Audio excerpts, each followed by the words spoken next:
Willkommen an Bord des Skytrain von Raumstation Deutschland nach Germanix Zentrum. Wir wünschen Ihnen eine angenehme Reise. Nächster fahrplanmäßiger Halt ist Sky Hotel. Ausstieg in Fahrtrichtung links.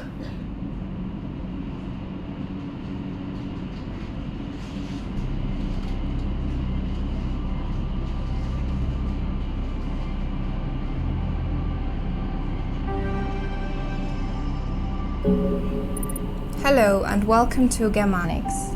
My name is Sonja and I will be your teacher and tour guide into this German-speaking community. In this course, we'll be using Udemy as our communication platform. So, whenever you come up with a question about the German language, feel free to post it on the Udemy Q&A board and I will reply to it personally as soon as I can. Now then, let the journey begin. I hope you enjoy. As soon as you arrive in your accommodation, we can begin our first lesson. Bis dann.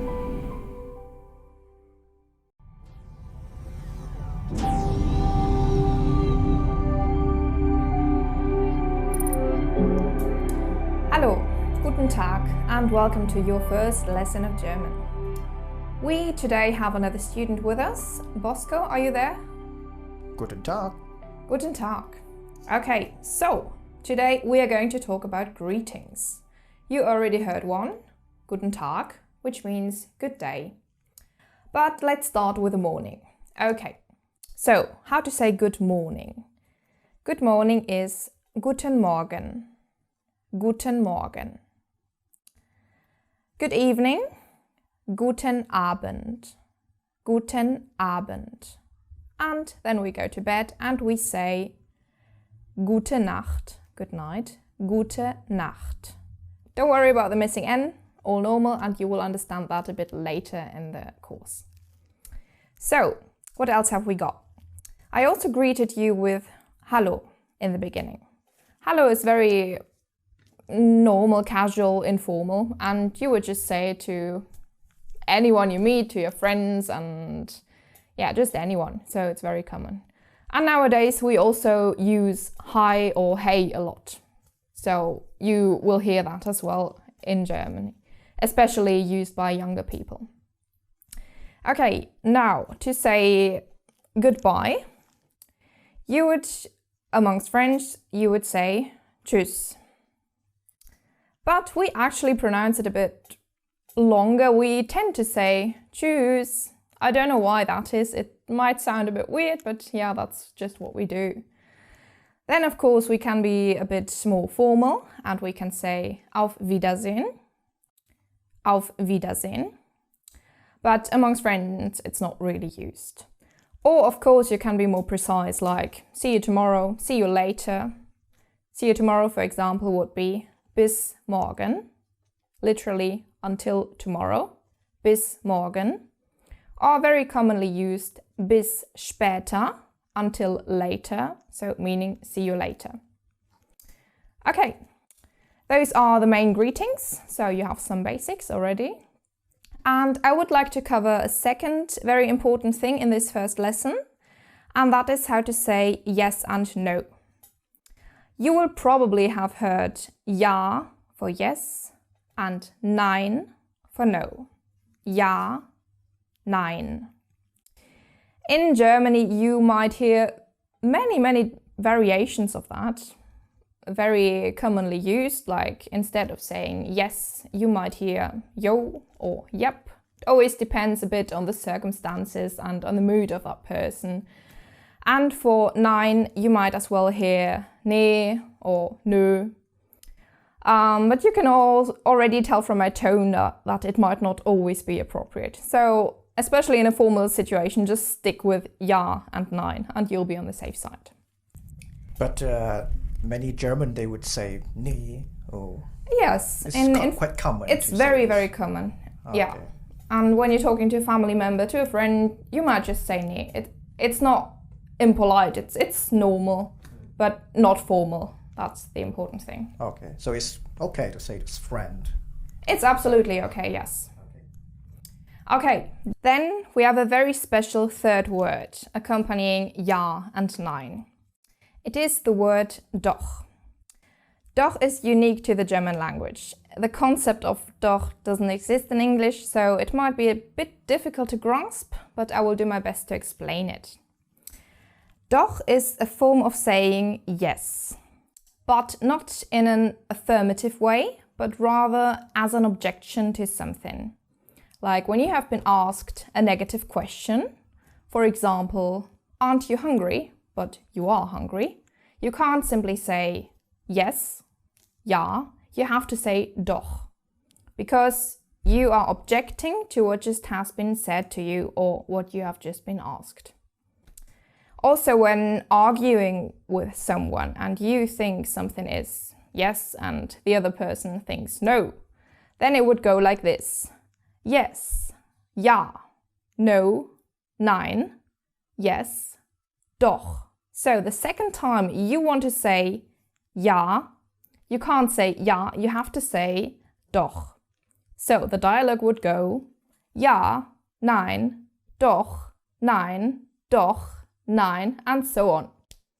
So, for example, if I say, oh, I can't speak English, but you think that I actually can speak English. You would Yes, say, if you like, from I you- can't yeah. say, I can't speak English. You say, oh, doch. Exactly. So Doch. that is a negative statement of yours, which I don't agree with. So in order to object you, I say doch, because I think you can. So yeah, doch. Okay.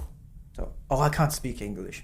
And you say, Yeah, doch. doch. That, which means you think that I actually can say, speak Exactly. English. Yes. And I can't say ja. It honestly wouldn't make sense to us Germans if we said ja in that situation. We would then think, yeah, what? Huh? What are you talking about? So no, we really have to say doch in such a situation. It's a response to my negative Exactly. statement. Can be a negative statement, a negative question, but as soon as you object, you have to say doch. Just doch, and that means Yes. you don't agree with my statement. Exactly. Okay, so we have that covered too. And this is it for lesson 1. And in the next lesson, I'm going to talk about the alphabet. And it's going to be a very, very important lesson because we have so many rules for the German alphabet. But I promise you, once you know them, you will be able to read out every word, no matter if you know it, no matter if you don't know it, or if it's long or short, whatever. So the next lesson will be very interesting and important. And yeah, I look forward to having you here again. Tschüss. Hallo und willkommen to your second German lesson. As I said last time, we're going to talk about the alphabet. So, quite an important lesson, and let's get to it. We have, as in English, the same writing system, of course, and the same alphabet. So, I'll just say it out loud for you now, from A to Z. So, A, B, C, D, E, F, G, H, I, J,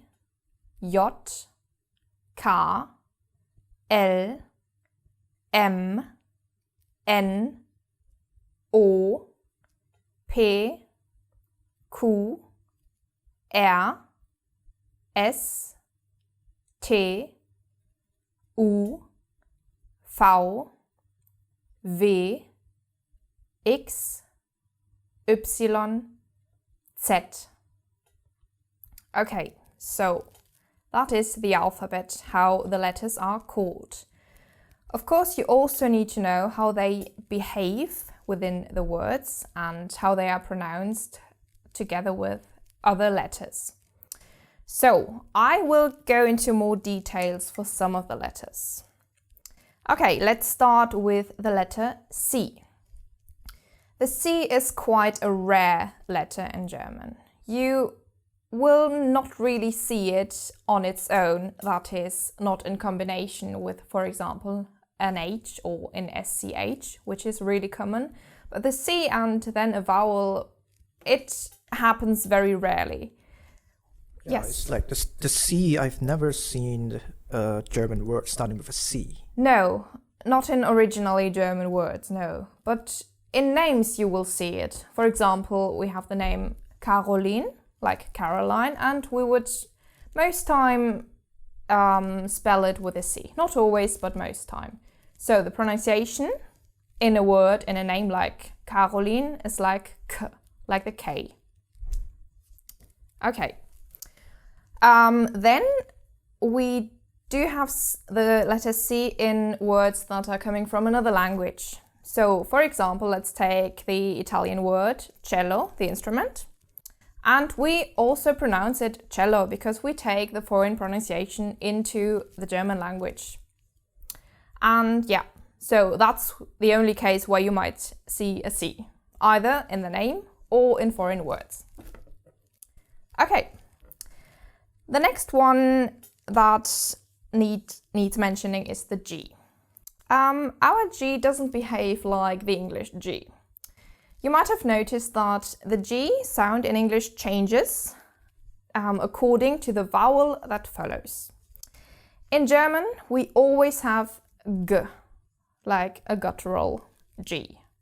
So, no matter if an A, E, I, O or U follows, it is ga, ge, gi, go, gu. And there are no exceptions. Then the letter H. The German H is aspirated at the beginning of a word, like in hallo. You actually have the breathing out, which you don't have in many other languages. But the H is not always pronounced because sometimes it simply serves to prolongate a vowel in a word. So you will very, very often see an H at the end of a word or in the middle of a word after a vowel. For example, let's take the verb to see, which in German is sehen. Sehen. You can see here the H right in the middle, but you don't say sehen because its only purpose is to prolong the first E. So, 2 syllables, first syllable se, second syllable n. So, whether an H is pronounced in an aspirated way or not is a question of its position in the word. So, if a syllable is starting with an H, you have to aspirate. If it is ending a syllable, you have to simply prolongate the vowel. And that is, as I said, very, very common. There are many words ending with an H. Okay, then we have the letter J, which is called J. Okay, as you can already say from its name in German, it is not pronounced like the English J. There is no J sound. It is more like an I in English, Y. So, for example, my own name, which is Sonja, with a J, it's not Sonja, like I do sometimes get called by British people. It is simply Sonja. Okay. There are also not really any exceptions, unless we use some English words or even English names, then yes. For example, there are people in Germany called Jessica with the English pronunciation. So that's when we would adapt to a foreign pronunciation and vary our own true pronunciation. Okay, then we have a very, very important letter. It is the R, the R. When I was listing the alphabet, you heard me calling it R, which is a sound where you actually can't really hear an R like you are used to it. So, the R is not really pronounced in most cases, but when it is like the French R. So, it is a R. It's in your throat, a guttural R. It might be a bit hard to do for one who's not a native in German or French. It is actually a bit like when you are gurgling with something. So you have water in your throat and after brushing your teeth or whatever and you're gurgling, then you might make that sound. So, let me give you an example.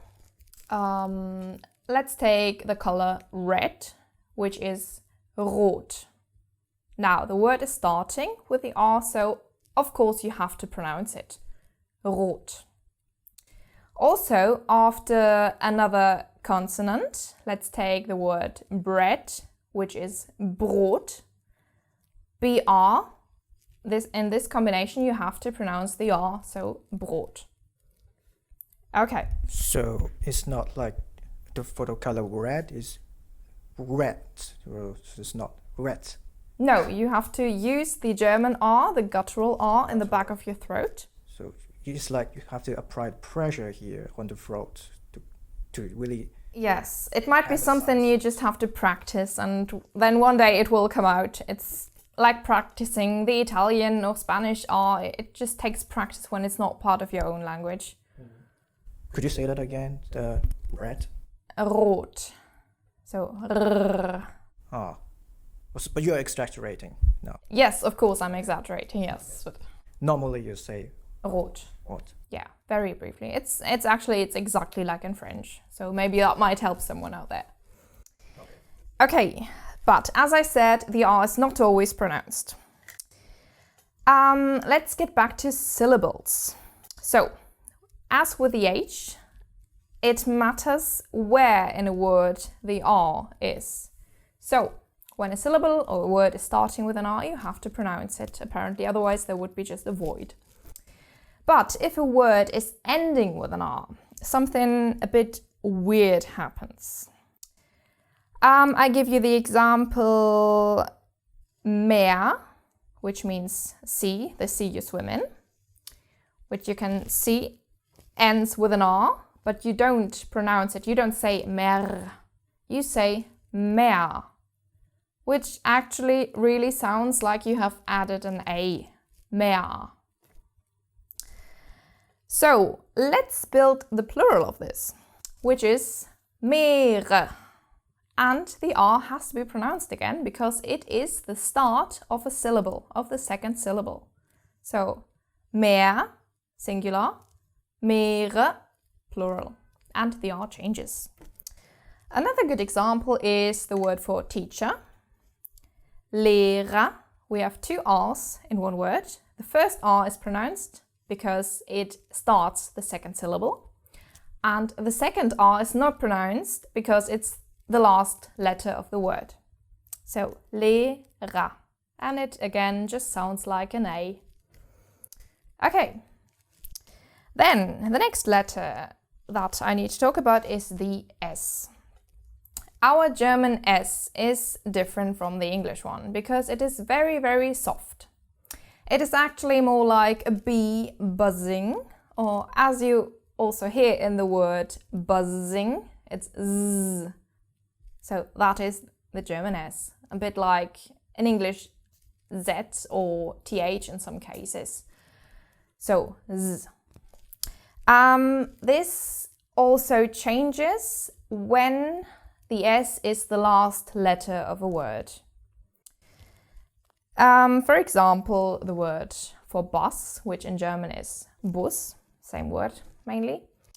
It changes and becomes sharp as in English, so Bus, and you wouldn't say Buzz, because that wouldn't work. So, beginning of a word, beginning of a syllable, soft, and at the end, sharp as in English.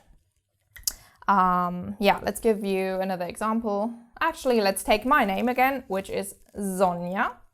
Not Sonja, as I get called, but Sonja in German, proper correct German. Okay. Then the next letter I need to explain is the V. In German it's called V. And also in this case, the pronunciation of the letter itself already tells you that it is quite different from English because we actually pronounce it mostly as an F. F. For example, Vater, which means father, Vater. Or, you know the car brand Volkswagen, Volkswagen. You probably will have pronounced it wrong all your life, but you have to pronounce this V like an F. And actually, quite curiously, in this case of Volkswagen, no German would ever say Volkswagen. Everyone only says VW. Which also brings us to our next letter, the W. W. Because this is the one we pronounce like you, in English, pronounce your V. So, without exceptions, our W is pronounced V, as in Wasser, Wasser, water, or winter in German is Winter. So it's written in exactly the same way as you can see, but we pronounce the W differently. So now it comes to my mind about a supermarket name in Germany. The English alphabet is Rewe. Rewe. Yes. That's a German supermarket. And German way to speak it is... Exactly, Rewe.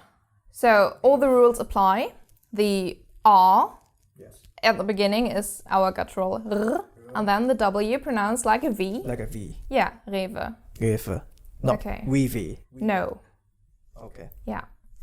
That's why these rules are so important, because it will always be like this. There aren't any exceptions. And now whenever you see a word that has a W in it, you know it will always be pronounced V. So that's why I said, once you know all these rules, you can't read anything wrong ever again. So it's quite important. That's why this lecture is also a bit longer, but important. Okay, right. The last letter I need to talk about is the letter Z. This one in German is really, really sharp. It is Z. It's already called Z. So it's really hard. And I'll give you an example. The word for train is Zug. Zug. Or also another word in combination with a T, it gets even a bit stronger. So for example, the word for sentence is Satz. So you have T, Z, a very common combination, and just a very, very sharp sound. Also the word, again, same spelling as in English. In English you have Zoo. In German, Zoo. Okay, so yeah, when people say German is a harsh language, in this case of the Z it is true, although then think of the S and it's not true at all. Okay, that's the normal alphabet. You might already know that there's more to it, and we will cover that in the next lesson, when I will talk to you about letter combinations, which is also very, very important to know. So, I look forward to see you in the next lesson again, and tschüss! Hallo und willkommen to lesson number 3. In this lesson, as I announced last time, we are going to talk about letter combinations. So, we already covered the whole alphabet, the normal alphabet from A to Z. Now we are talking about certain letters acting together and therefore having another sound. Let's talk about vowels first. You might have heard about Umlaute. Umlaute are combinations of letters which you see as R or U with 2 dots on top, as you can see here. So here we have the first one, R with the dots is pronounced ä. The O with 2 dots becomes Ö. It's a sound that you might know from French, but very particular to the German language as well. Then we have the U with 2 dots, which becomes Ü. So those 3, Ä, Ö, Ü. Okay, this is a combination because what it actually is, it is an A, an O and a U followed by an E. So, A plus E becomes Ä, O plus E becomes Ö. U plus E becomes Ü. Okay. This is important when, for example, you are writing something on your keyboard, on your international English, whatever keyboard. And of course you don't have these letters Ä, Ö, Ü. So what you do, you use the combinations AE, OE, UE, which are correct. Because what would not be correct if you just use A, O, U. So the correct version AE, OE, UE, AE, OE, UE. Same goes for if someday you happen to make a German crossword. Or we in Germany, when we are doing a crossword, we have to use those combinations in order to be correct. Okay, for the pronunciation, it is different because in English you don't have Ö or Ü, but just practice and listen carefully how people pronounce it and try to imitate.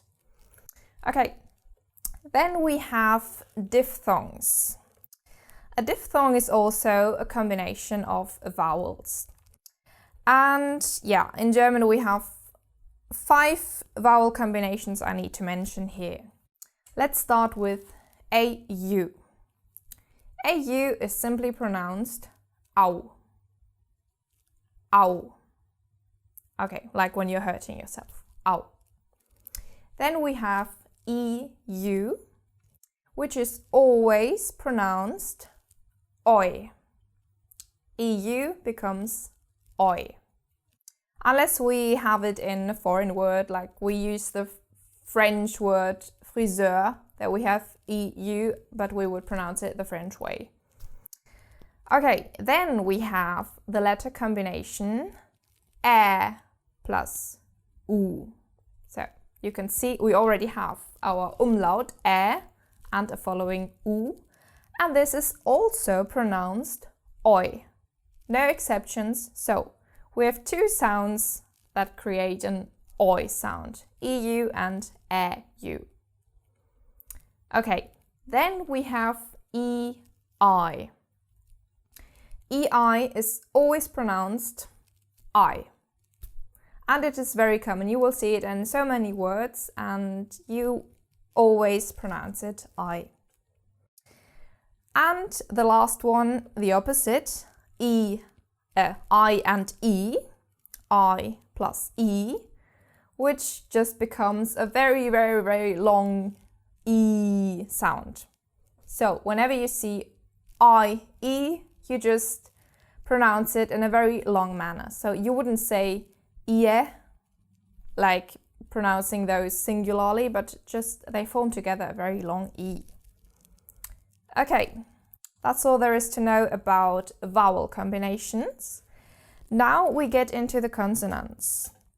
And there are a few combinations that are really important and need clarification. So, a major thing is the CH, a very, very common combination in the German language. And the pronunciation of this varies, and it depends on what other letters accompany the CH. And what it really depends on solely is the very letter before the CH combination. So, for example, we have ACH. This is pronounced ach. This is not a word, it's just a combination of letters that occurs in many, many words. So, after the A, after R, you always have this guttural CH, ach. Okay. This changes, however, after the letter E, for example. After the E, in German E, the CH becomes a very different sound. So, the combination ECH is pronounced ech. You don't have this guttural ch anymore. It is just some air leaving your mouth through gritted teeth, so ech. This is also very, this sound only exists in the German language. And it might be a bit difficult at first, but again, just listen carefully and try to imitate, and then one day you will manage to pronounce that. And yes, you don't only have this after the E, but also after the I. So, ICH becomes ich. And you might have heard this word because it actually means I. So, ich, I. And yeah, so we have after the A, guttural CH, after E and I, a very, let's call it a soft CH. Now we have O and U. After those two, the H again is hard guttural. So OCH, och, UCH, uch.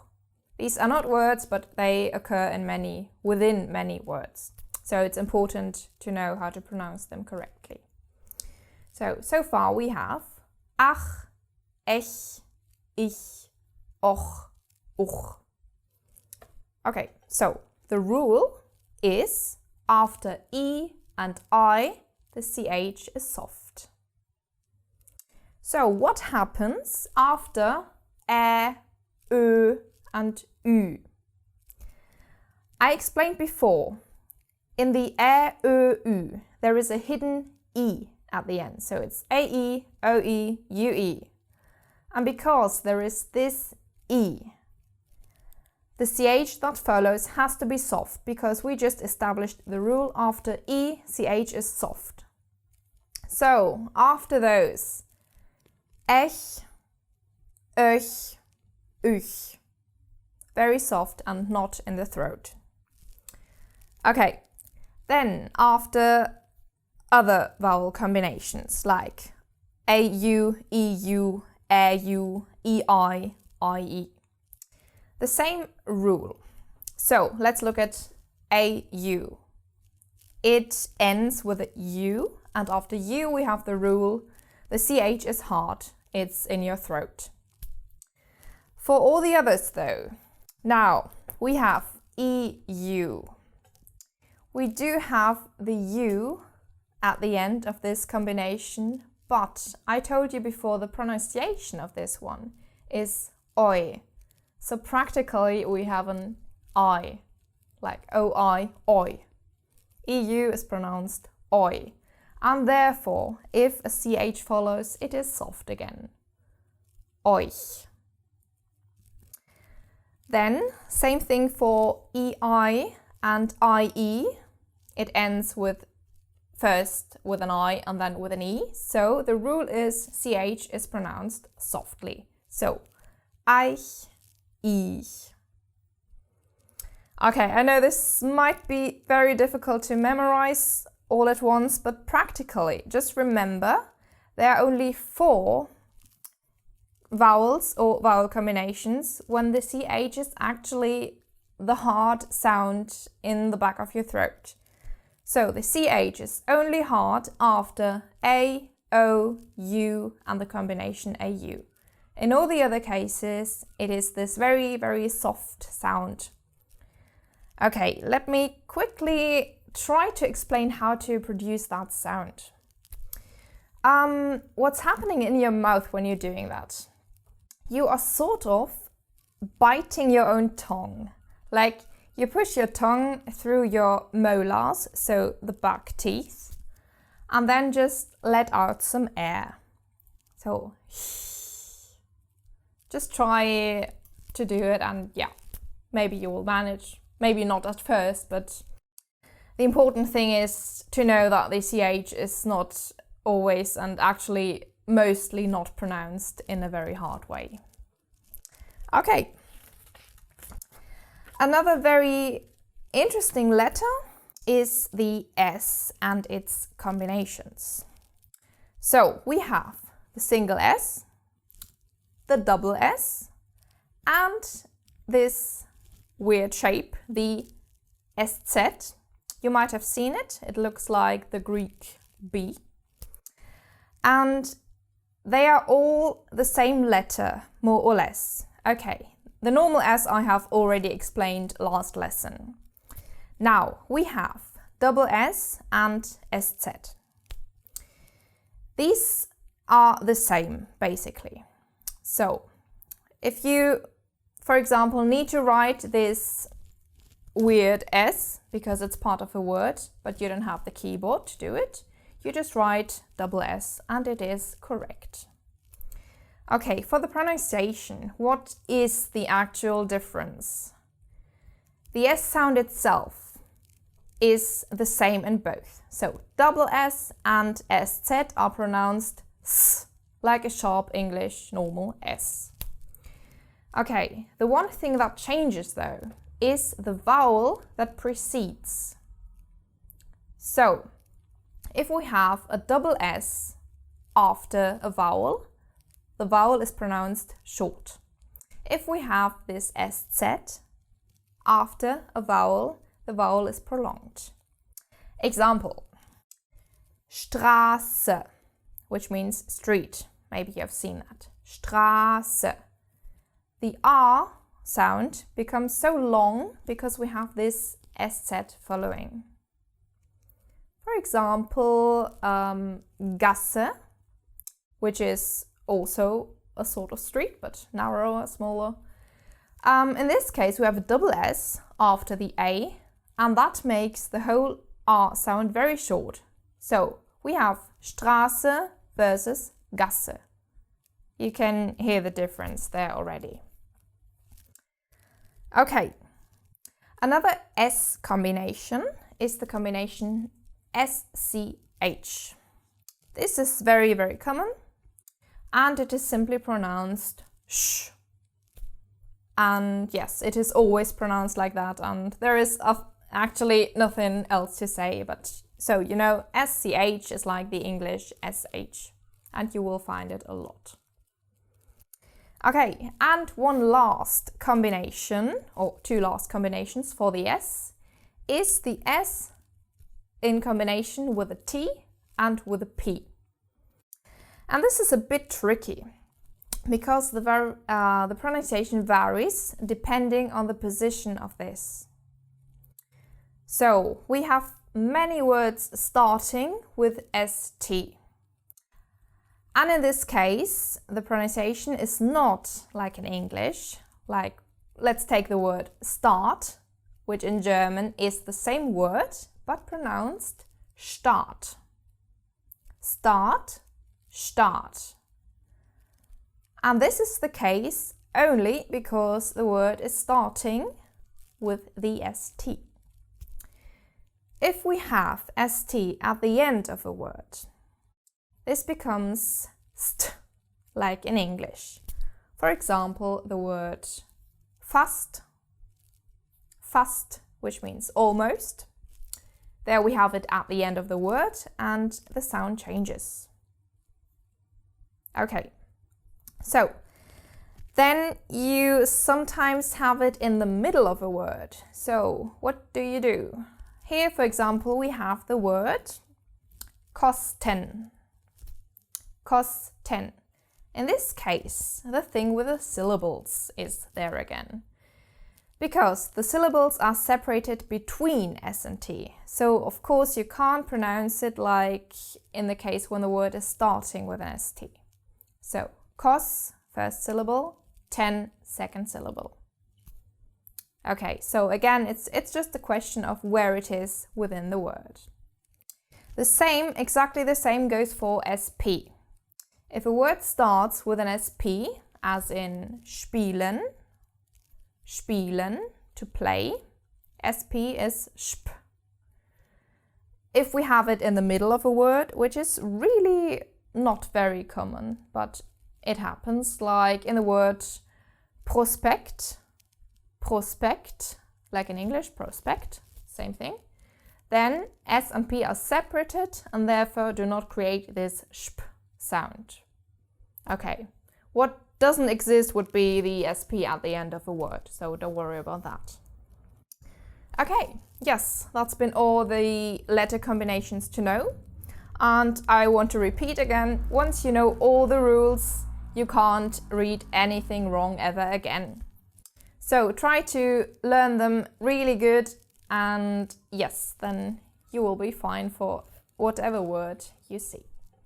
Okay, thank you for joining again, and I will see you in the next lesson. Tschüss!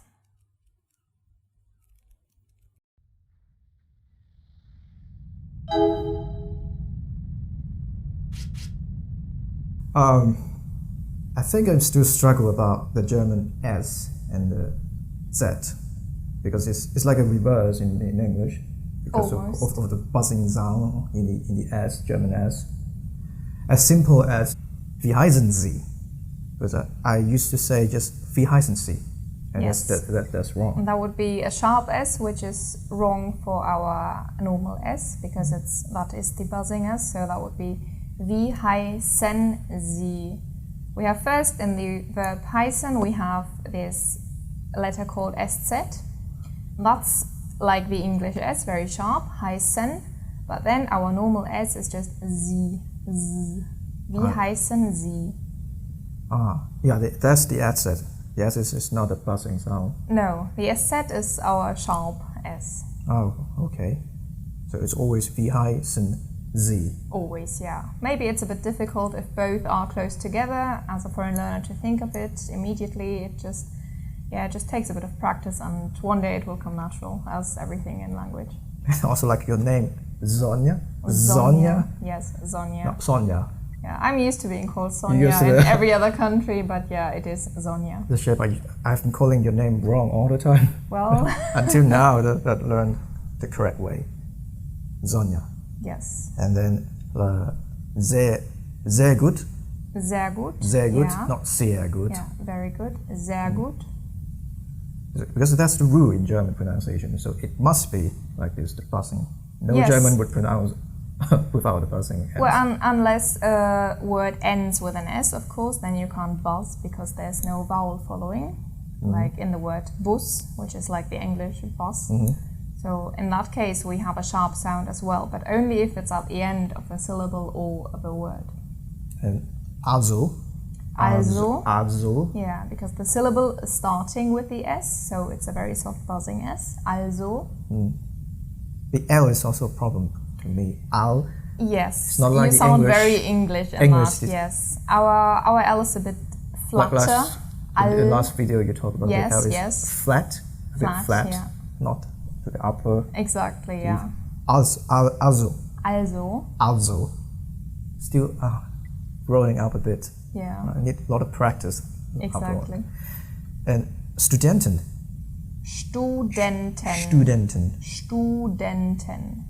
Without a buzzing, yeah. Yes, because ST is, it's always st.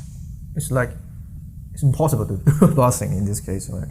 Yes, Studenten. it is. It's difficult, so. Studenten. Yeah, that's the specific rule that as ST at the beginning of a syllable or word is always st. No exceptions. So it's got nothing to do with the normal S because it's in a consonant combination. Also like wie schade, no buzzing. Yeah, wie schade, because that's not an S, that's an SCH, which is like a known sound. So SCH is always sh. And then summer, in German, Sommer. Sommer. Yeah, summer is Sommer. So you see sometimes words are so similar to English, but you must detach from the English pronunciation. You can't, when you read a German word, you mustn't even think of any other language in your head. So don't even think, oh, that's like summer, so the pronunciation will be similar. No, you just read it and think of German pronunciation rules and then go for it. Not much referencing from our own language. No, you really have to detach from the language in your head. Yeah. Otherwise, it just bother your learning process. That's why most people never will get a foreign accent correct. Speak like a native. It's exactly. difficult because they always think in their own mother tongue. Mother tongue. Exactly. It's just like me learning English. Yeah. As a Chinese, the TH sound is very foreign to me. We don't have that sound in Chinese, so we just try to find a substitute. Closest sound like there, we say there.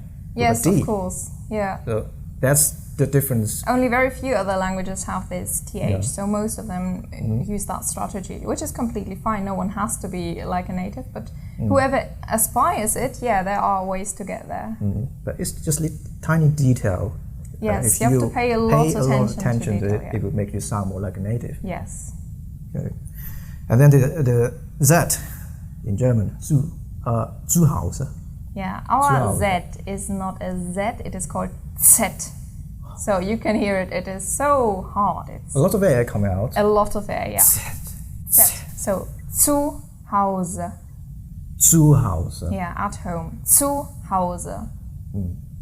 Yeah, you can't go wrong in exaggerating this one even, because that is a strong letter. And then another one, zusammen. Yes, zusammen. So it's difficult when those letters are so close together to make that switch in your mind. That's why you mustn't think of any other pronunciation of any other language. So, zusammen. With buzzing S. Yeah, the S is always buzzing when a syllable begins with it. Oh, it's difficult. Zusammen. Zusammen. Yeah. Always hear that when paying a bill in the restaurant. The waitress was Yes. zusammen. Zusammen oder getrennt. Oder getrennt. Yeah, exactly. So zusammen, together, combined.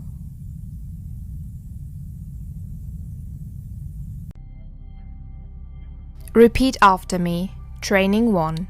I will read out several frequently used German words. I will first say the single word slowly, waiting for you to repeat after me. Then I will say the same word again, first at a slow pace and then at a more natural pace. You may then repeat the word again, trying to imitate my more natural pronunciation. Many of these words might be completely new to you, but you don't need to worry about that. Try to focus on pronunciation and imitation. Towards the end, I have included 2 examples of longer words, in order to show you that there is no need to fear them, as all the rules of pronunciation still apply.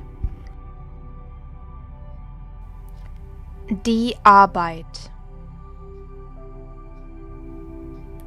Die Arbeit. Die Arbeit.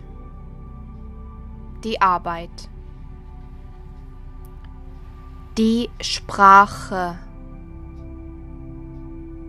Die Sprache.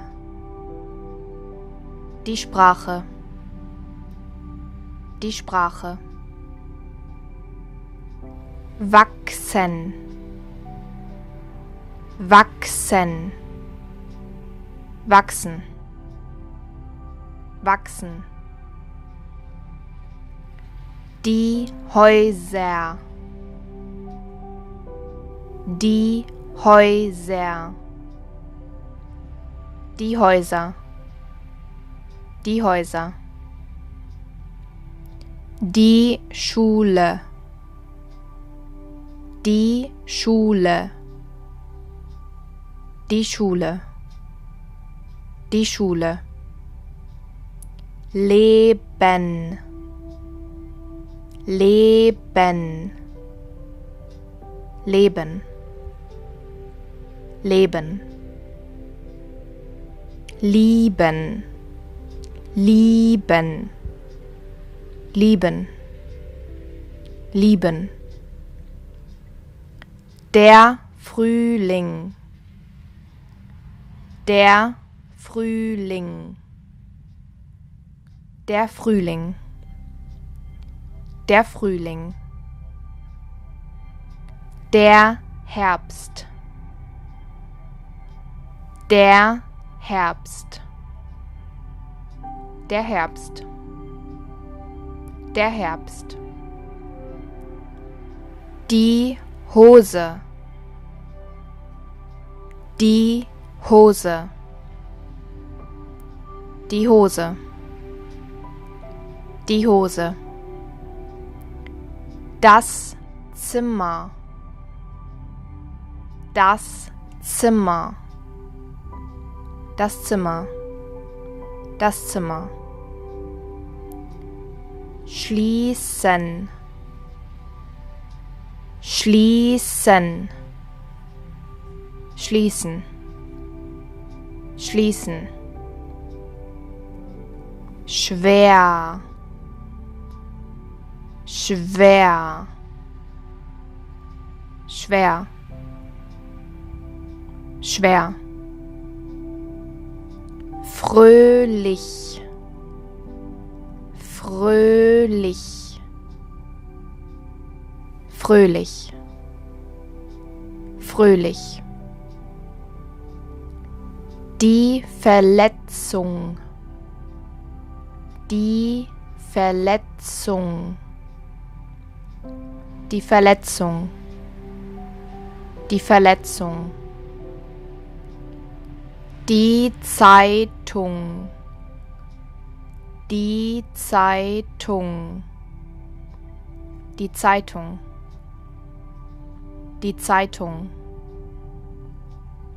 Gestern, gestern, gestern, gestern. Müde, müde, müde, müde. Die Quelle, die Quelle, die Quelle, die Quelle. Hungrig, hungrig, hungrig, hungrig. Außer, außer, außer, außer. Das Pfund, das Pfund, das Pfund, das Pfund. Die Krankenversicherung, die Krankenversicherung, die Krankenversicherung, die Krankenversicherung. Die Sicherheitsmaßnahme,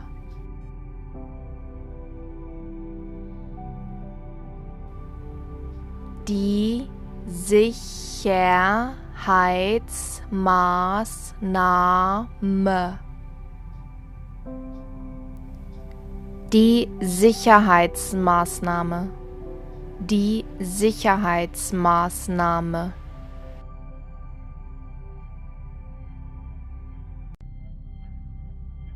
Repeat after me, Training 2. In this exercise, I will confront you with a list of German words that you will no doubt know the meaning of. These words are written entirely, or almost entirely, like their English equivalents, because most of them have a common root in Latin or Greek. English speakers are especially inclined to keep their native or first learned pronunciation with these kinds of words. That is why I want you to completely detach from any English pronunciation, no matter how natural it comes to you.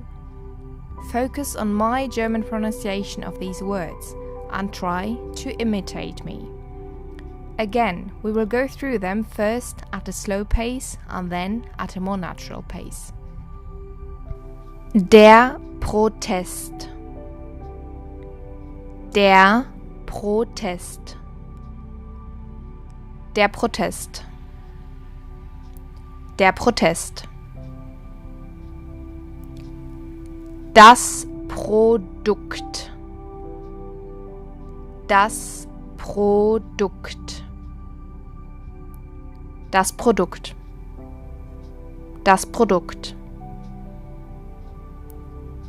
Der Supermarkt. Der Supermarkt. Der Supermarkt. Der Supermarkt. Emotional. Emotional. emotional, emotional. Der Kindergarten, der Kindergarten, der Kindergarten, der Kindergarten. Der Ring, der Ring, der Ring, der Ring. Die Temperatur, die Temperatur, die Temperatur, die Temperatur. Der Ball, der Ball, der Ball, der Ball. Das Gold, das Gold, das Gold, das Gold. Warm, warm, warm, warm. Der Sport, der Sport, der Sport, der Sport. Englisch, Englisch, Englisch, Englisch. Das Telefon, das Telefon, das Telefon, das Telefon. Der Millimeter, der Millimeter, der Millimeter, der Millimeter. Das Thermometer, das Thermometer, das Thermometer, das Thermometer.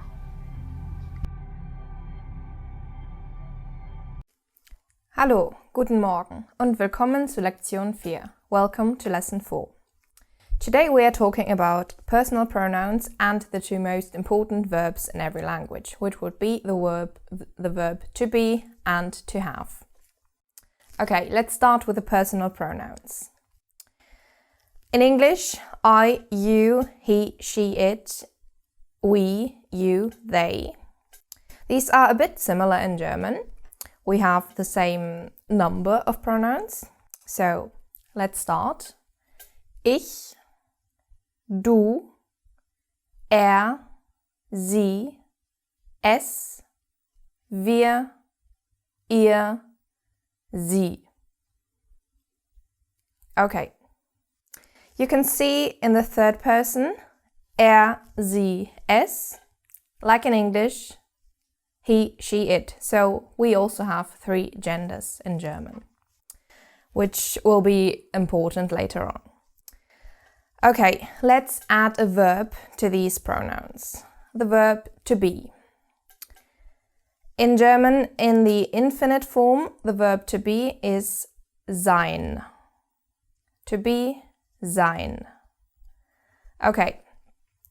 In German, we conjugate every verb. In English, you don't really, but with the verb to be, you also conjugate, so this will be familiar for you. So, we have I am, ich bin, ich bin. You are. Du bist. Du bist. He is. Er ist. Er ist. She is. Sie ist. Sie ist. It is. Es ist. Es ist. We are. Wir sind. Wir sind. You are. Ihr seid. Ihr seid.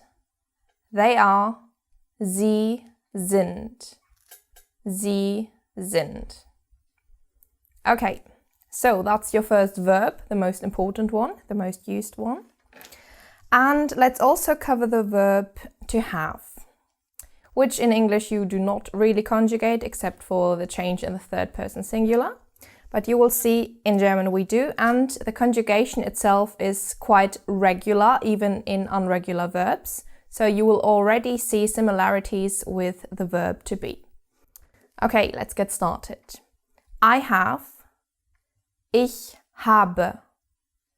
Ich habe. You have. Du hast. Du hast. He has. Er hat. Er hat. She has. Sie hat. Sie hat. It has. Es hat. Es hat. We have. Wir haben. Wir haben. You have. Ihr habt. Ihr habt. They have. Sie haben. Sie haben. Okay. That would be your first conjugation. I will now give you some sentences, and you will see that everything is always regular, and I think you might easily understand these sentences. Okay, sentence 1. Ich bin glücklich. Ich bin glücklich. Here you see ich bin, I am. Glücklich is an adjective which means happy. So, I am happy. Ich bin glücklich. Same word order as in English. Easy.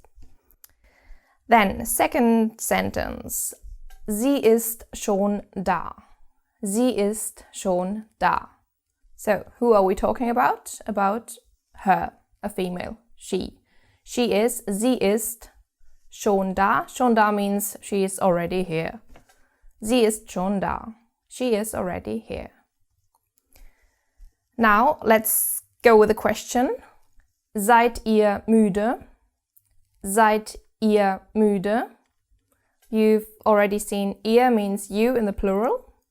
Seid, the verb to be. So, you are tired. But here, as a question, are you tired?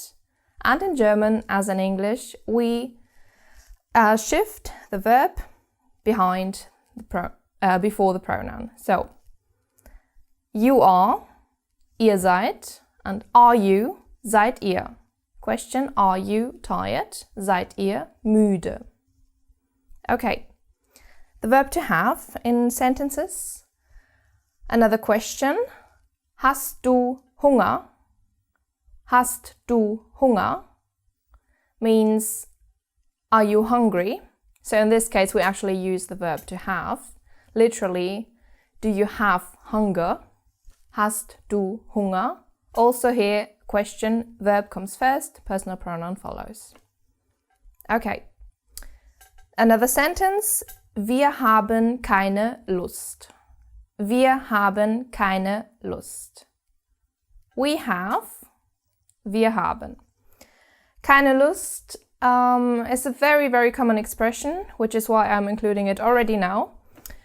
It means we're not in the mood, we don't want to, but it's a proper expression that people use. That's why you should hear it as early as possible. Wir haben keine Lust could be translated as we are not in the mood. Okay, and a last example. Sie haben einen Hund. Sie haben einen Hund. They have a dog. Here the verb have just indicates a possession, so a bit easier. Sie haben einen Hund. Okay. To see, they can both be she and they. See. Yes, it's practically the same word. She, sie, they, sie. That's why a conjugation comes in handy, because then when you have the correct verb form, you know if it's singular or plural. But yes, the word itself is the same. Okay. In a couple of lessons we will get back to verbs, but this is for now a good basic, and yeah. So I hope it was easy to follow, and I will see you in the next lesson. Thank you.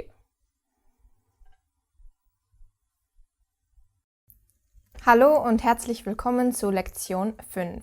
A hearty welcome to lesson number 5. In this lesson we will talk about some questions that you might ask someone in your first conversation. So it's all about introducing yourself and getting to know the other person.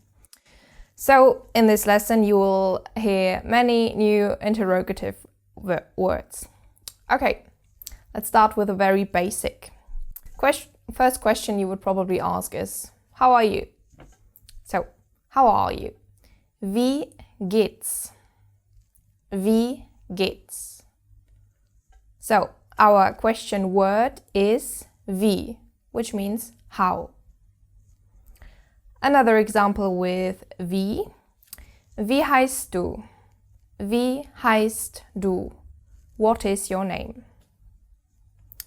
And another one, wie alt bist du? Wie alt bist du? How old are you? These questions don't always translate literally, but it doesn't matter, but that's the correct and most used form. So, wie heißt du? Wie geht's? Wie alt bist du? Okay, let's go to the next question word, wo. Wo means where. So, you can ask, wo wohnst du?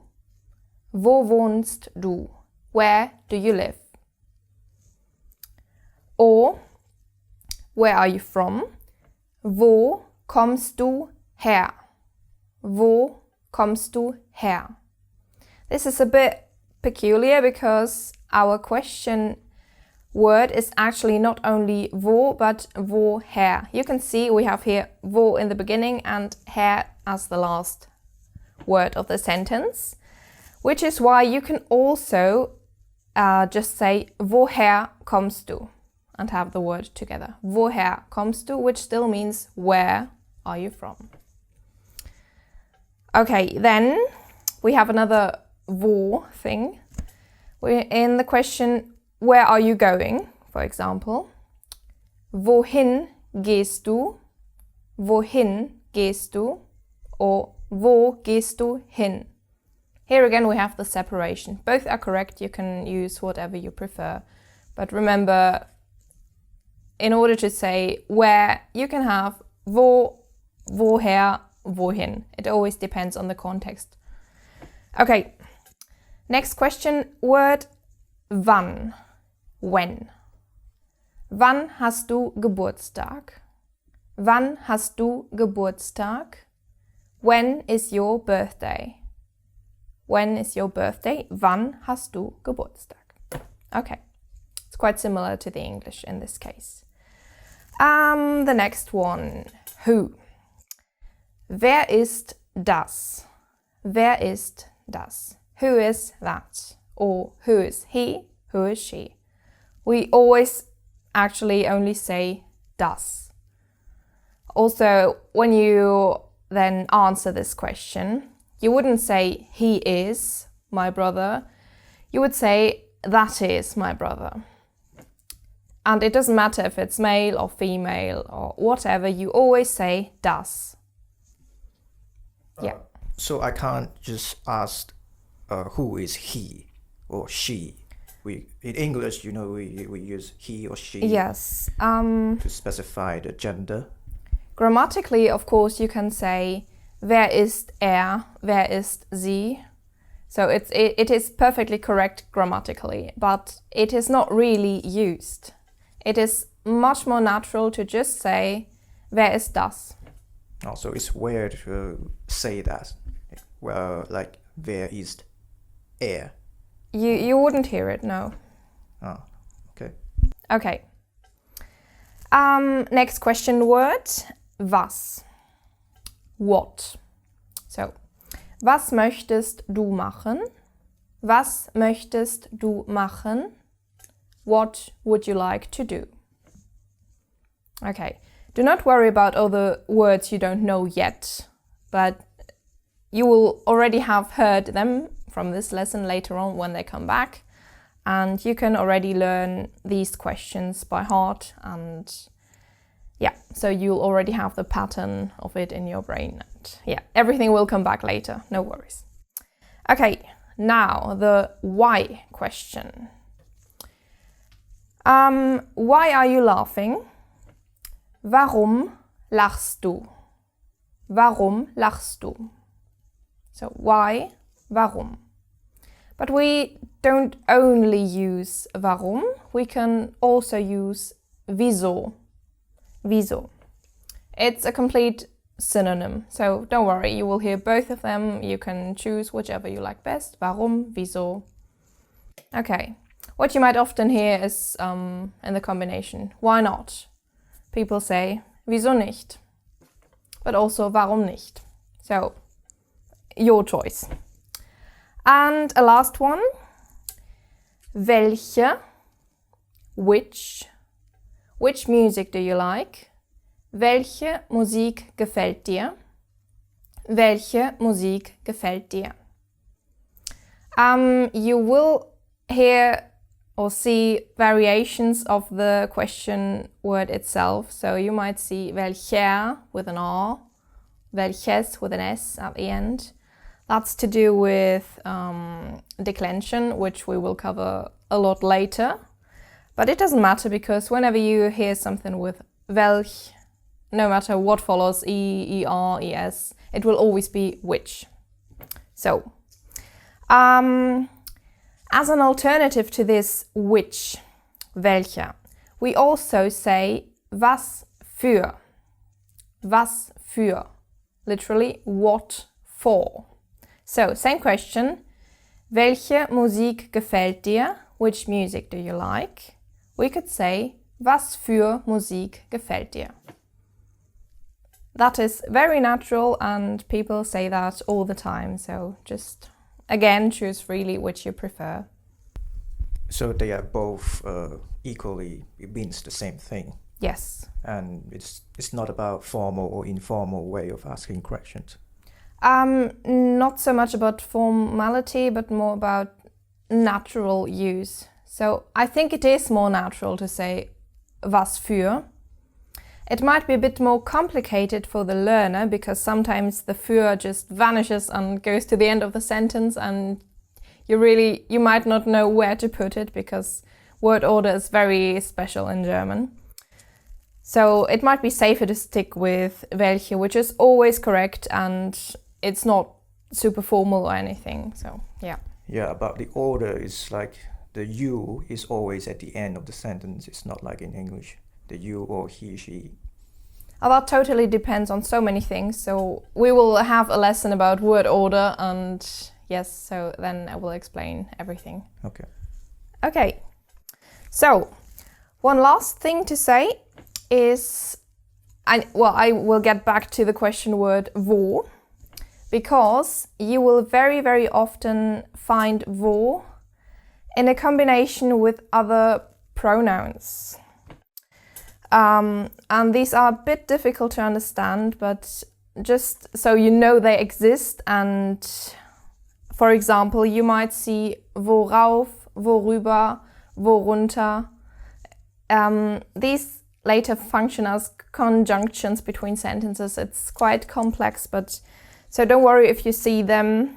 They are still question words, but yeah, not for the basic questions. So, but we will get back to that, just so you know they exist, and don't freak out if you find them, because you might not find them in a dictionary.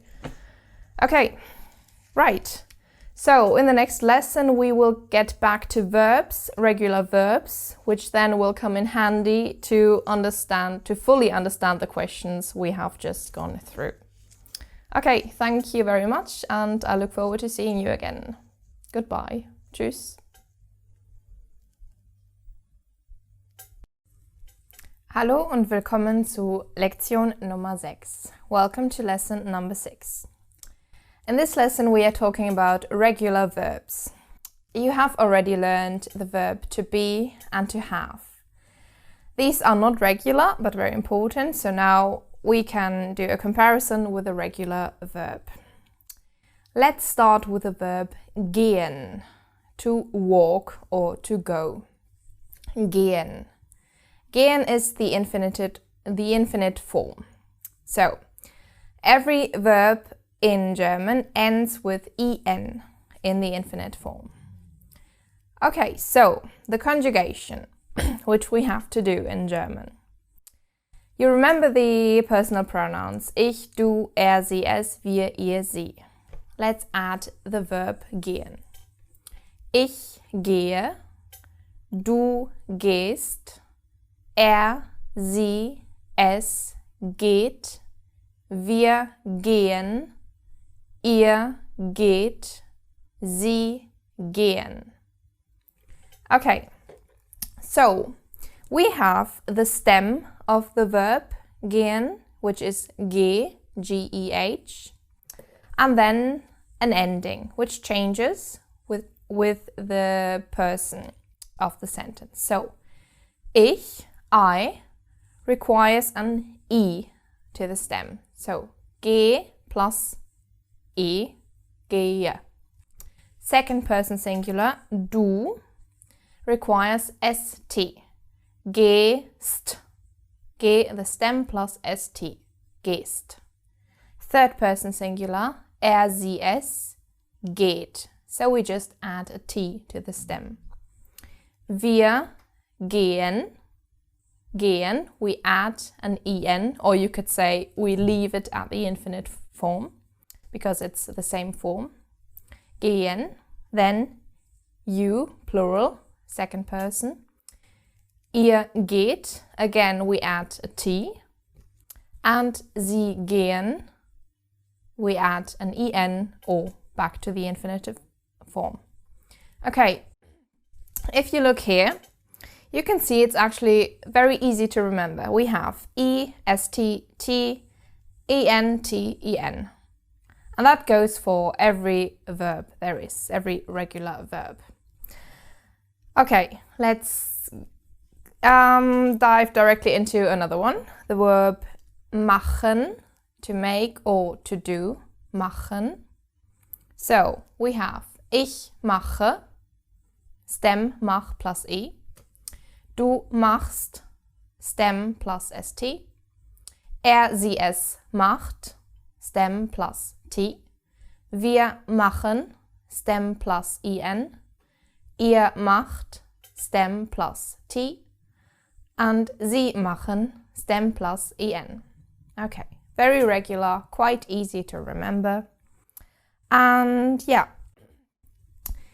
I said in the beginning, all the verbs in the infinite form end with en. We do have some verbs where there is an L or an R in the middle, so we have verbs that end with ERN or ELN, but that does not affect the endings of the verb. So the conjugation is still regular and all. Even if we have an irregular verb, normally the endings stay the same. So the irregularity in German verbs is in the stem and not in the ending.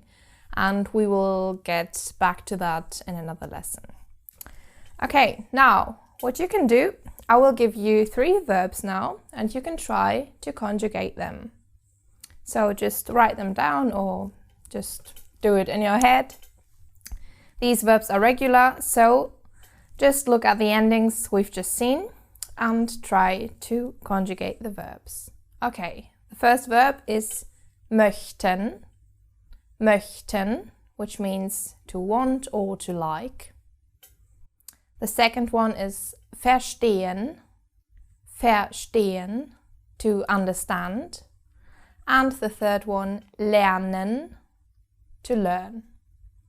Okay, so you can try, give it a go, conjugate these verbs, and then later you can check if they are correct in the file. Okay, thank you for listening and I see you in the next lesson. Tschüss! Hallo und herzlich willkommen zu Lektion 7. In this lesson, we are going to talk about inversion. Okay, so what is that?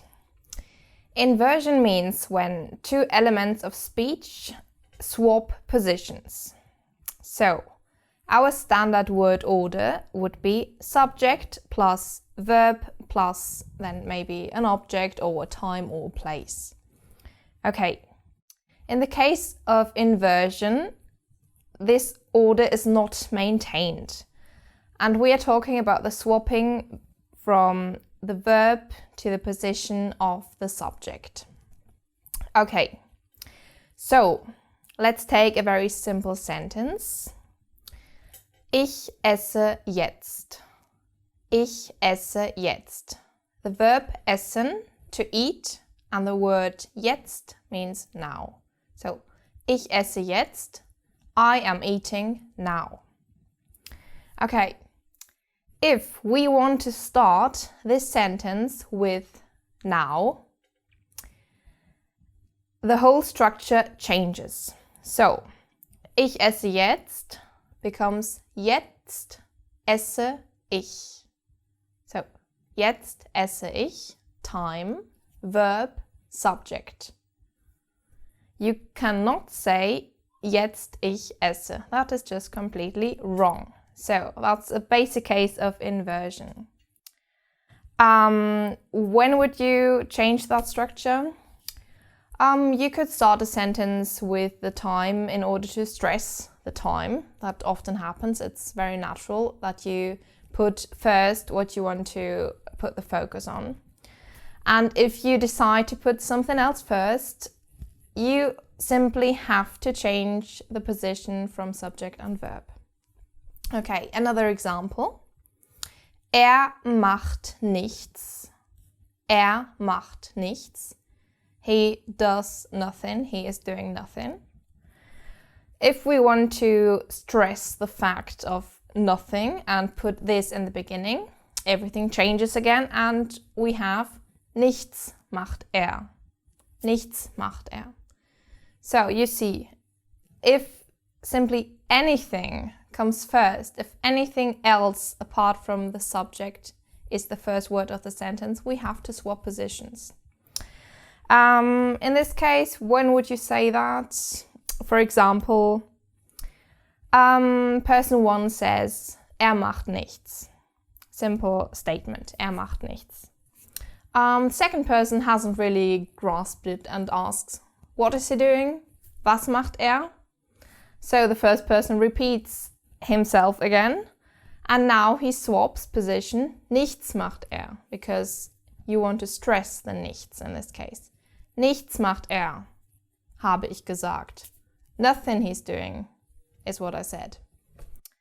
Okay, so this is very common and this is absolutely mandatory in German.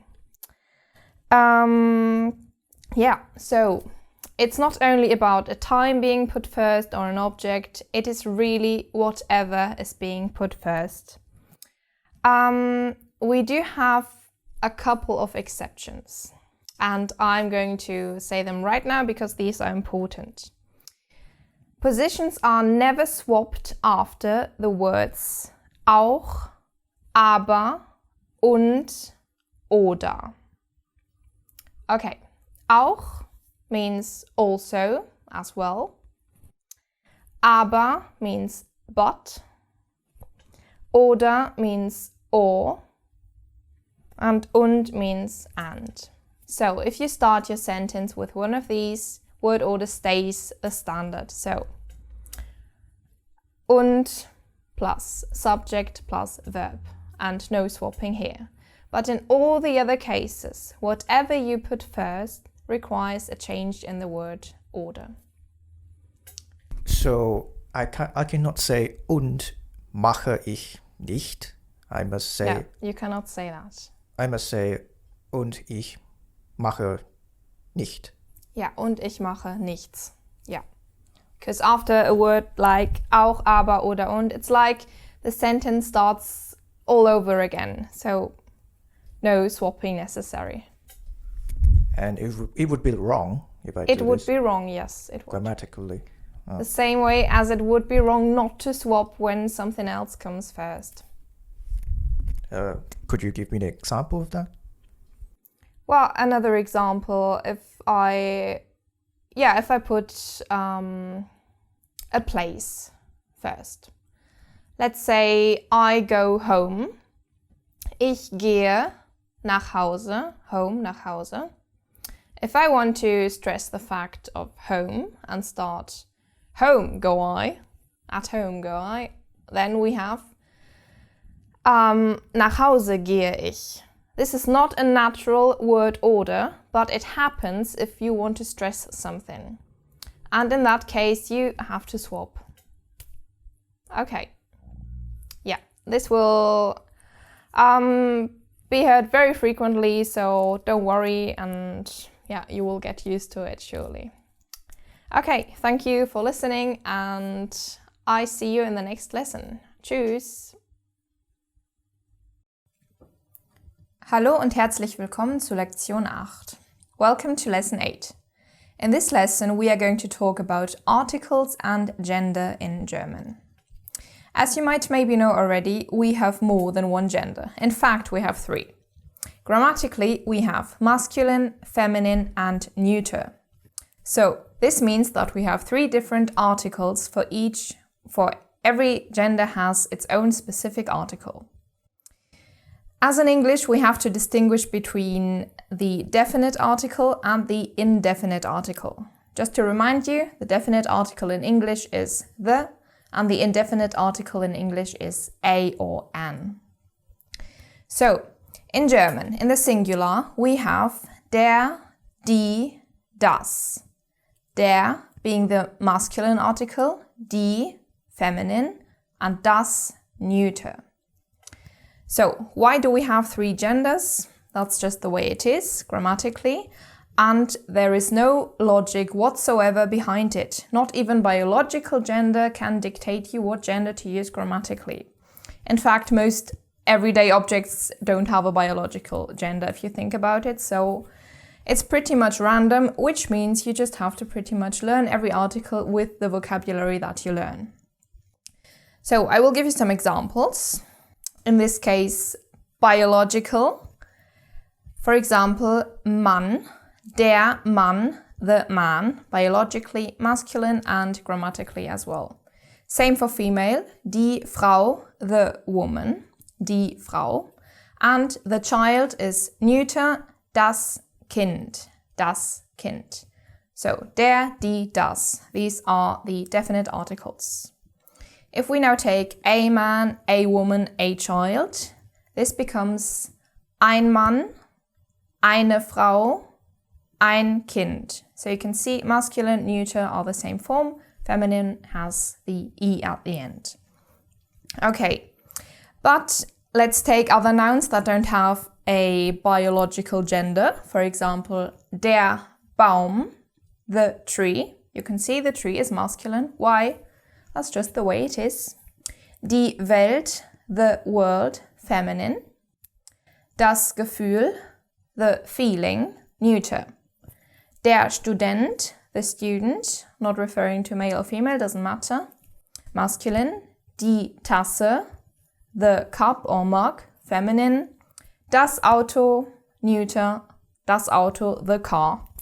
Okay, so as you can see, it's just really pretty much random. And for the plural, it's a bit easier because all the plural articles are just die. So exactly the same word as for the feminine singular.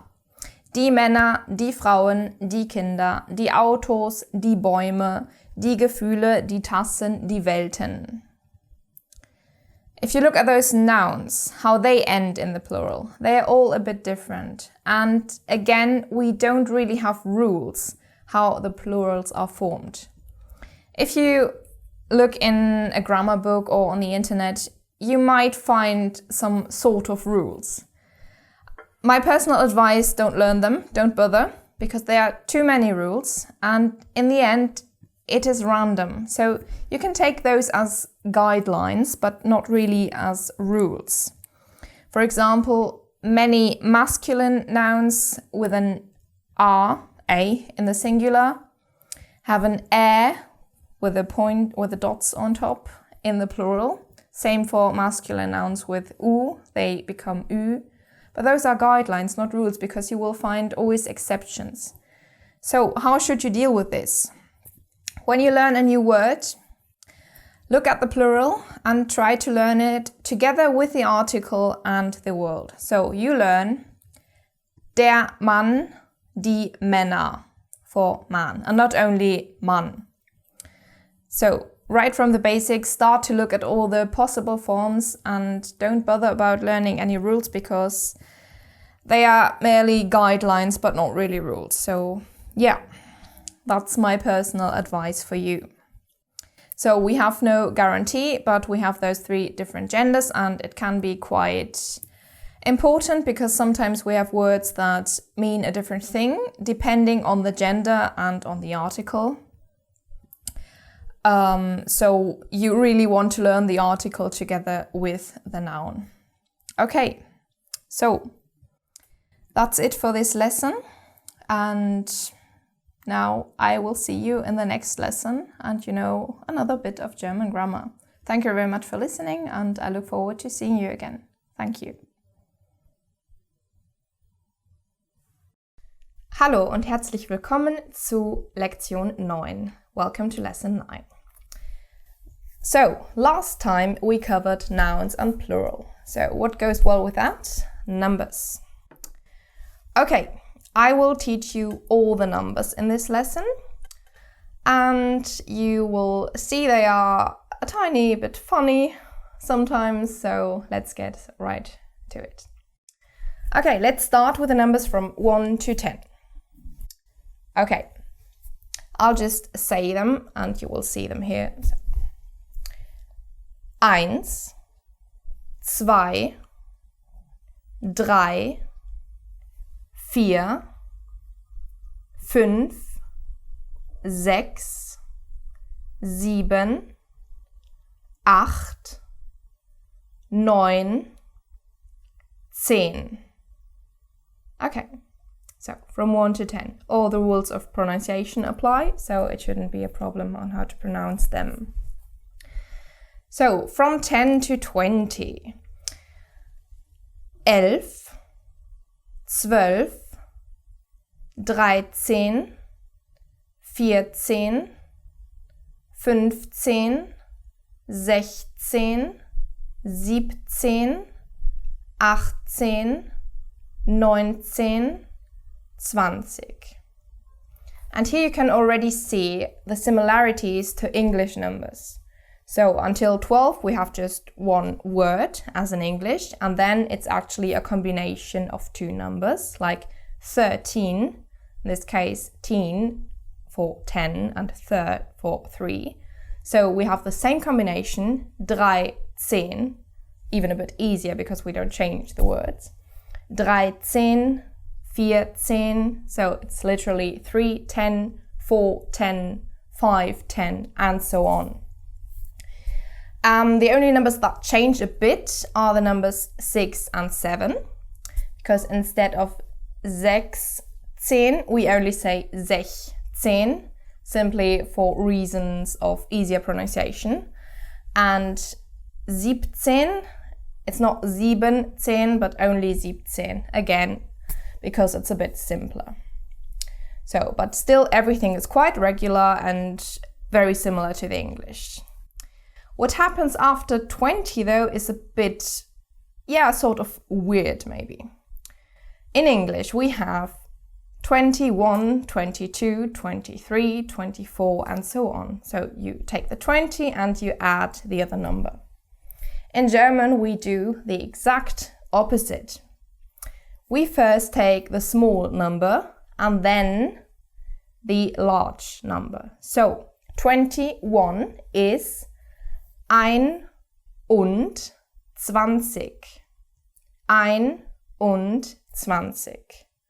Apart from the fact that the S from eins is missing, you will see here, this is a combination of 1 and 20.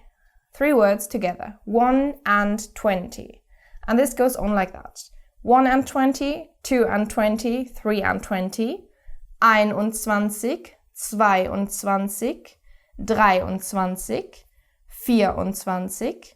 24, 25, 26, 27, 28, 29. So, that's the system which we follow. Then the rest is simply vocabulary, because everything is regular. So from 30 on, same principle. First the small number, then the large number. 30 in German is 30. 30. So again, 31, 1 and 30. 31, 32, 33. And this goes on like that. Okay, so let's cover all the other numbers that you need in order to follow this structure. 40, 40, 50, 50, 60, 60, 70, 70, 80, 80, 90, 90, and 100, 100. Okay, so everything completely regular up to 99. After 100, the same structure follows, only that you have 100 in front. So 101, 101, 102, 103, and so on.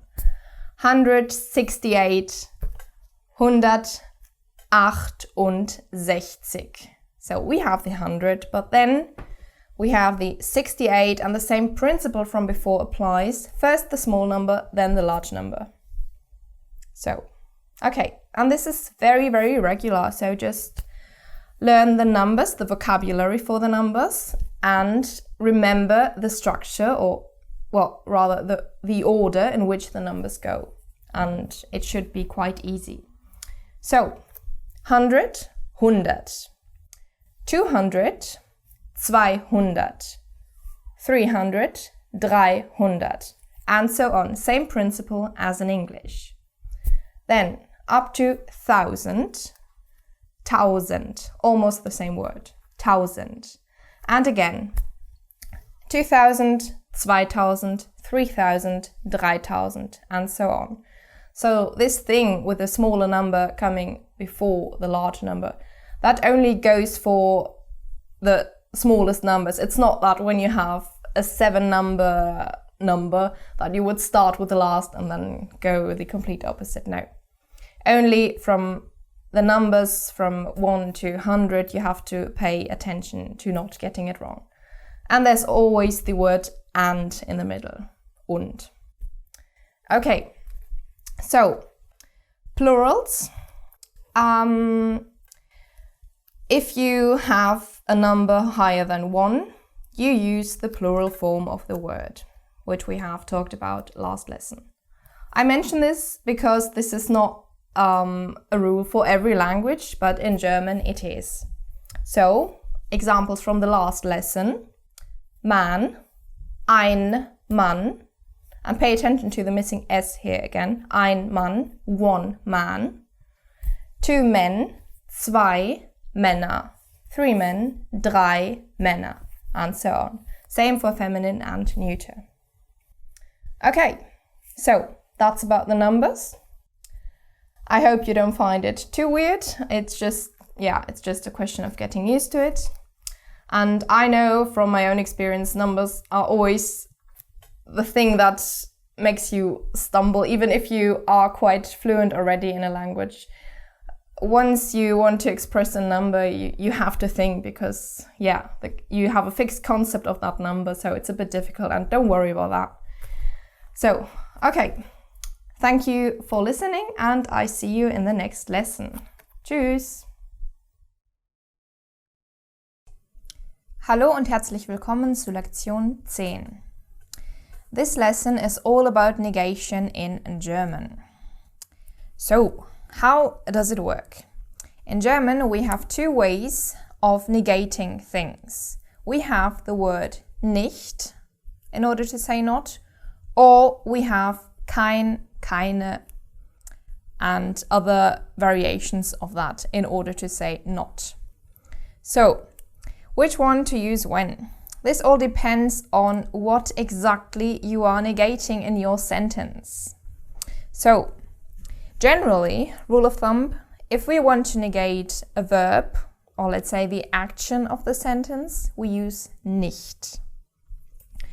Das ist nicht gut. That is not good. Das ist nicht gut. So, we have the whole thing, the verb to be, that is being negated in this sentence. If we have a noun, we would use kein. So, the better English translation is actually no rather than not. Like, no person, kein Mensch. No man, kein Mann. No woman, keine Frau, and so on. So in this case, we grammatically negate the noun that follows. This means that the negation is always directly in front of the noun.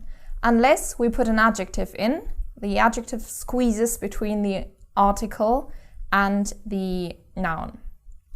So I just said article because if you look at it, kein, keine is actually the negative article of ein, eine. So the indefinite article is being negated by adding a k in the beginning. So whatever variation we have from ein, eine, grammatically, we also have with kein, keine, and it always follows the same rules. Okay, now back to nicht. I will give you more examples. Ich mag ihn nicht so sehr. Ich mag ihn nicht so sehr. I don't really like him that much. So, in English we have the negation in the do not, I don't. But in German we have the nicht, because again the verb, the mögen, to like, is being negated. Or, wir wollen das nicht. We don't want that. Wir wollen das nicht. So you might ask, where do I put this nicht? And that's a tricky question, because nicht is one of those parts of the sentence that sort of always takes the place that is not being taken by something else grammatically. Because we have some crazy rules in German where to put which kind of the sentence, which particle of the sentence. So nicht doesn't really have a rule, it takes the place that is still unoccupied. So very often you will find a very, very long sentence, and the very last word of that sentence is nicht. So you might think for the first 15 words of the sentence it's going to be a positive statement, and then the last word is going to negate it all. So that's very common, and maybe that's why Germans don't really interrupt each other when they're talking, I don't know. Because we always have to wait, because the negation might come at the very end. That reminds me about a funny thing I heard before, that you won't know a German speaking to you whether or not he likes you or he wants to kill you because of the nicht. Yes, exactly, yeah. So the nichts, I can place it everywhere? No, you can't. It might seem to you that it can be placed everywhere, because it just will naturally take a place that is not taken yet. Because nicht just has no priority. Other parts of speech have priority. Adjectives have their fixed place. Verbs have their place. Objects have their place. Adverbs have their place. Time has its place. A place has its place. But nicht doesn't really have a place, so In the end, it's pretty much random, so I can't really give you a rule where to put it. Because in English, I don't always in that, for sure, in that position. In English, it's a lot easier if you want to say it like that. Yeah, because you can just negate the verb by putting it directly with the verb. If you want to express a German sentence that is negative, you can do the same, because when you are talking and you really want to get your message over that this statement is negative, then just place it directly with the verb and the people you are talking to will understand. But I'm saying this because you might be surprised sometimes to hear a really long sentence and then at the end you have the nicht. So yeah, just don't be surprised about that. But when you are trying to formulate a sentence, don't worry too much about it. As long as you use nicht, you'll be fine. Unless, of course, we have a noun, then you should use kein, keine. I will give you some examples for the use of kein. For example, if you want to say, I have no idea, again, this translates into English better no rather than not. Ich habe keine Ahnung. You can't say, ich habe nicht Ahnung or ich habe Ahnung nicht. That really doesn't make sense in German. So, because we really say, I have no idea, we negate the article ein. Ich habe eine Ahnung, I have an idea. Ich habe keine Ahnung, I have no idea. So I can't say, ich habe Ahnung keine. No, because articles always precede the nouns. Always. Just like adjectives. So if you want to add an adjective into that, keine genaue Ahnung, I have no specific idea, for example, then the adjective goes right in the middle. Or another example, kein Mensch geht dahin. No one goes there. So, kein Mensch, no human goes there, geht dahin. Kein Mensch geht dahin. Again, we have kein, we can't use nicht. Or, ich habe kein Interesse. I'm not interested. In this case, the English translation is not, because in English we negate the verb to be, but in German we have this noun, Interesse, because to be interested translates into Interesse haben, so it's got nothing to do with the verb to be. So we use kein, ich habe kein Interesse. I am not interested. Okay, so then we have some further fixed expressions like not anymore, not yet. In these cases it's also important in what way to use nicht or kein. For example, we have nicht mehr. Ich will nicht mehr. I don't want anymore. Ich will nicht mehr arbeiten. I don't want to work anymore. So nicht mehr is always not anymore. You can't separate those two. Nicht mehr, that's an expression and it has to be like that. Or noch nicht. Ich bin noch nicht da. I'm not there yet. So not yet would be translated into noch nicht. And then if we want to negate a noun again, we also have kein mehr. Ich habe keinen Hunger mehr. I am not hungry anymore. Keinen Hunger mehr. So kein, the article goes in front of the noun and mehr goes after the noun. So also these expressions are very useful and you should learn them. So nicht mehr, kein mehr and noch nicht. Okay, I hope that has been quite clear and yeah, you will have fun learning these and you will just hear them everywhere in sentences, and if you just pay attention, if you listen carefully to how people speak, it will just come naturally after a while and you'll just adopt it and get a feeling for when really to use nicht and when to use kein. But as I said, general rule, negating a verb, nicht, negating a noun, kein. Okay, thank you very much for listening and I will see you in the next lesson. Auf Wiedersehen. Hallo, guten Tag und willkommen zu Lektion 11. This lesson is all about adjectives and adverbs. And again, as with many other grammatical things, here we have some differences compared to the use of adjectives and adverbs in English. So, The basic thing I want you to know is that adverbs and adjectives have the same form generally. So, if you look it up in the dictionary, let's take the word fast or quick. You would find schnell. Schnell. That's the basic form of the adjective. So, if we then want to form the adverb in English, you would actually have to modify it, and quick becomes quickly. This does not happen in German, so that already is some good news. Okay, but what does happen in German is that the adjective, when it is a proper adjective, which means it accompanies a noun, it describes a noun, in this case the adjective changes in accordance to the noun, in accordance to the gender and also to the case. Example: das Haus, the house. Let's add an adjective. Big, the big house. Das große Haus. So you see, you don't have the basic form that you have found in the dictionary, which would be groß without the E.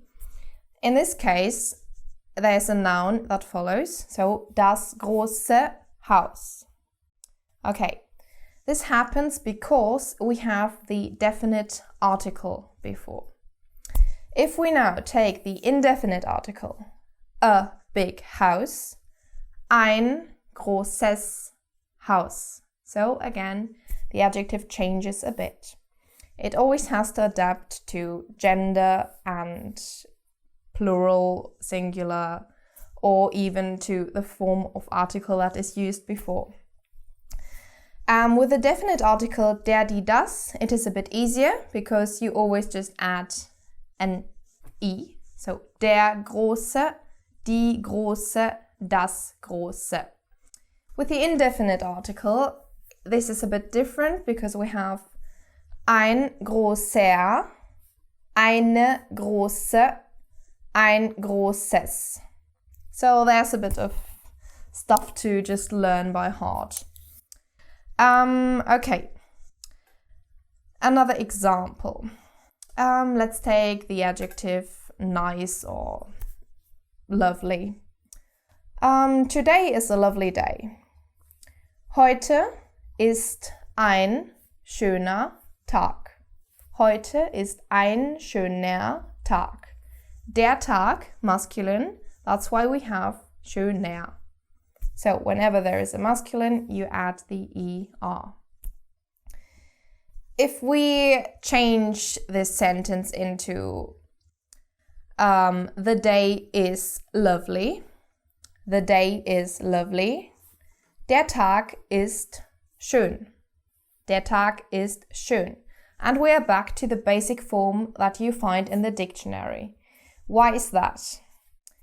In this case, the adjective strictly performs more like an adverb because it doesn't describe the day directly, grammatically, but it describes the verb to be. So that makes it also a bit easier when you have any sentence with a sentence to be, sein. Es ist schön, it is nice. Es ist schön. Sie ist groß, she is tall. You would never have to modify the adjective in any way. Okay, so that's all to say about adjectives. Again, it's something to learn by heart and something that comes naturally after a while. You can actually look up a whole sheet, a whole table of adjective forms because they are very changeable, but don't worry about that. If you see the basic form in a dictionary, just go with that. And yeah, if you use it as an adverb, you don't even have to consider any changes at all. Okay, so thank you for listening and I see you in the next lesson. Tschüss! Hallo, guten Tag und willkommen zu Lektion 12. Today we are talking about how to be formal in German. In English, you have no such distinction. To whoever you are talking to, you can just say you. In German, as in many other languages, you can't. So, if you meet someone for the first time, for example, you wouldn't say, wie heißt du? Wie heißt du? We've heard that before. What's your name? Wie heißt du? You would say, wie heißen Sie? Wie heißen Sie? So, you can see the word sie is showing up again. You have learned sie as the word for she or they. In combination with the verb, you see that we are actually using the they form from the verb. So, wie heißen Sie? The difference between the they and the formal you is that the S in Sie is a capital letter when you are using the formal version of du. And that is always the case, no matter if it's a question or a statement, no matter if it's the first word in the phrase or the last, it is always a capital S. Another example, you speak German well, or your German is good. Sie sprechen gut Deutsch. Sie sprechen gut Deutsch, when you're saying that to a stranger or someone you're not really close to. To a friend, you could say, of course, du sprichst gut Deutsch, normal form. Okay, so that is a distinction you always will have to make when meeting someone for the first time. This goes not for children, so with children you can only say du all the time, but if you're walking around in Germany and want to ask someone a question, a stranger you've never met, you will always use sie and then the third person plural of the verb. So, to friends, it's always say du. To them. Yes, of course, absolutely. And to strangers and maybe also some elder people, I should use also sie form. Sie is also a way of showing respect. So, especially with elderly people, you would never use du. And culturally, it's also a thing to know that normally you might wonder at one point, okay, we've been talking for a couple of times. Is it time to switch from sie to du? You would wait for the older person among you to offer the du. So at the beginning, you don't know them very well. You are formal, you use sie. But maybe after a few weeks, they will suggest, oh, why don't you just say du? Then you have reached another stage of your interaction.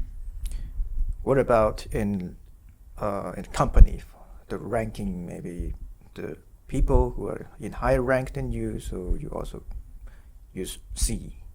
Yes, normally, of course. You wouldn't necessarily say to your boss do, unless they offer it, which might also happen.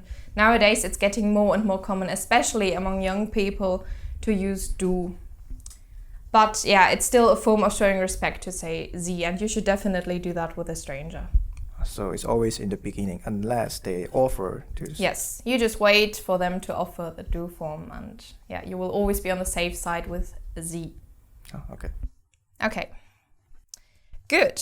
Now, another thing to cover in this lesson is the imperative form. So, if you're not familiar with this term, imperative is the form of a word, of a verb, when you want someone to do or not to do something. Like you order someone to do or not to do. For example, if I say go, that's an order. I want you to go, I say go. That's the imperative form. In German, we have this as well, and here we also make a distinction between being formal and informal. Let's stick with this verb, go. In German is geh. Geh. No do, no nothing, you're just giving this order. So you just take the stem of the verb, the first part, geh, and that is your perfect imperative. Of course, it's a bit rude, but when you want someone to go, you probably have a good reason to be a bit rude. So, if you need to say that in a formal way, which might also happen, of course it's not nice to ask someone to leave, usually, but if you have to and you're not friends with them, you wouldn't say geh, you would say gehen Sie. Gehen Sie. In this case, we have the personal pronoun, but we put it after the verb. Gehen Sie, capital S as well, if you need to have it in the written form. That would be the formal imperative. So only in the formal form I need to also give the pronoun, the personal pronoun. Yes, because otherwise it would just sound like the infinitive form, gehen, because that's the form we use with sie in the plural. So it wouldn't be a complete form. For informal form, I just say... You just use the stem, which you don't use in any other context, so it's clear, and you don't use du. In this case, the same as in English, you say go. You don't say you go. That's when I'm saying that to a friend, to say go. Yes, exactly. Okay, so this was the rather rude imperative. If you are using the imperative in form of a suggestion, so like amongst friends you say, let's go, which would include yourself. We also have this form, and in this case we say, lass uns gehen. Lass uns gehen. So we have the verb lassen, which is let. So it's literally the same as in English. The only difference is that we do make a slight distinction if we are talking to just one person or to a group of people, to a group of friends. If I'm just talking to one friend, I would say lass uns gehen, singular, which is then also the imperative form because lassen is the whole verb and lass stem, so that's the imperative singular. And for plural, let's go, lasst uns. So that is just the normal ihr, you, plural form, ihr lasst. So lasst uns gehen, let's go. That's a small distinction. Actually, when you're speaking, people might not even hear if you have added the T or not, so it really won't be an issue. But that doesn't happen in English. We don't have that. In English, we only have let's, whoever you're talking to. And in this case, also, if you need to be formal, you're talking to a stranger, and you want to suggest that you both go, you would say, lassen Sie uns gehen. Again, Sie, capital S, and that would be the quite polite and formal imperative form. Because again, I have to add a C Sie. there. Yes, exactly. But in the informal form, there's no need to use exactly. do. Yeah. I don't have to put do. Because it's still the normal rules of the imperative form. Okay, good. That's it for the being formal and imperative part. And yeah, I will see you in the next lesson and thank you for listening. Tschüss. Hallo, guten Tag und willkommen zu Lektion 13. Now we are going to talk about modal verbs. Modal verbs would be verbs like to want, to must, to should, to might, and so on. Of course, in German we have them in a slightly different way. So, I have chosen 6 modal verbs. If you go online, you might see a few more, but I have chosen these 6 because they are very important and I can give you many, many different examples for them. What they all have in common is that when you add another verb to the sentence, you don't have a special infinitive indicator, like in English that would be to. For example, in English, after the verb can, if you say I can speak, you would not say I can to speak. You just add the bare infinitive to the modal verb. The same is in German. So, we have 6 verbs. Wollen, to want. Wollen, to want. Möchten is also want, but a bit more polite. So, it is rather like I would like. Möchten, I would, to would like. Then we have können, can. Können, can. Dürfen, which is the type of can that means that something is allowed rather than the ability. So, Dürfen, to be allowed. Müssen, must or have to, müssen. And sollen, which is a form of have to that is more like a suggestion. So let's say should. Sollen, should. Okay, so we have these 6 verbs. Some of them are irregular, some of them are regular in their conjugation. We will get through that very quickly. Wollen, ich will, du willst, sie es will, wir wollen, ihr wollt, sie wollen. Möchten, ich möchte, du möchtest, sie es möchte, wir möchten, ihr möchtet, sie möchten.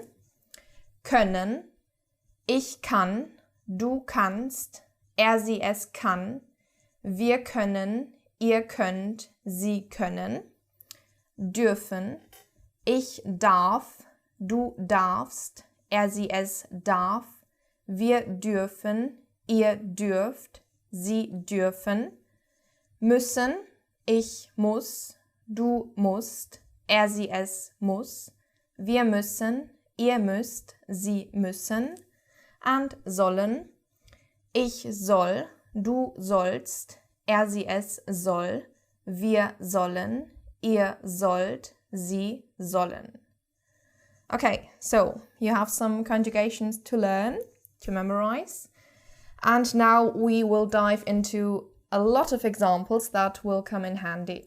Okay, let's get back to the verb wollen, to want. Ich will ein neues Fahrrad. Ich will ein neues Fahrrad. I want a new bike. I want a new bike. In this case, we don't have to say haben. I want to have a new bike. It's not necessary with wollen. Willst du noch was? Willst du noch was? Do you want some more? Willst du noch was? Sie will nach Hause. Sie will nach Hause. She wants to go home. She wants to go home. In this case, you will notice we actually don't use the verb gehen because the context is clear. Sie will nach Hause. We just know that it involves the going home. So we don't have to say that. And in fact, it would sound a bit more unnatural if you actually added it and said, sie will nach Hause gehen. It's just not necessary. So people often have a modal verb and then directly a place or a time, and from the context, everything is clear. Okay, next verb, möchten. So the more polite version of wanting. Das möchten wir nicht. Das möchten wir nicht. We don't like that. We don't want that. We would rather not that. Möchten Sie etwas trinken? Möchten Sie etwas trinken? Do you want to drink something? Would you like to drink something? So it's a rather polite way of formulating your question or your statement. Next verb, to can. Okay, können. Kannst du mir helfen? Kannst du mir helfen? Can you help me? Very similar to English, and it refers to a ability in this case, being able to do something. Ich kann Italienisch. Ich kann Italienisch. I can speak Italian. Also in this case, we don't need to say the verb to speak, we just say I can Italian, and from the context it is clear, because what else would you do with a language than speak it? So what about other things besides the language? Also just use ich kann. It really depends, because for example, if you want to say I can play football, you wouldn't say ich kann Fußball, because then what exactly? Can you play or can you watch? Because there we have more possibilities from the point of view of the context. But with a language, there's no need. So that's always the best example. With a language, you only use the modal verb can and then the language. So it really depends on the thing that it depends, say. Yes. What about cooking? Cooking. I can cook. Ich kann kochen. I can cook. Yes, in this case we have a verb anyway. Ah, yes. So, yeah.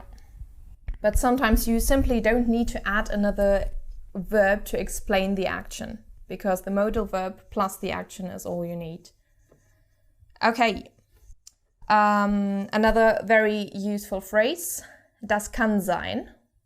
Das kann sein, with the verb can, which means may be, that may be, could be, might be. So you hear that all the time. Kann sein or das kann sein. Sein, it means be. Exactly. Sein is the infinitive form of the verb to be, as we have discussed in that lesson. So it's very similar to the English be, the usage. The usage, yes, exactly.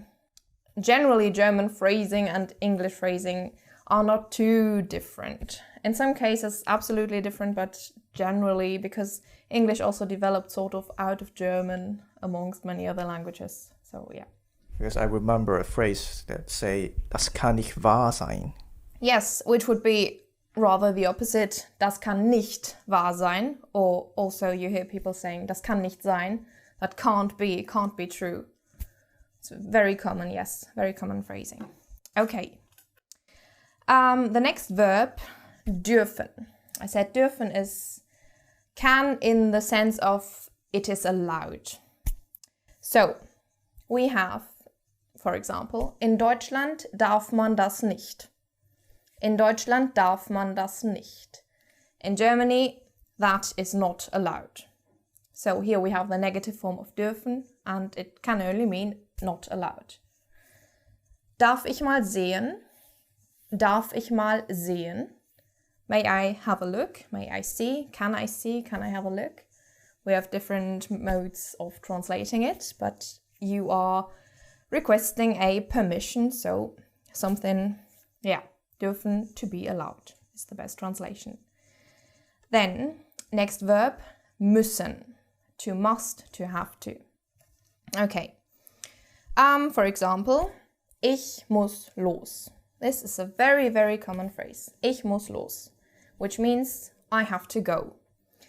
In this case as well, we have no other verb. We just have ich muss, modal verb, conjugated, and los.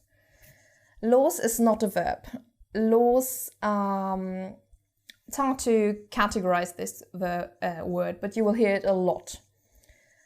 For example, also, los geht's, let's start. So, los is always for something starting or going with some movement. So, you will hear this phrase a lot. Ich muss los. Okay. Another phrase for a negative way of müssen. Because in English we have must means must. But if we have the negative, must not, it is actually when something is forbidden in English. In German, that is not the case. If we negate the verb müssen, it means another thing. For example, du musst das nicht machen. Du musst das nicht machen. Word by word, that would be, you must not do that when we think of müssen as must, but that's not what it means. It actually means you don't have to do that. There is no need that you do that. So it's rather the not have to form than the must form. That is very important. Okay, and so our last modal verb is sollen, which is, let's say, should or shall. Ihr sollt nicht so laut sein. Ihr sollt nicht so laut sein. You should not be so noisy. You should not be so noisy. Or in a positive statement, genau so soll es sein. Genau so soll es sein. Exactly like this, it should be, it shall be. So sollen is more a suggestion and not so much an obligation.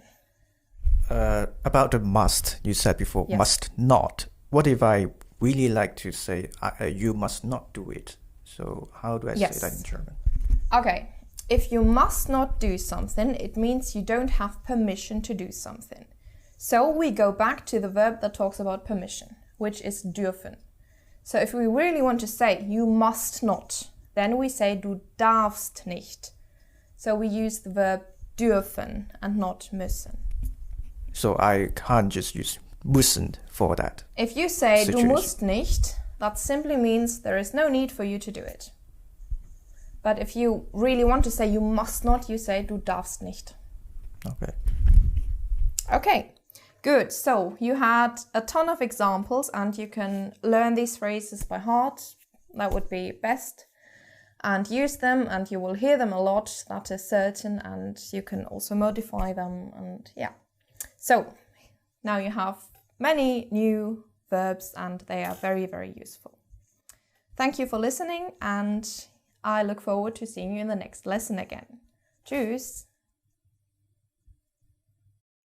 Hallo, guten Tag und willkommen zu Lektion 14. In this lesson, we are going to talk about how to ask for help or information in German. Okay, the first useful word to know when you are walking on the streets of Germany and you want to stop someone to ask something. You would say Entschuldigung, Entschuldigung, or even more polite, Entschuldigen Sie bitte, Entschuldigen Sie bitte. So that would simply be sorry. Sorry, I'm interrupting. Sorry, I'm going to ask you a question. Okay, then you might want to say, können Sie mir helfen? Können Sie mir helfen? Can you help me? Or even more polite, können Sie mir vielleicht helfen? Können Sie mir vielleicht helfen? Can you maybe help me? Because not only the British are trying to be polite, we also in Germany add this and that to make the sentence more polite. Then you might be looking for a place. You can say ich suche, and then you name the place that you're looking for. Ich suche, I am looking for, ich suche. Or you really need to say that you need to go somewhere. You could simply say ich muss zu. Ich muss zu. Muss, we had it in the last lesson as a modal verb, so you don't even need to add another verb. You don't need to say I need to go. You simply say I need to station, for example. So let's take this example, station. Ich muss zum Bahnhof. Ich muss zum Bahnhof. Okay, now you might simply ask, where is? Wo ist? Wo ist der Bahnhof? Where is the station? Or more polite, do you know where the station is? Wissen Sie, wo der Bahnhof ist? Okay. Then, some possible answers. It's not enough to know how to ask something. You might want to understand what they are answering. So, you might be lucky and they say, yes, of course. Ja, natürlich. Ja, gerne. My pleasure to help. Yes. Or they might not know it and they will say, nein, tut mir leid. Nein, tut mir leid. No, I'm sorry. So here we have a different sorry than we had before. So if you are stopping someone or you want something from someone, you say Entschuldigung. But if you are sort of apologizing, you would say tut mir leid. Also es tut mir leid, but that's a bit too much, especially in this context. So just tut mir leid, nein, tut mir leid. This you might hear a lot. Or they also say sorry, just say sorry. Oh, yes. Common in Germany. Especially younger people nowadays often really use the English word sorry. But I wouldn't use it if I was going to ask for an information because it can seem a bit not so much polite because after all it isn't a German word and for a German person it's nicer to hear Entschuldigung than sorry. Although everyone knows what it means, of course. Yeah, maybe to friends it's okay, but to stranger or to yes, you can form. Yeah, friends say that to each other, but not everyone likes it. For example, me personally, I don't like it when people say sorry in Germany to me. I prefer the old-fashioned Entschuldigung. Okay, then they might explain why they can't help you. It's very common. They excuse themselves because they are not local, and they might say, ich bin selbst nicht von hier. Ich bin selbst nicht von hier. I am myself not from here, literally. Or they actually apologize a bit further and say, da kann ich leider nicht helfen. Da kann ich leider nicht helfen. Literally translated as, there, unfortunately, I can't help you. Very polite. Okay. Or they actually explain you then the right way. So it's also important to learn all the direction terminology. Easiest might be, of course, when they use gestures and say, you ask, where's the station? Wo ist der Bahnhof?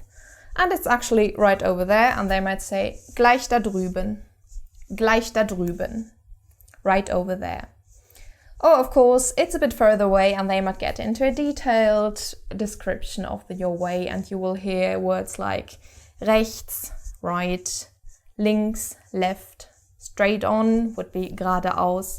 So these are also very important to learn. Okay, right. That's it about asking for help and information. I hope you find these phrases and words useful, and I will see you in the next lesson. Thank you very much. Tschüss. Hallo, guten Tag und willkommen zu Lektion 15. In this lesson, we are going to talk about eating and drinking. So, we will have many useful vocabulary and phrases. Okay, let's get right into it. If you go to a restaurant or another place where you want to order food, the first thing you need to know how to say is, I would like. So, how can you say that? You can say, ich möchte, or ich möchte gern. You already know the verb möchten. Or you say, ich hätte gern. Ich hätte gern. I would like, and then you say whatever you would like to have.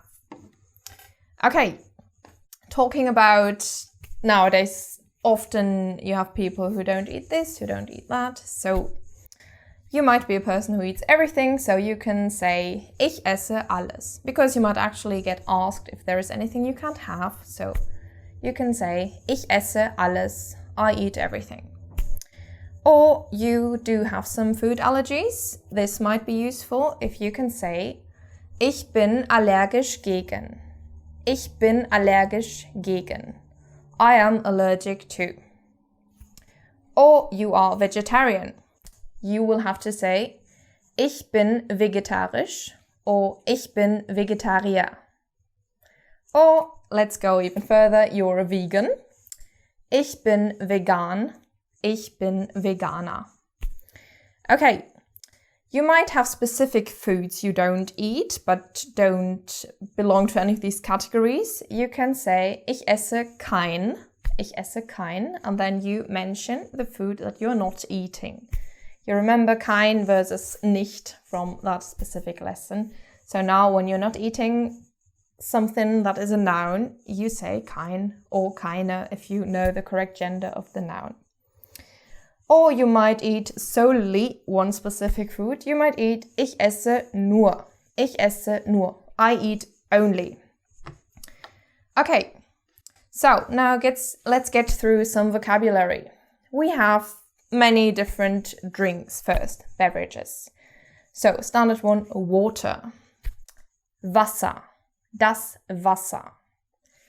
When you order water in Germany, beware, it is usually sparkling. So, you can make the distinction between stilles Wasser, which would be normal natural water, and Wasser mit Kohlensäure. Wasser mit Kohlensäure, sparkling water, water with gas.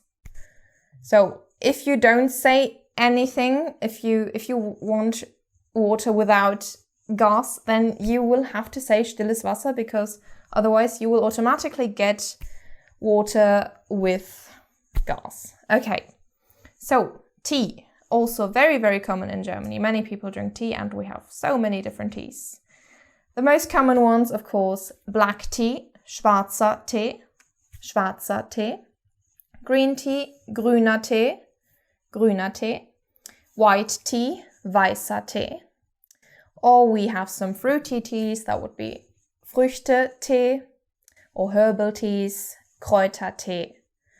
And it might come in handy to know these, because if you order a tea in Germany, it is not like in the UK or wherever that you automatically get black tea. They actually expect you to make a distinction because, yeah, in Germany we do have this huge variety and everyone likes another type of tea, so you might want to specify that. So, coffee. Coffee in German, Kaffee. Kaffee. And you drink Kaffee in a café, in a coffee shop, café. So in this case, the accent is important. Where do you stress the word? That changes the meaning. Ich trinke Kaffee im Café. Also notice the different spelling. Okay, if you order coffee in Germany, it is usually a larger mug, like an Americano, you could say. It's not when you go to Italy and order coffee, you will only get a little shot. So beware of that as well. If you want that Italian coffee, this would be an espresso. Exactly like you use also in English.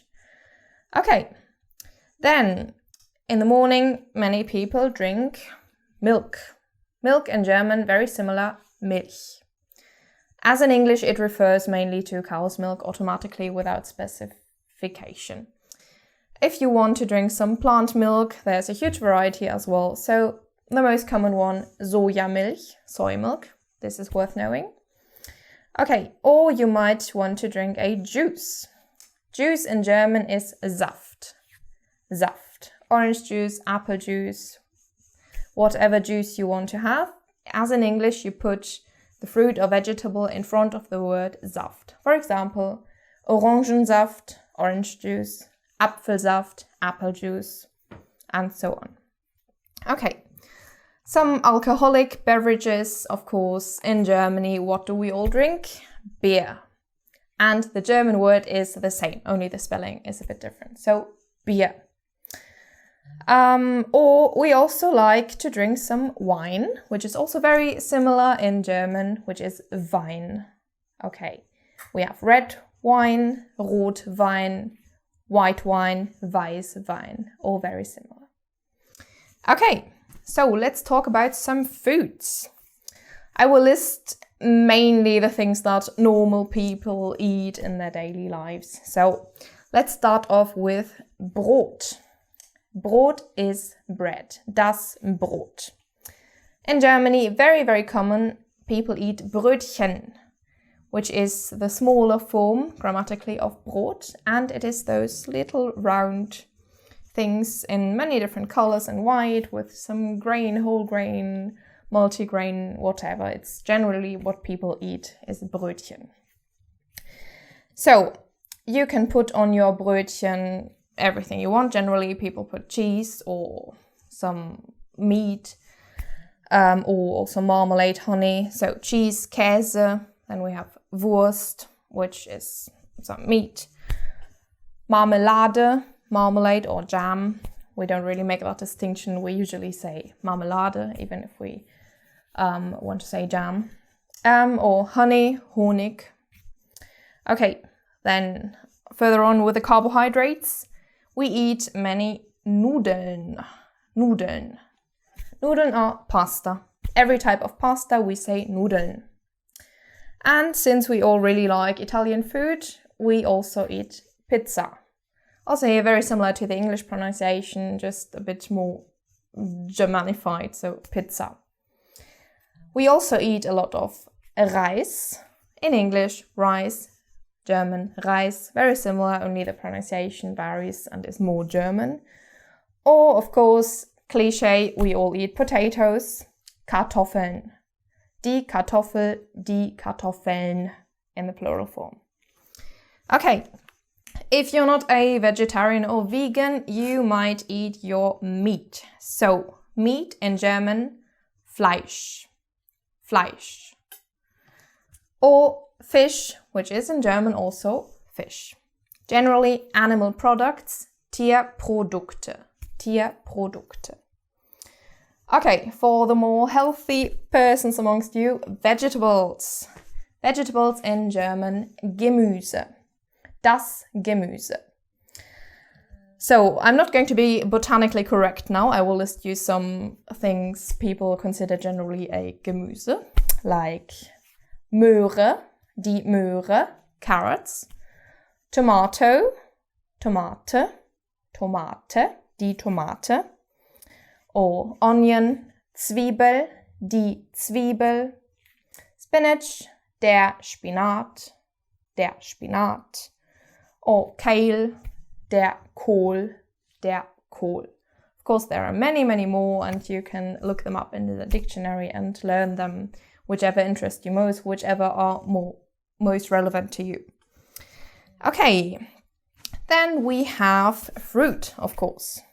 So the most commonly eaten fruits would be Apfel, apple, Banane, banana, Birne, pear, Orange, orange, this sounds actually a bit French, orange, or Erdbeere, strawberry, Melone, melon, and many more. The word fruit itself can either be Obst, Obst, das Obst, or we also say Frucht, die Frucht, but that refers more to one specific, to one piece of fruit, die Frucht. Okay, another food group we have legumes or pulses. Very commonly eaten beans, peas, lentils, and so on. So let's just get you to know these three. Beans, Bohnen, die Bohnen, peas, die Erbsen, and lentils, die Linsen. Okay, another food to mention might be mushrooms, in German, Pilze, die Pilze. So, we've covered the main food groups, and for whatever else you want to know, just look it up in the dictionary, and yeah, that's vocabulary. So these are quite useful, so learn them if you like, if you think you need them. And okay, that's it. What about I finished a meal in restaurant and I would like to get the bill? How would I say in German? Oh, back to the restaurant. Okay, so just the word bill, that would be Rechnung. And of course, since we're polite, we say bitte, die Rechnung, bitte, the bill, please. That's all you say. Yeah, or you can also say, I would like to pay. Ich möchte zahlen, bitte, please. Is it common that people give tips to waiter, waitress in Germany? Restaurant? Yes, people do that all the time, of course, but I think in other countries it's more dramatic if you don't do it. So no one in Germany actually hates you if you don't give a tip. So, for example, in Hong Kong, we don't give tips actually. Yeah, I know it depends on the culture you're in. So in some countries, you are really expected to do it, and they even write it on the receipt, and they already calculate it, and yeah. But you don't have to in Germany. Of course, the waiter will be very happy if you do, but yeah, it's not a must. Okay, so that's it for eating and drinking, and I hope you enjoyed the lesson, and I see you next time. Tschüss!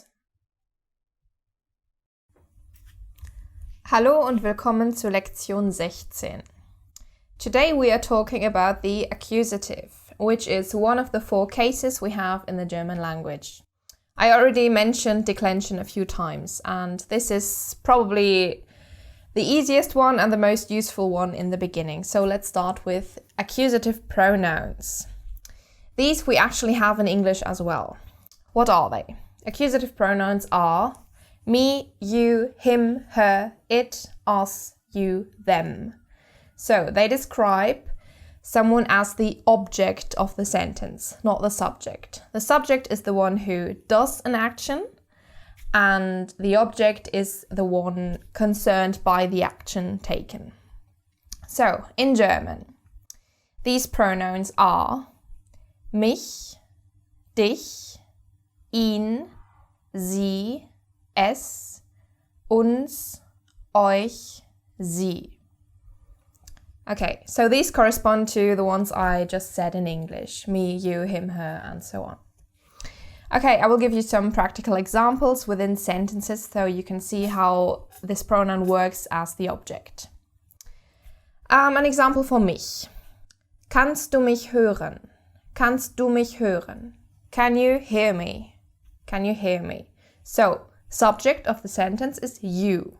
Kannst du, because du is the one who acts in this sentence. And mich, can you hear me? I am the object. So, kannst du mich hören? Can you hear me? An example for dich, very, very practical. Ich liebe dich. I love you. So, I am the subject, you are the object. I love you. Ich liebe dich. Ihn, sie, es. Ich hasse ihn. I hate him. Ich hasse ihn. Ich frage sie. I ask her. Ich frage sie. Ich sehe es. I see it. Ich sehe es. Okay, uns.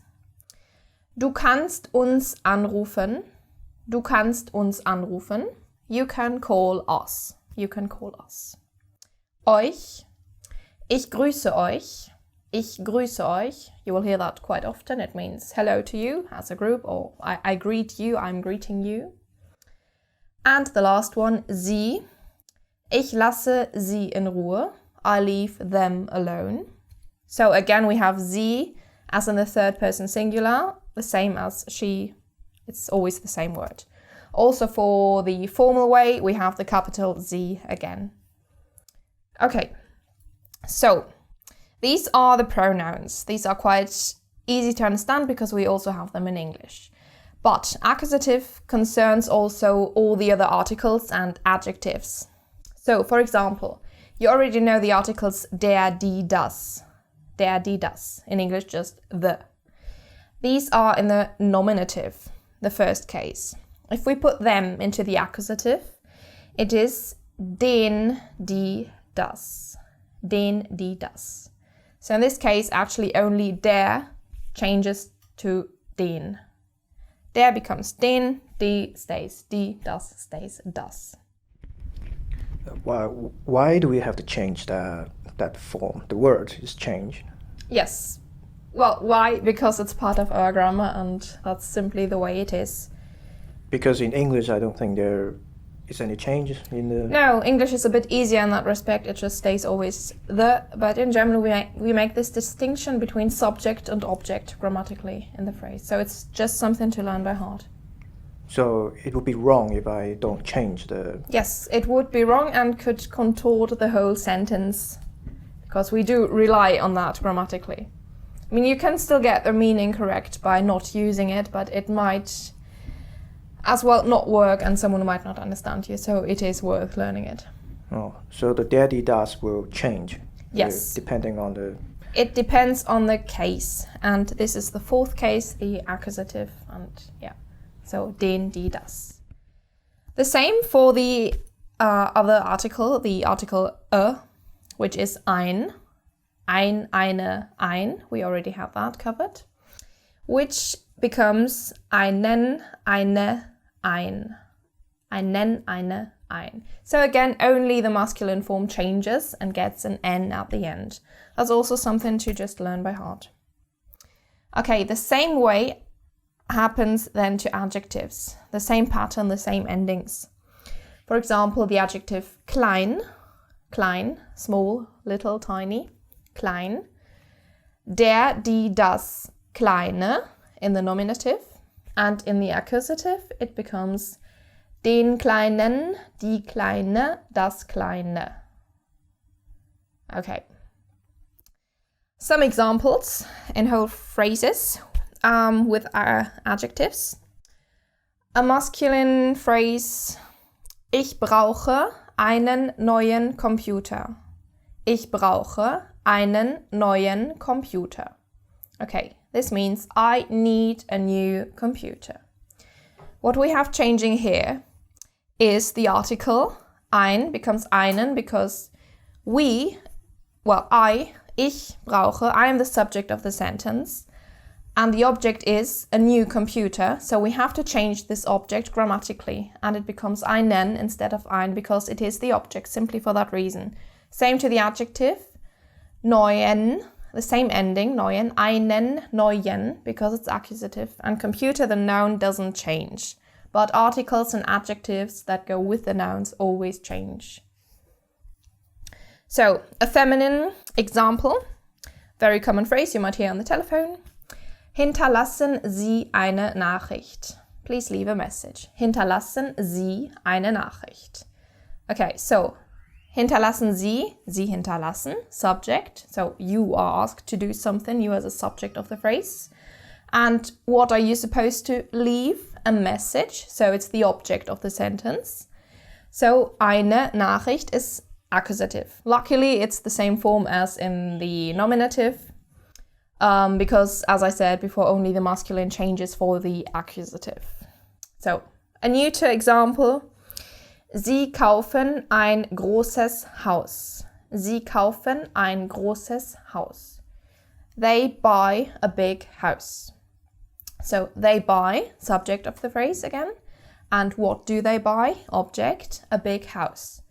And here the article doesn't change. It stays ein. It is always ein Haus, a house. But the adjective does change because it would be normally großes, das große, and ein großes. So you have to always adapt the adjective as well. Okay, another thing to mention for the accusative, there are some prepositions that always require the accusative. The most vital ones would be für, which means for, and ohne, without. So every time you hear for or without, the noun that follows has to be in the accusative form. For example, if I want to say for you, it is für dich and not für du or something. Same with ohne dich, without you. So we have to use the accusative. No way around that. Okay, this is it. So you got an idea about our first case, the most useful, and for the changes of the articles and adjectives, it's simply something to learn by heart to get it right. Okay, thank you very much, and I see you in the next lesson.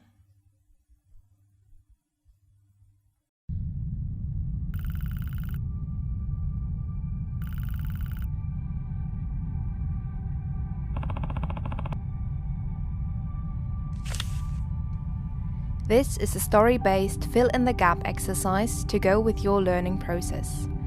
Underneath every journal entry, you will find a list of 20 words that have fallen out of the text. Try to match them into the correct gap. The English translation will help you do this.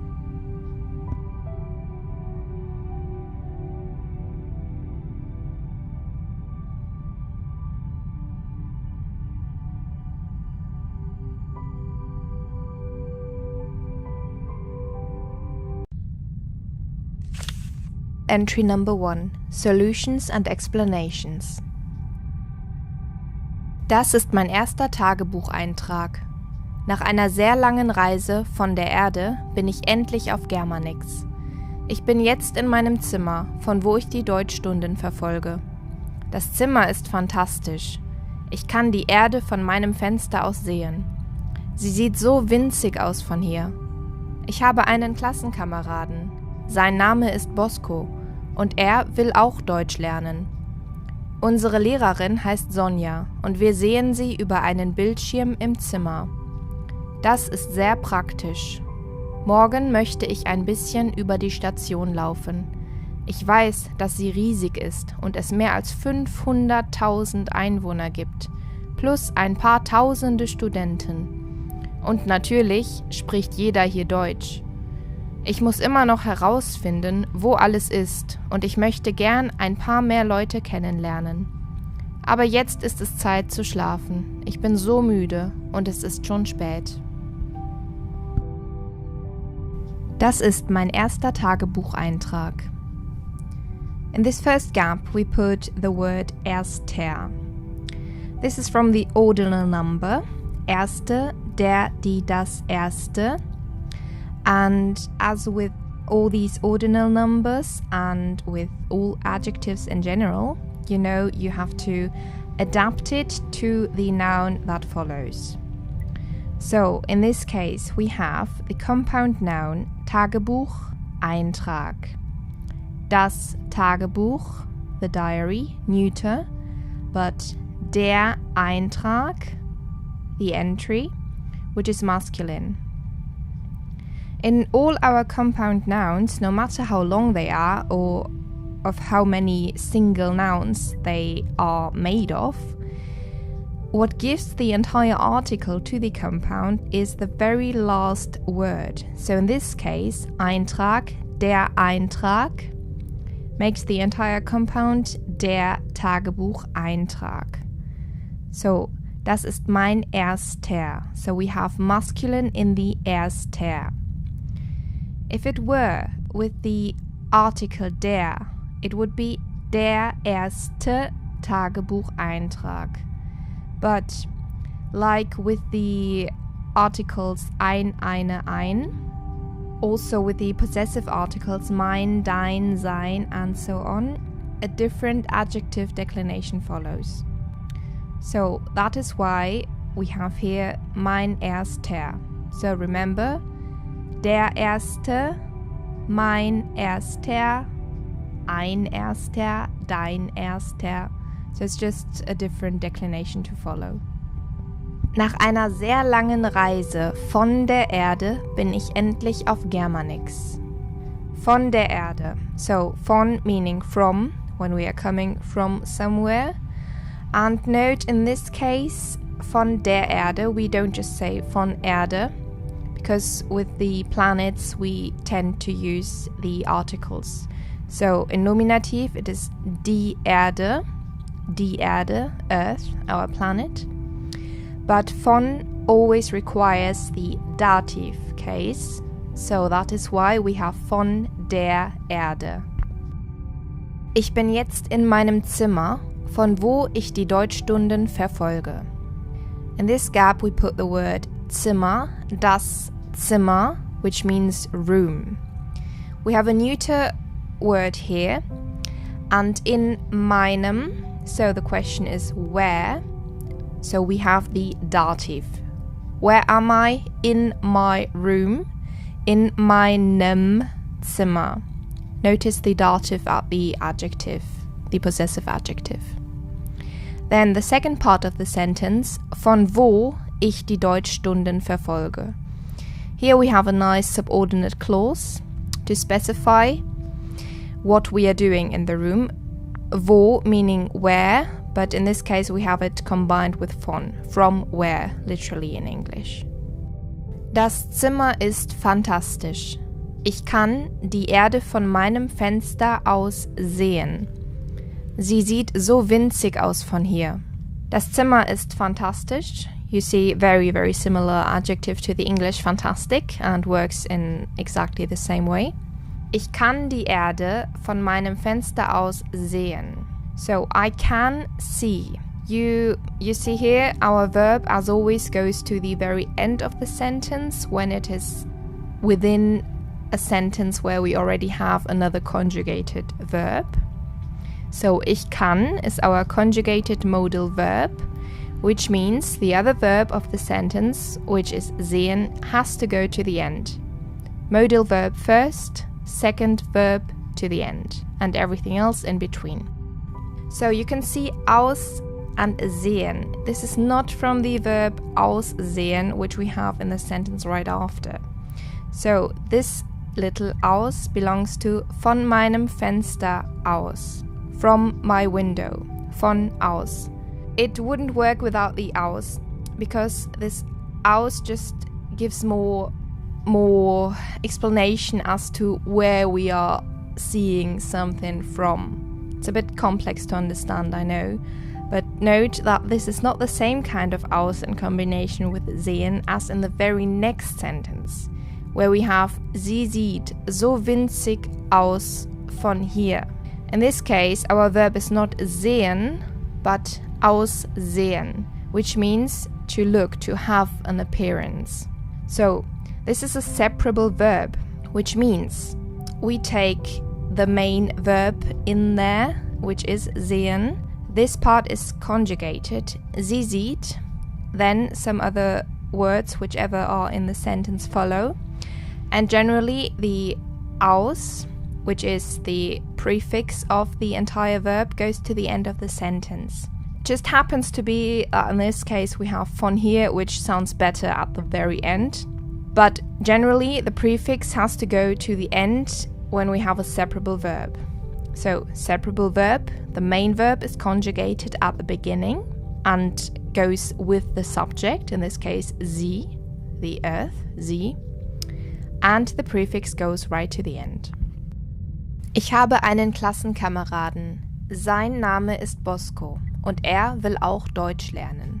So in this sentence we have quite an old-fashioned word actually, but it is still very much used. So it is Klassenkamerad, which is just a classmate. And your classmate is male. His name is Bosco. So for the gap, his needs to be put in. So his name, sein Name. And he wants to, he would like to. Will. Straightforward third person singular from the verb wollen. Unsere Lehrerin heißt Sonja und wir sehen sie über einen Bildschirm im Zimmer. Wir sehen, we see her, we can see her through a screen in the room. Das ist sehr praktisch. Praktisch, practical, another word that is very similar to the English. Morgen möchte ich ein bisschen über die Station laufen. Ein bisschen, a little, or for a while, in this case, temporary. Morgen möchte ich, you note here, classic case of inversion, because morgen is the first word of the sentence, so we have to put the verb next and then the subject. Station, very general, that's how we can call our Germanic space station. Ich weiß, dass sie riesig ist und es mehr als 500.000 Einwohner gibt, plus ein paar tausende Studenten. Ich weiß, I know, first person singular from the verb wissen, to know. Dass sie riesig ist, that's our secondary phrase. Das with a double S, very important. I know that. This also always follows a comma. It's a huge grammar mistake if you do not put the comma there. Und es mehr als 500.000, straightforward number, 500,000 Einwohner, inhabitants, gibt. Again, you see the verb of the das sentence goes to the very end. Dass es gibt. Geben, to give. Es gibt, meaning there are. So, dass es gibt, that there are. And then our little end of the sentence, plus ein paar tausende Studenten, plus a few thousand students. Very straightforward. Und natürlich spricht jeder hier Deutsch. Spricht, third person singular from sprechen, to speak. And of course, everyone speaks German here. Jeder, meaning everyone. Again, classic case of inversion, because spricht jeder. First the verb, then the subject. You remember that I said after und it doesn't change, but note here we have something else after the und. So und natürlich, and the natürlich part causes the inversion. Ich muss immer noch herausfinden, wo alles ist. Und ich möchte gern ein paar mehr Leute kennenlernen. Ich muss immer noch herausfinden. Herausfinden, to find out, also very literal from the English.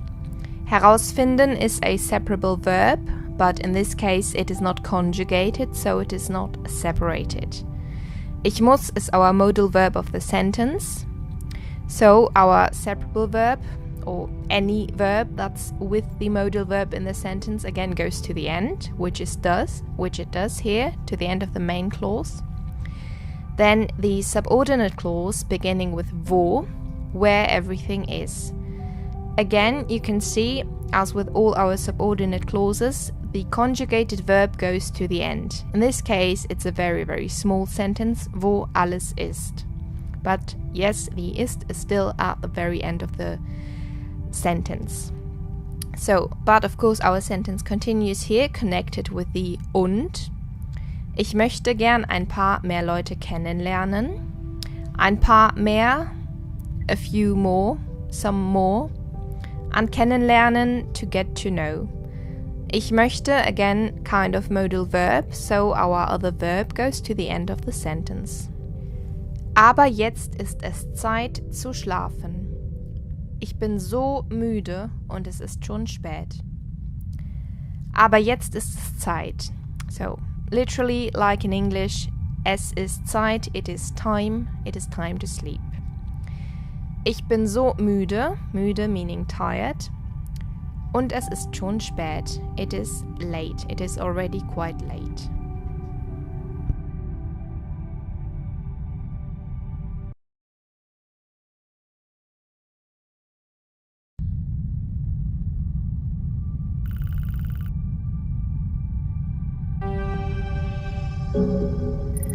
Welcome to the interactive roleplay tasks. In this video series, you will be guided through realistic scenarios that you will almost inevitably face when traveling through Germany. Using your newly acquired language skills, you will communicate with locals when you order food or drinks, ask for directions, or you'll just chit-chat with friendly native speakers. Now then, immerse yourself into this final rehearsal and enjoy the practice as many times as you wish to do so.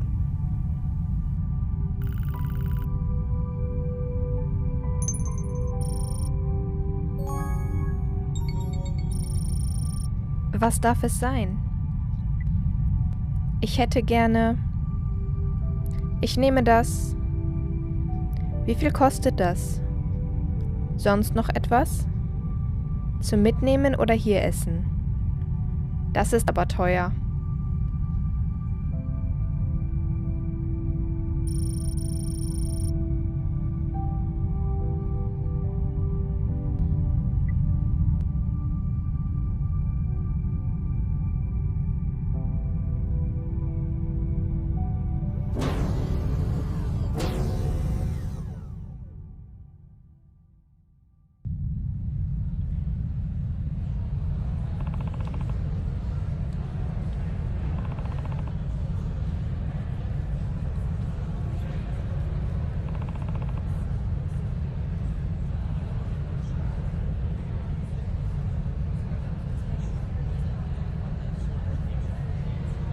Entschuldigen Sie, wie komme ich zum Café 28? Das ist ganz nah. Gehen Sie einfach geradeaus und gleich die nächste links.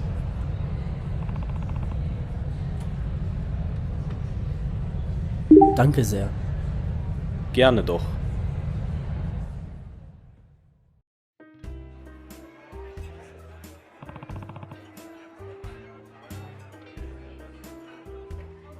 Hallo, was darf es für Sie sein?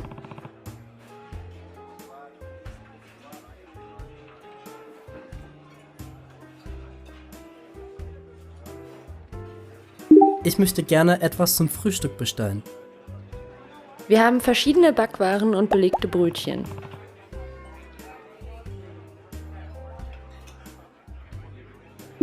Das Brötchen da ganz vorn bitte. Dazu Kaffee oder Tee?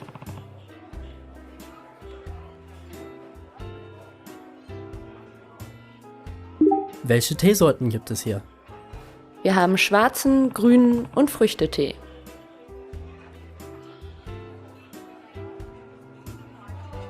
Ich nehme einen grünen Tee bitte. Darf es sonst noch etwas sein? Das wäre alles. Möchten Sie es zum Mitnehmen oder hier essen? Zum Mitnehmen bitte. Das macht dann 10 Euro.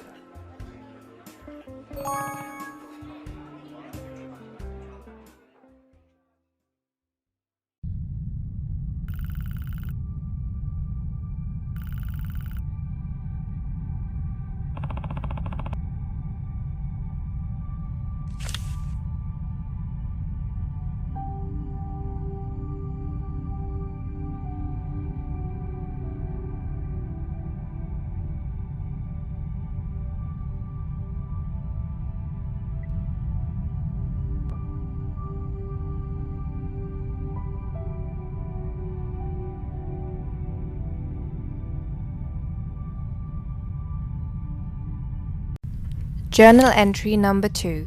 Solutions and explanations. Was für ein Tag. Diese Station ist so unglaublich groß. Ich habe mich mehrere Male verlaufen. Ich wollte in das berühmte Café 28 gehen, aber ich konnte es einfach nicht finden. Letztendlich habe ich einen Einwohner nach dem Weg gefragt. Das war ein wirklich netter Typ. Er hat mir gesagt, dass ich sehr nah am Café 28 bin. Im Café begrüßte mich eine Kellnerin und fragte mich, was ich gern bestellen möchte. Ich hatte ein typisches deutsches Brötchen. Es war frisch aus dem Ofen. Die haben auch verschiedene Teesorten und viele andere Getränke. Die Atmosphäre im Café ist sehr positiv und lebendig. Ich kann verstehen, warum so viele Leute es lieben, dorthin zu gehen. Der einzige Nachteil ist, dass die Preise recht hoch sind.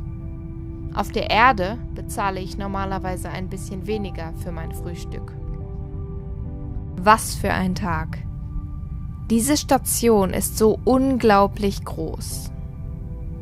So here we have unglaublich, meaning incredible, and where in English you would have an adverb, incredibly. In German, as you know, we do not change our adjectives into adverbs like that, so it just stays the same way as you would find it in the dictionary. Ich habe mich mehrere Male verlaufen. Verlaufen is a nice verb actually. It means to get lost, to go somewhere where you didn't want to go. Laufen is to run, to walk, to go, and fair always means that it's not quite like it should be. Not always, but it's that kind of prefix that gives an indication that something is going wrong. Mehrere Male, several times, so it is das Mal, the time, as in one time or two times, twice, etc. It's a noun, so capital M, das Mal, die Male, mehrere Male. Ich wollte in das berühmte Café 28 gehen, aber ich konnte es einfach nicht finden. Das berühmte Café. So we have an adjective again and we have to decline it. It is das Café, and with our adjectives in the neuter we have the berühmte. Der, die, das berühmte. Where do we want to go? In das Café. We have a direction, so this entire construction is an accusative. In das berühmte. Accusative, neuter. Aber ich konnte es einfach nicht finden. But I just couldn't find it. Just as in English, we add this sort of einfach, which can mean easy or simple or just. So I just couldn't find it. Ich konnte es einfach nicht finden. Letztendlich habe ich einen Einwohner nach dem Weg gefragt. Letztendlich is a nice word to say eventually or in the end. Habe ich einen Einwohner nach dem Weg gefragt. Nach dem Weg fragen, to ask for directions. In German, we ask for the way. This nach is because fragen always requires the preposition nach. So in the dictionary, if you look up to ask, fragen, you will find fragen nach. Ich frage nach etwas. I am asking for something. And we have a dative following here. So to ask for plus dative. Fragen nach plus dative. Ich frage nach dem Weg. I am asking for the way. Das war ein wirklich netter Typ. Er hat mir gesagt, dass ich sehr nah am Café 28 bin. Das war ein wirklich netter Typ. So we are referring to the guy we have met. Ein netter Typ. We often use this in German, saying Typ in order to say a nice guy. We would not use that with a female. So literally a nice type, but referring to a male human being, we use it. Ein netter, so, adjective declination, always a bit tricky. It would be der nette, always der, die, das nette, from the net in the dictionary, nice, net. But with our ein article, we have different declination to follow, so ein netter Typ. In this case, we have the word wirklich, like really, right in the middle, but it doesn't matter, it doesn't change the grammatical structure. So ein netter Typ, ein wirklich netter Typ. Er hat mir gesagt, dass ich sehr nah am Café 28 bin. Sehr nah, simply very close to. Nah an dem, am Café. So, as usual, we have our preposition an and the article dem combined to am. And nah always requires the preposition an. So, nah am Café. Das Café. It's neuter, so am. Im Café begrüßte mich eine Kellnerin und fragte mich, was ich gern bestellen möchte. So, eine Kellnerin, simple, a waitress. I was greeted by a waitress. Und fragte mich, was ich gern bestellen möchte. Bestellen, to order. Ich hatte ein typisches deutsches Brötchen. Es war frisch aus dem Ofen. Typisches deutsches Brötchen. Brötchen, those little round bread things that are very, very popular in Germany. And there are so many different types of it. So, typisches deutsches, two adjectives, both one behind the other. Ein typisches, ein deutsches, because it's neuter, das Brötchen. Again, if we had the article das instead of ein, it would be das typische Deutsche. So again, just standard declination rules for adjectives. Es war frisch aus dem Ofen. It came fresh from the oven. So aus dem Ofen. Aus dem Ofen. Here we have a clear dative. Die haben auch verschiedene Teesorten und viele andere Getränke. Verschiedene Teesorten. So, different types of tea. Teesorten. Die Teesorten. This is plural and accusative because they have, who do they have? Types of tea. Accusative. So, our adjective again follows this special declination. If we had an article here, die verschiedenen Teesorten, but without article, it's just verschiedene Teesorten. Und viele andere Getränke, drinks in general, andere Getränke. And the same again, if we had the specific article die here, die anderen Getränke. So it's always a bit tricky with the adjectives. Die Atmosphäre im Café ist sehr positiv und lebendig. Lebendig meaning lively, straightforward. Ich kann verstehen, warum so viele Leute es lieben, dorthin zu gehen. I can understand, verstehen. This is our main clause, ich kann verstehen, I can understand. Then the subordinate clause follows. Warum so viele Leute es lieben? Why so many people love it? So we have one subordinate clause followed by another subordinate clause. Dorthin zu gehen. And the introductory word for this second subordinary clause is dorthin. So, dort means there, like over there, not here. And hin, from wohin, where to. So we always have a direction aspect in that. So why so many people love it to go there? In English you will only ever have there, not really to there. But this is exactly what it means. It means to there, to a place. Dorthin zu gehen, to the cafe. So the direction is in this word.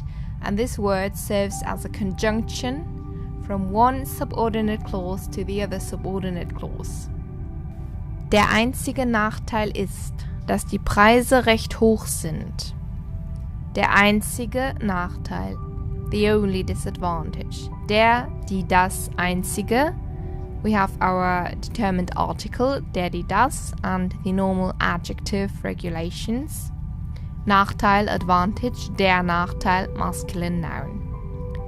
Dass die Preise recht hoch sind. Here again we have a subordinate clause introduced by das, that, which in German always double S and always after the comma. That is very, very important. Preise recht hoch. So we are talking in German about high prices. So basically something is expensive, a price is high. Preise recht hoch. Recht always meaning fairly, relatively high. Auf der Erde bezahle ich normalerweise ein bisschen weniger. Ein bisschen weniger. A little less. So, wenig, a little. Weniger, comparative, less. Ein bisschen weniger, a little less. And für mein Frühstück, ending the sentence, for my breakfast. Das Frühstück, breakfast, is a neuter noun. Für always requires the accusative, so we have mein Frühstück.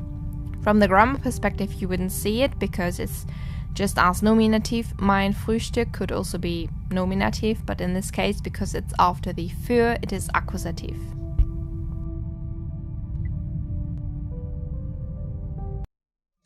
Hallo und willkommen zu Lektion 17. Welcome to lesson number 17. In this lesson, we are going to talk about present tense, present continuous, and future tense. Sounds much, but it isn't. The present tense we've already done a couple of lessons ago, the normal present. Okay, so what I'm going to introduce now is the present continuous, which works in a different way in German, but in a very, very easy way. Okay, to do the present continuous, as in I am doing something, we simply add one tiny little word to the sentence, which is the word gerade. Gerade. So you can see there is an E in the word, but it's not actually pronounced, so everyone always says gerade. So, I am eating, ich esse gerade. So we have the normal present tense from the verb, and we add gerade after the verb. Was machst du gerade? What are you doing? Was machst du gerade? Ist gerade bei uns. He is with us right now. Ist gerade bei uns. So it always expresses something that is done in the moment of saying it. Gerade, by the way, also means straight. So you might come across some sentence with to gerade, for example, Sie stehen gerade. They are standing straight right now, that would be. But yeah, so gerade without the meaning is just to use the present continuous. Okay.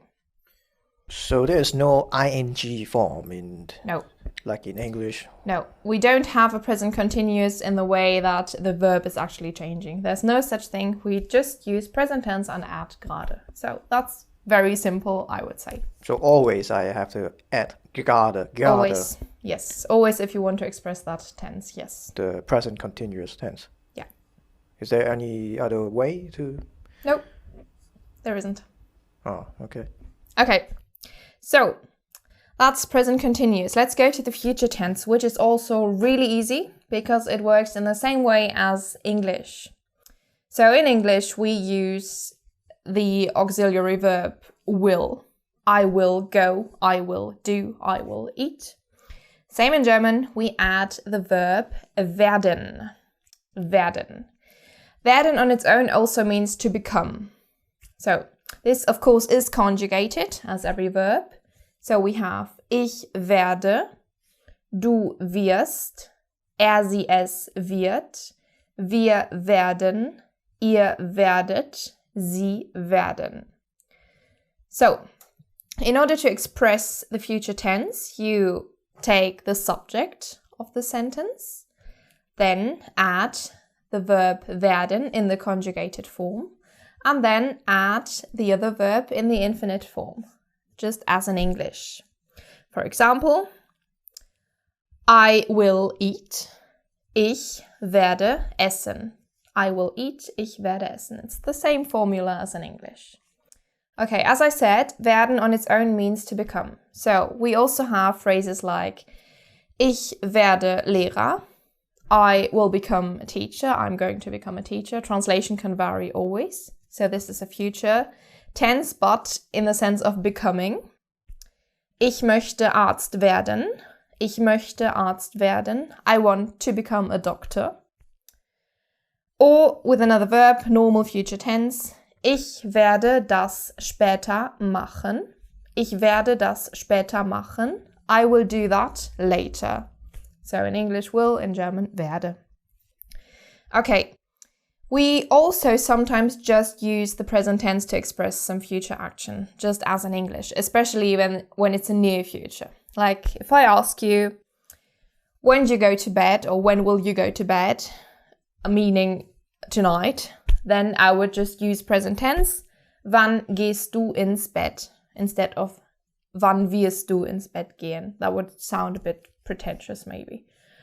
So the werden especially is used for a more distant future, like in an expression like wann wirst du endlich wiederkommen? Wann wirst du endlich wiederkommen? When will you finally come back? So also the finally, endlich stresses how distant this future is. So that's when we would probably use the werden. Okay, but it works in a very easy way, same as in English, so there's not much to add. Okay, then that's it. Thank you for listening, and I see you in the next lesson.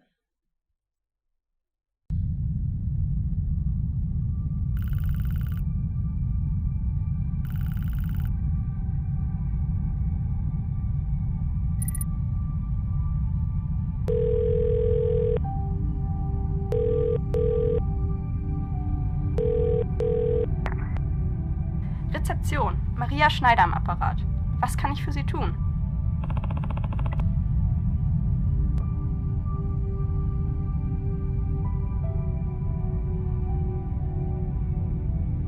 Hallo, ich habe keine frischen Handtücher mehr. Könnte ich neue bekommen? Selbstverständlich. Welche Zimmernummer haben Sie?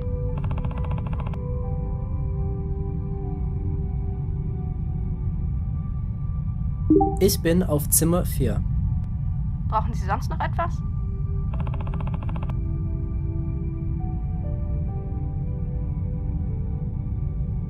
Könnte ich noch ein zweites Kissen bekommen? Kein Problem. Ich lasse beides gleich bringen.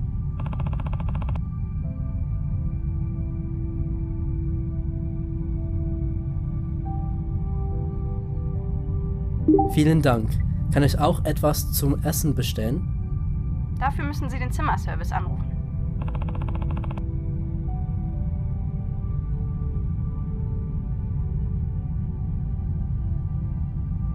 Könnten Sie mir die Telefonnummer geben? Die Nummer ist im Zimmertelefon auf der Taste 2 gespeichert.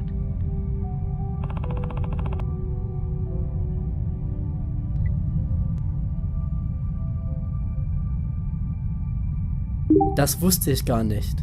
Vielen Dank. Gerne. Sie können sich jederzeit bei Bedarf an uns wenden.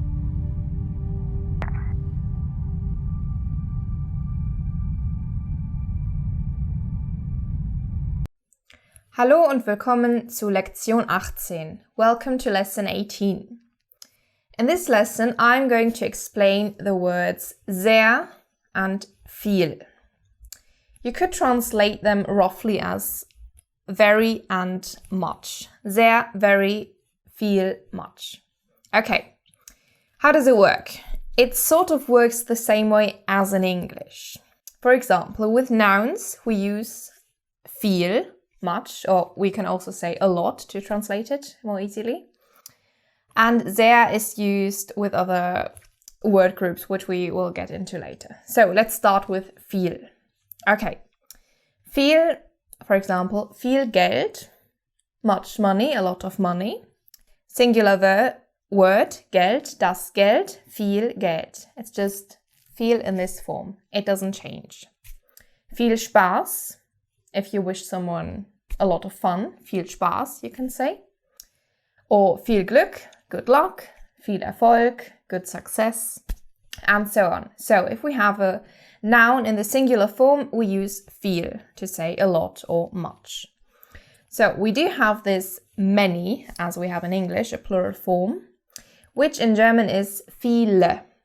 Viele. So we use this with a noun in the plural. For example, many people, viele Leute, viele Leute. Or many greetings, viele Grüße. This is a very common expression, viele Grüße, also at the end of an email, for example.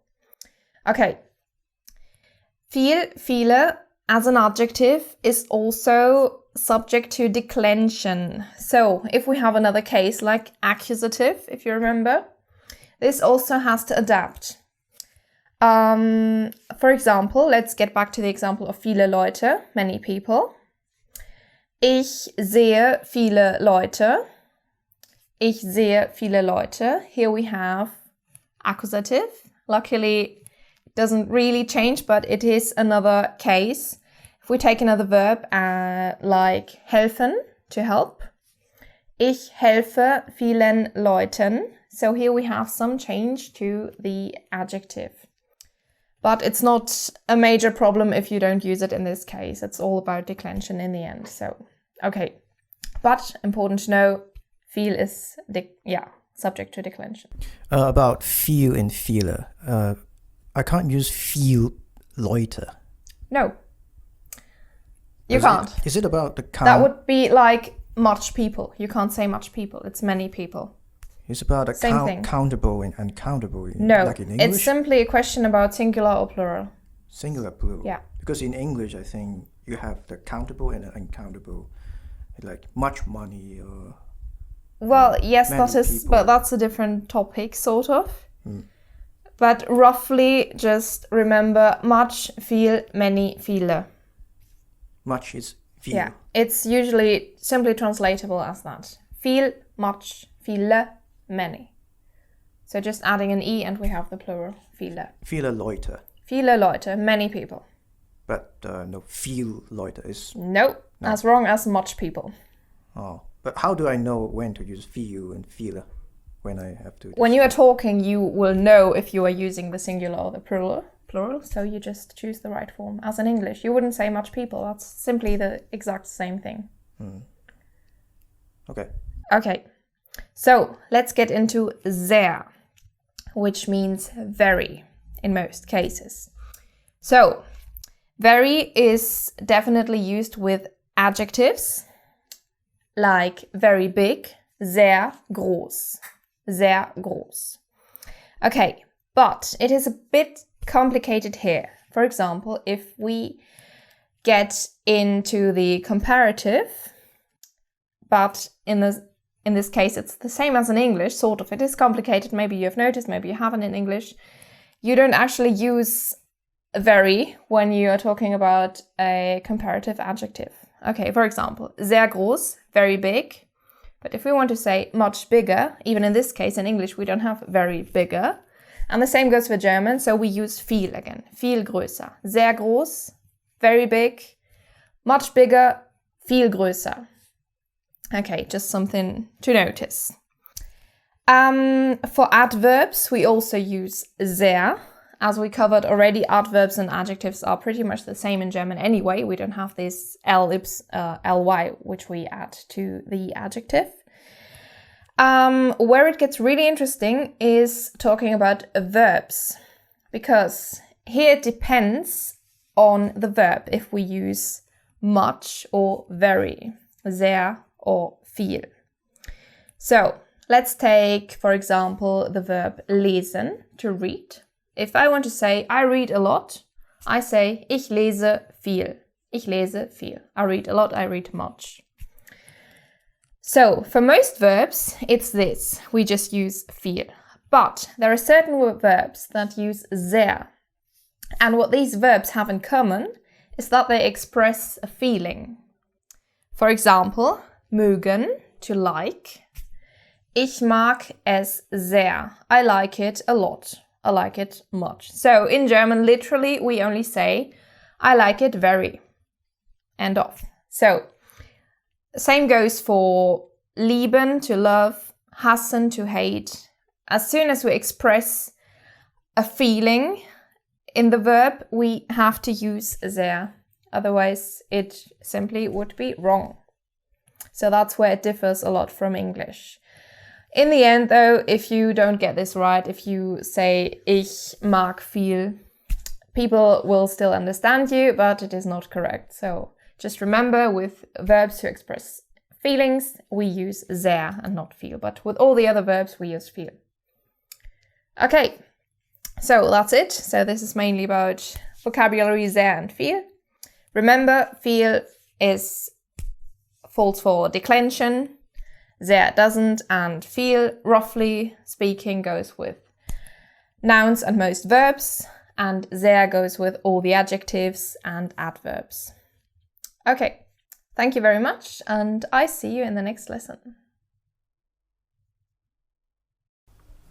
Hallo, guten Tag und willkommen zu Lektion 19. In this lesson, I'm going to talk about conjunctions. I'm going to introduce 3 conjunctions to you.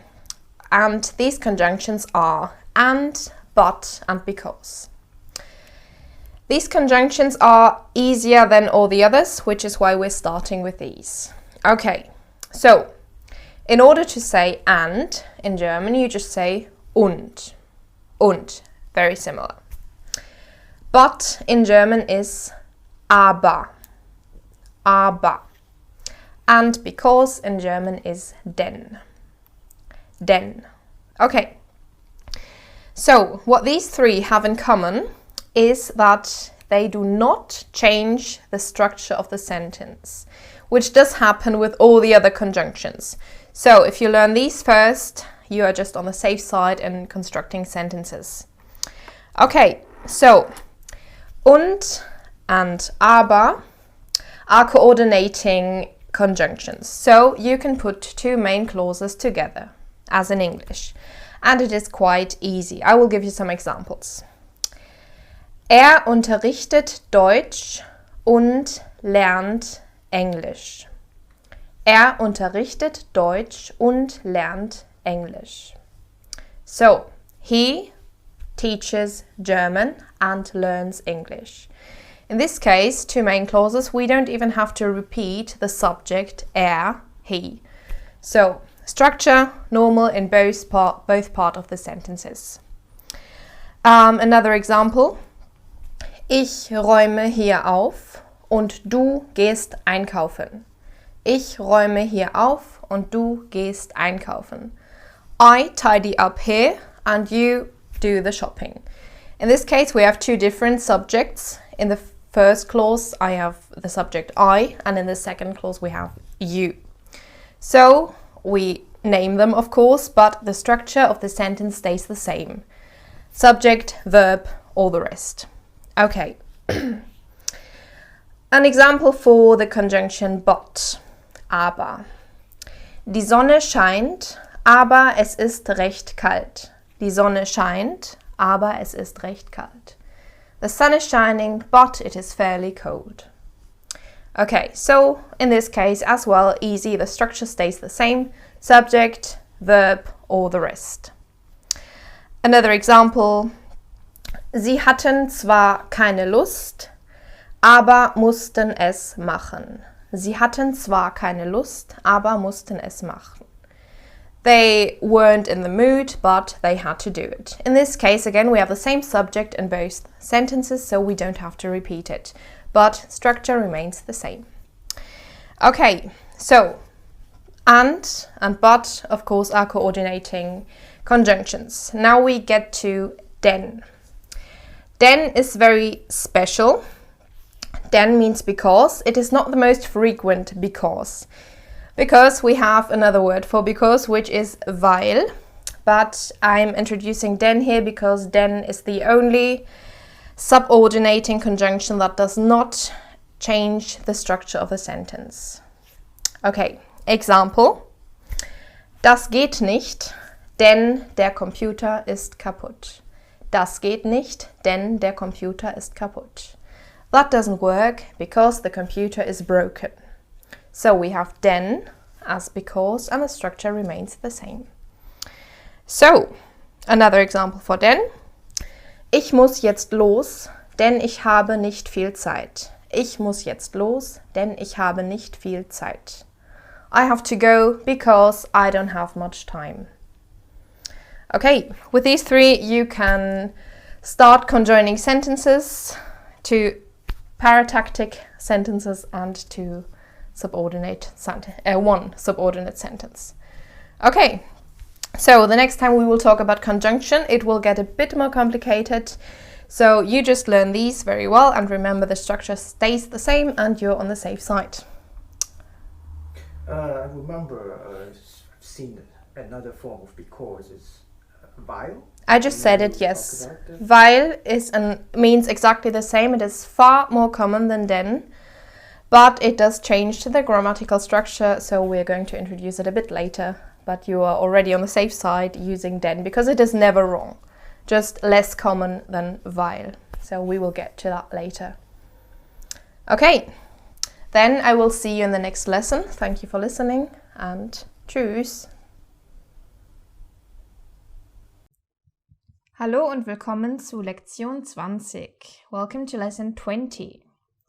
In this lesson, I'm going to talk about meaningless words, or as they are called more correctly, modal particles. Okay, in German, you will hear so many words within a sentence that you will think, what is that word doing there? I'm going to talk about 4 of them, which are doch, ja, denn, and mal. Okay, you already know doch and ja. You know it means yes. But very, very often you will find one of these in the middle of a sentence and it seems so randomly and crazy and you will actually stumble upon it and lose the whole track of the sentence you were listening to. So I'm teaching these words, so this is not going to happen. Because you need to be aware that these are in the sentences. You don't need to use them. They do give some meaning to the sentence, but it's very subtle and very hard to understand, so just beware that they exist and I will give you a few examples of typical usage of it. Let's start with doch. Okay, you know doch is the yes that follows a negative statement or question. We have it very often in expressions like mach das doch. Mach das doch. You do know all of these words singularly, but can you figure out what it exactly means? Mach das doch means simply do it. So, would it work without the doch in the sentence? Yes, mach das. But people all the time add this doch. It does make the sentence a bit more polite, maybe, but it's not necessary. Another example, wusste ich es doch. Wusste ich es doch. Very common expression to say, oh, I knew it. Again, doch itself is not translatable, but it's there and it makes the sentence far more natural. Another example, das geht doch nicht. Das geht doch nicht. That's not possible, that's not doable. Or we can't do this, depends on the translation. In this case, doch just gives a stronger meaning to the sentence, but the word itself doesn't have a proper meaning. Is there a way that I can know when to put doch in a sentence? No, not at the beginning. I think after years and years of speaking German, of understanding everything, you will get a feeling for it. It's all about feeling with these filling words, where to put them. And sometimes people who learn German try to use them so to sound more natural, and it's not easy. It's something you really need to get a feeling for. And well, this lesson is not about making you to use them, but to be aware of them and to generally be able to guess why they are there, but you don't need to use them. You need to be aware of them so you don't stop following the sentence. Because it does confuse you. If there's a doch in the middle of a sentence, why is he saying yes in the middle of a sentence? Because that's not the case in English or other languages. So it's about getting used to it later on. When Yes. I speak more German. More ignoring it, being aware of it, and one day maybe be able to use it. Okay, let's get to the second one. The word ja. Ja means yes, of course, but we have it in random sentences. For example, das gibt's ja nicht. Das gibt's ja nicht. This means that's not possible. You would say this when you are surprised. I mean, not in the sense it's not possible that it's properly not possible, but you would say it when you're really surprised about something. Das gibt's ja nicht. Again, this sentence does work perfectly fine without the ja, but it is simply used. It is used that way and no other way. Another example. Du bist ja schon da. Du bist ja schon da. Oh, you're there already. You're there already. Du bist ja schon da. This yes in the middle of a sentence doesn't have a meaning, of course. It doesn't mean yes, you are yes here. But again, it expresses some sort of astonishment, like something unbelievable, improbable. Then you would add a ja, just as a general rule of thumb. Can I mix the use of them? Like doch, I put ja, or when I have to say ja, I put There doch. are some phrases who have 2, 3, or even 4 of these meaningless words, and we'll get to that later in one crazy example. But yeah, that can happen, and that's when most people who learn the language are even more freaked out and lose the complete sense of the sentence because 6 out of 10 words don't have a meaning. So that may be confusing. That's why it's so important to be aware of these words. But when I use doch instead of ja, but then the sentence is wrong. There is no wrong or right with these. It's safest not to use them in the first place as a learner. Just don't use them as filling words. Use them when they do have a meaning in other contexts. This is honestly just about being aware of their existence. Okay, so that being said, there is one that is quite safe to use even as a learner, and that is the word denn. Okay, denn normally as a conjunction means because. Denn because. But we very, very often add these to questions. Any question at all can end with a denn. And it just makes it more natural. For example, I want to ask you, how are you? We've already done that. Wie geht's dir? How are you? Much more natural, most times, if I say, wie geht's dir denn? You will hear that. Wie geht's dir denn? It's simply, there is no meaning in this denn. It definitely does not mean because, like in other contexts. But you will hear this a lot. For example, also, was machst du denn? What are you doing? Was machst du denn? It just makes it more natural, and that's about it. Another very common usage, warum denn nicht? Why not? Warum denn nicht? Again, it would work perfectly well without denn, warum nicht? But warum denn nicht does make it a bit more polite and more natural, simply. But it's not impolite if you don't use it, so if you're not sure about how to use it, don't use it. But generally, this is the safest one, and you can practically add it to any question at all, and it wouldn't change the meaning a lot. It would just make it more natural. Can I say, was machst du doch? No. No, only denn. Not. Den is used in questions as a meaningless filling word. The others only in statements. Okay, so the last one I'm going to talk about is mal. Mal can have different meanings in different contexts. It can mean something like once or time, but that's not important. So we use this as a meaningless filling word. For example, ich gehe schon mal. Ich gehe schon mal. Which means I'm going. The meaning changes a bit here without mal and with mal. Ich gehe, I'm going. It's simply, it's so short in German that it doesn't sound complete. I mean, of course, you have said it all. You are going, end of the sentence practically, but it doesn't really sound finished. So that's why we often add this mal. there's always some sort of temporal aspect in there. So if I say, ich gehe schon mal, schon means already. You express something, well, I will go now. I know you will come later, but I will go now and probably wait for you. I know it's complicated, but just be aware of it and don't freak out when it comes in a sentence. Another very, very common expression, das ist nun mal so. Das ist nun mal so, which means that's the way it is, simply. So we have nun mal. This is a very common combination, nun mal, which could be translated as simply, but it always depends. So there is this mal. Of course, we could again say das ist so, that's the way it is, same meaning, but in the longer form, because otherwise it would be short and feel incomplete. That's why we use this.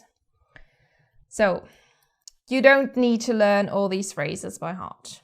You don't need to try to understand completely how to use these, but be aware of these. I can only repeat that, and don't lose track of the sentence, of understanding, listening a sentence when one of these shows up, because they do show up all the time, so don't freak out about them. Is there any difference in formal, informal in the case of these meaningless words? No. In formal sentence, we also use them. Yes. In every sentence, if you're polite, if you're not polite, you always use them. They're all over the German language. Okay, now I'm going to give you that crazy example I was talking about. This sentence, das möchte ich dann ja doch eigentlich schon mal machen.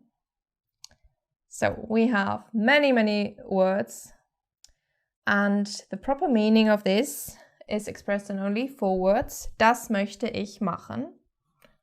That I want to do. I want to do that. Das möchte ich machen. And all the other words you can see here don't really have a meaning. You could say they do sort of give some meaning to the sentence, but not a real meaning. They just very subtly change what the sentence says in the way that it tells you something about the feelings of the person who says it and the probabilities and so on.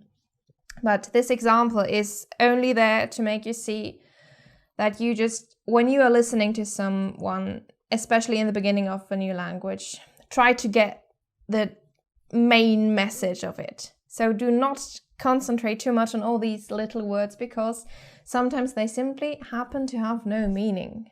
So generally in German, wait for the end of the sentence, because that's where the verb often is, or the negation, even worse. And so if there is a ja as the third word, but you still need to get to the verb and the negation and other stuff, just don't think about the ja. And I just know that can happen, that as soon as you don't know a word or you're wondering what is that word doing there, you just get stuck and you don't listen to the end. So that's why this lesson is quite important, just to make you aware there are these words. If you want to look up on them, they are called Modal Particle in German, Modal Particles. And there are many more than these, so just read through them and be aware of them. And yeah, that's pretty much it. So sometimes the most important word is always at the end in a sentence in German. Yes, unfortunately, yes. And we will cover the sentence structure in another lesson soon. And yes, so always listen to the end. Okay, good. So that's about the meaningless words. Thank you for listening, and I see you in the next lesson. Tschüss.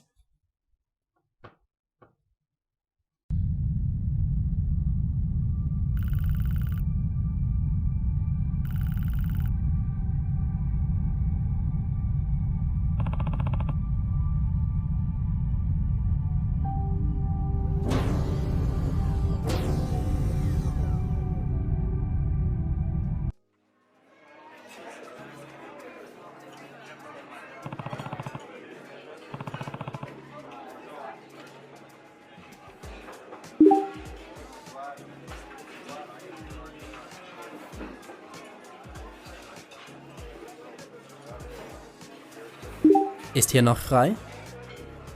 Ja klar, setz dich ruhig.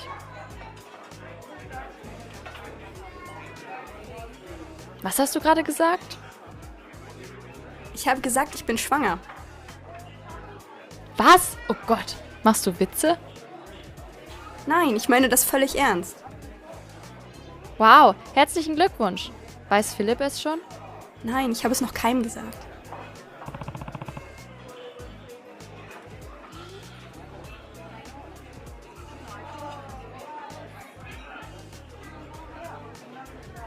Könnte ich bitte die Speisekarte haben? Natürlich, bitte sehr. Unsere Spezialitäten des Tages sind heute Omas Linseneintopf, Kohlrouladen mit Kartoffeln, Tomatencremesuppe mit Reistaschen und bunter Nudelauflauf.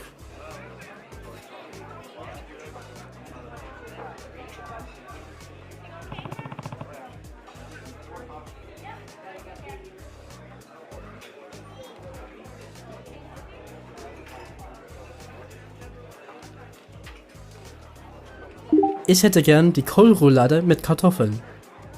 Was möchten Sie dazu trinken?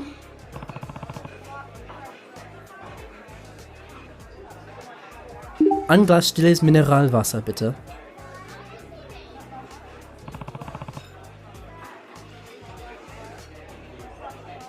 Hallo, na? Wo kommst du her?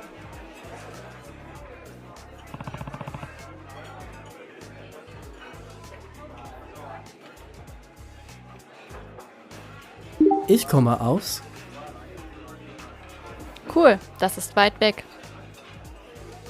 Was machst du hier auf Germanix?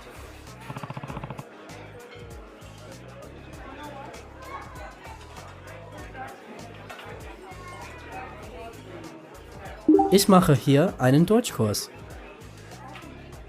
Ah, wie schön.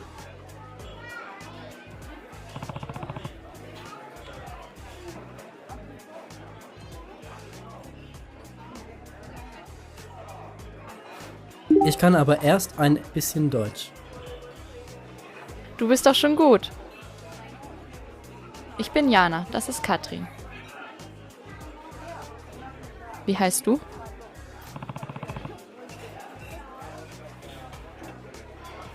Ich heiße. Freut mich, dich kennenzulernen.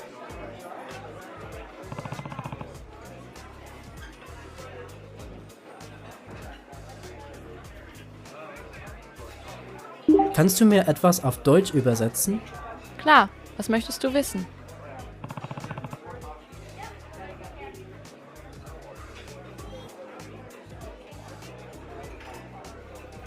Wie sagt man The food is delicious auf Deutsch? Du kannst sagen, das Essen schmeckt gut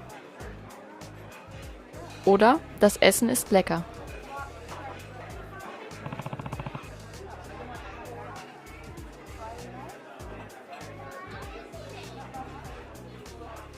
Kannst du nochmal das Wort delicious wiederholen? Schmeckt als Verb oder lecker als Adjektiv. Bitteschön.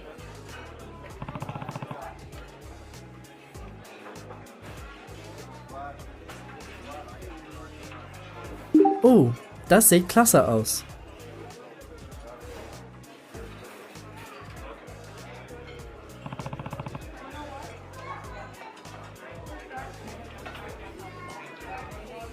Die Rechnung bitte. Ich möchte auch zahlen, bitte. Hat es geschmeckt?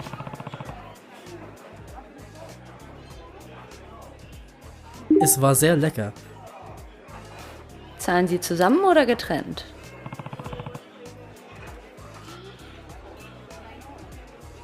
Getrennt, bitte. Das sind dann 16,85.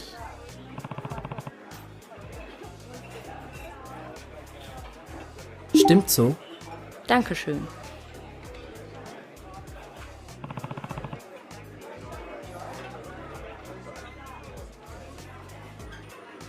Können wir vielleicht Telefonnummer austauschen? Ja, natürlich. Meine Nummer ist 0575 34 2196.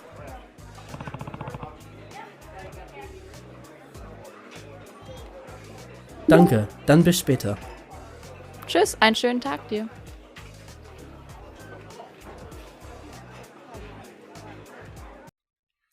Hallo, guten Tag und willkommen zu Lektion 21.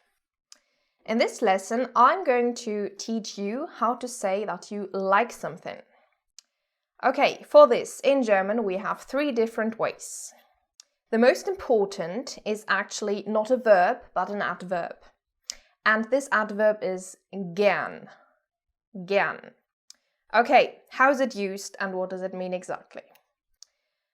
For example, if you want to say, I like traveling. I like traveling. In English, we have the verb to like. In German, we just add the adverb after our main verb. So, I like traveling. Ich verreise gern. Ich verreise gern. Verreisen, to travel. Gern is just added directly after the conjugated verb. Always. Another example, ich lese gern. Ich lese gern. I like reading. Often you hear viel und gern together. So, ich lese viel und gern, which means I read a lot and enjoy reading. So in English you wouldn't actually say it that way, but it's a very common expression in German, viel und gern after a verb. Okay, then you might very often hear gern in contexts when you are ordering something or buying something. Ich hätte gern, I would like to have, and then whatever you are ordering. Or ich möchte gern, I would like, and then a noun follows.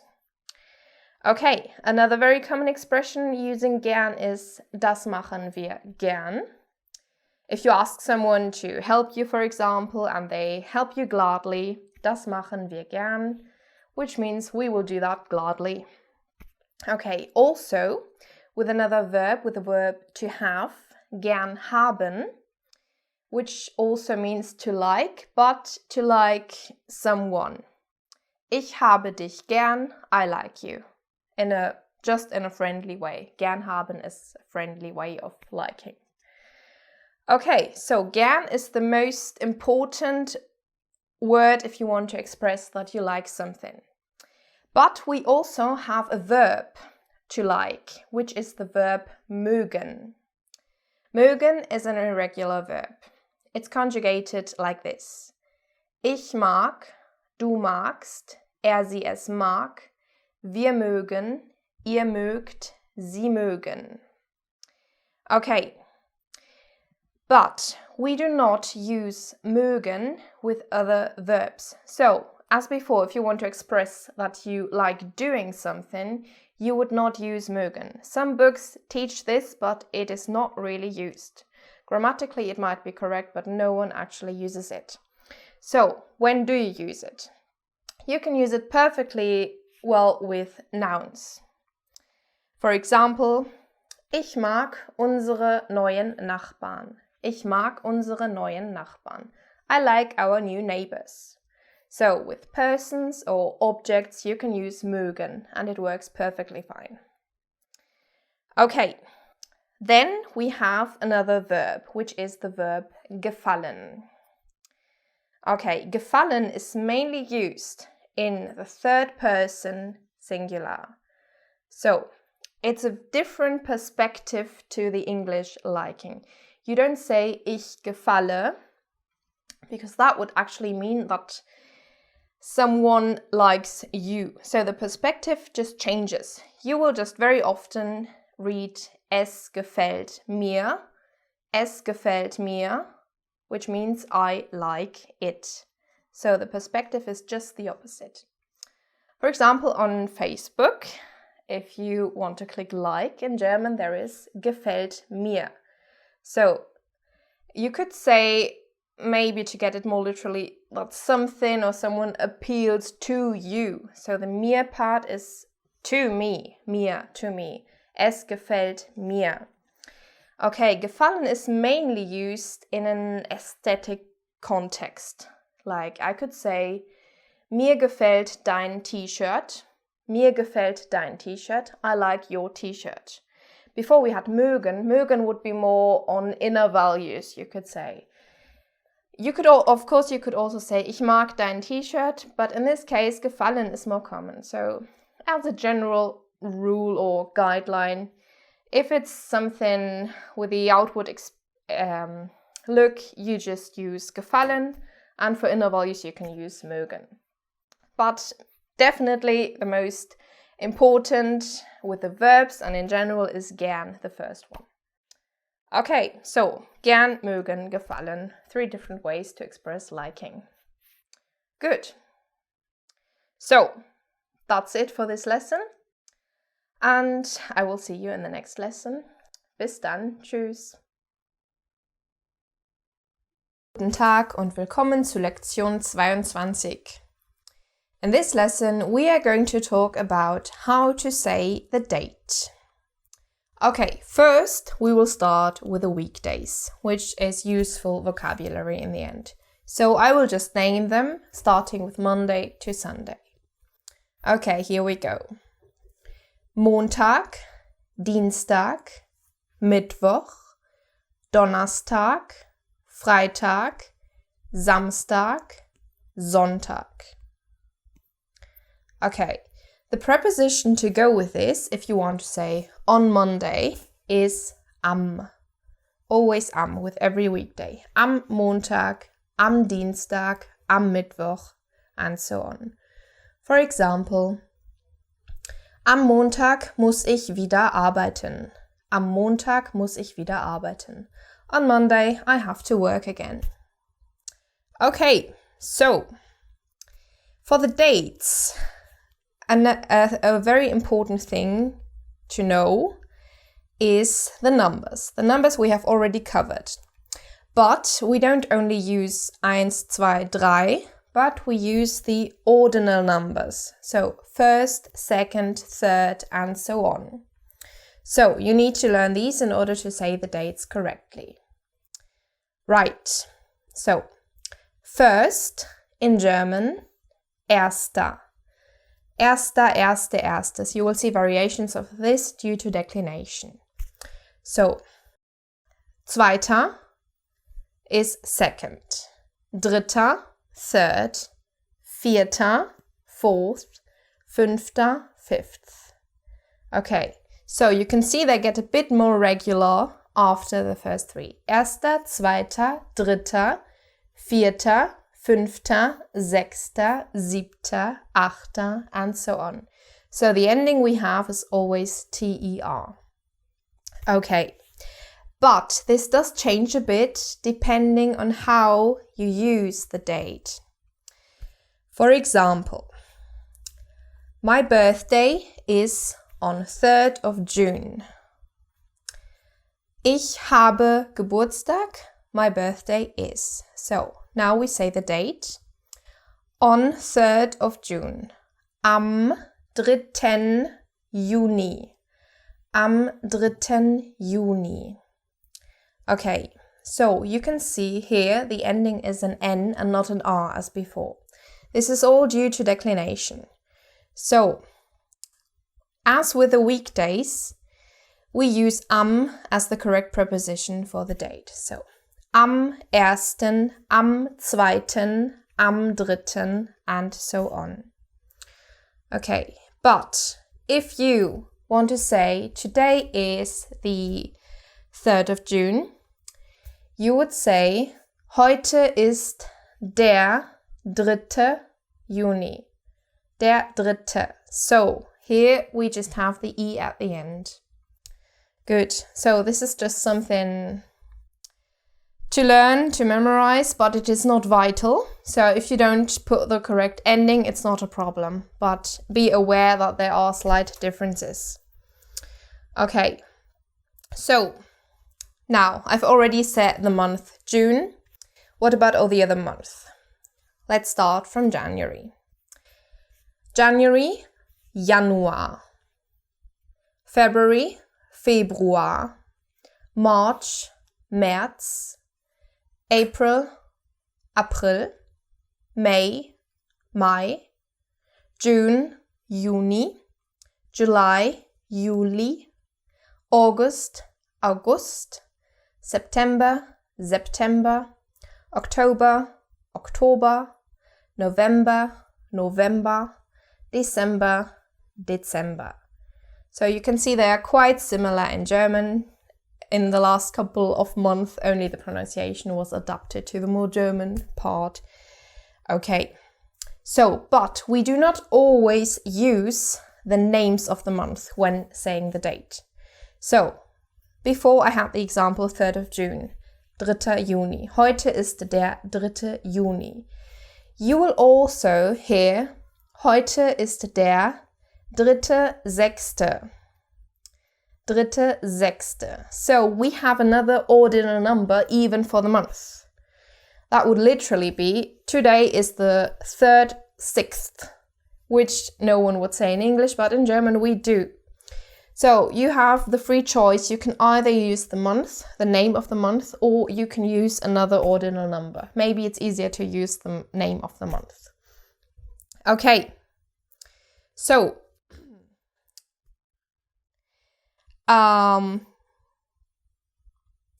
okay. One last way of variation for the date is at the end of a letter, which I'm going to mention briefly. On letters, you will always see the name of the place where it has been written, and for the date, you will see den. So let's say Berlin, den 3. Juni. So even another slight variations. But the main thing is am 3. Here we have the N, or der Dritte. So with der, it's always the ending E. With am, it is always N.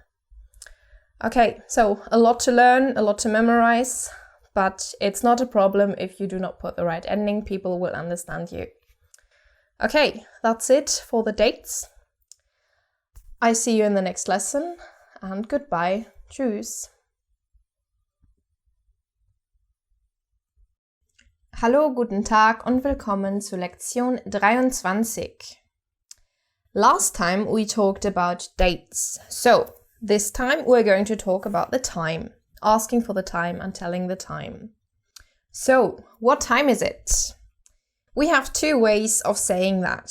The first one is wie spät ist es? Wie spät ist es? Literally, how late is it? Wie spät ist es? The second way is wie viel Uhr ist es? Wie viel Uhr ist es? Literally, how many clocks is it? Because die Uhr is the clock. Okay, so telling the time in German can be easy and can be tricky because we have one very easy way to express the time, but we also have a quite complicated way, and you will hear both equally. So let's start with the easy one. So we use again the word clock, Uhr. For example, it is 9:43. We would say, es ist 9:43.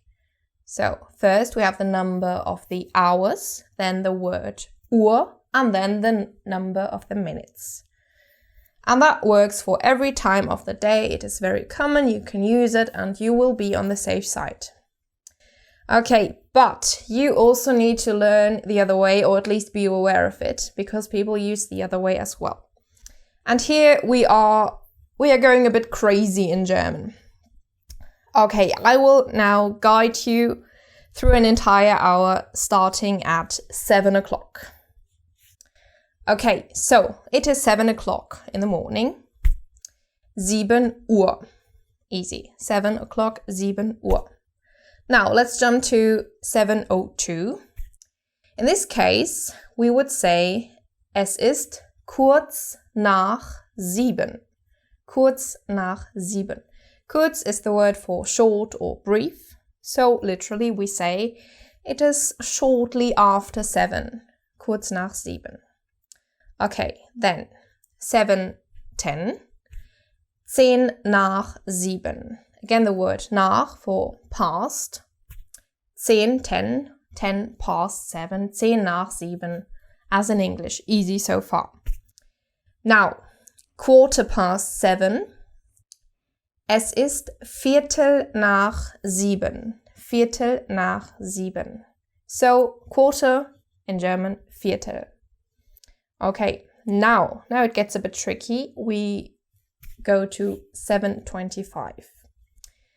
In this case, of course, you have the easy way, 7:25. But what people very often say here is, es ist 7:55. 7:55. Okay, why? For this you have to know first 7:30. 7:30, 7:30 is actually 7:30 because we have, considering the hour between 7 and 8, we have one entire hour and now we are half of it, so 7:30, the 7:30 is reached. So with 25, we say 5 vor, 5 to 7:30, 5 to 7:30. So, and this is very common. It might seem a bit complex, but people use that all the time, so you need to be aware of that. So, I already said halb, 7:30, 7:30, and 5 vor 7:30. We also use kurz vor 7:30. Let's take 7:28. Kurz, you already have seen that word just before. Short or brief. So it is shortly to 7:30. Kurz vor 7:30. Okay, so the same for when the half hour has just passed. Let's take 7:32. In this case, kurz nach 7:30. Shortly after 7:30. Kurz nach 7:30. Okay, same then 35, which would be 5 nach 7:30. So we always orientate ourselves on this half past and use the according numbers with to or past. To half, past half. Which is more common, saying precisely the numbers or the way you say it, kurz nach half? Unfortunately, for all the learners, this is more common, the complicated way with kurz nach. Yeah, to me it's much easier to just say precisely the numbers. Yes, and you will always be on the safe side when you want to tell the time, but you need to be aware that people, if you ask for the time, people might answer you like that. Kurz vor halb, kurz nach halb, and so on. Oh, so it's quite common to very, hear this. very common, and it has to be learned. But it's not precise. No, it's not precise. But it's common to just say... It's like you would say it's almost 8 o'clock. It's not really precise. Might be 2-3 minutes missing. Yeah. Okay. So, let's jump to 7:45. 7:45. Same word for quarter. Viertel. So we have 7:45. Es ist 7:45. Okay. Then same principle again with a time like 7:57. Kurz vor 8. Kurz vor 8. Shortly to 8. Okay.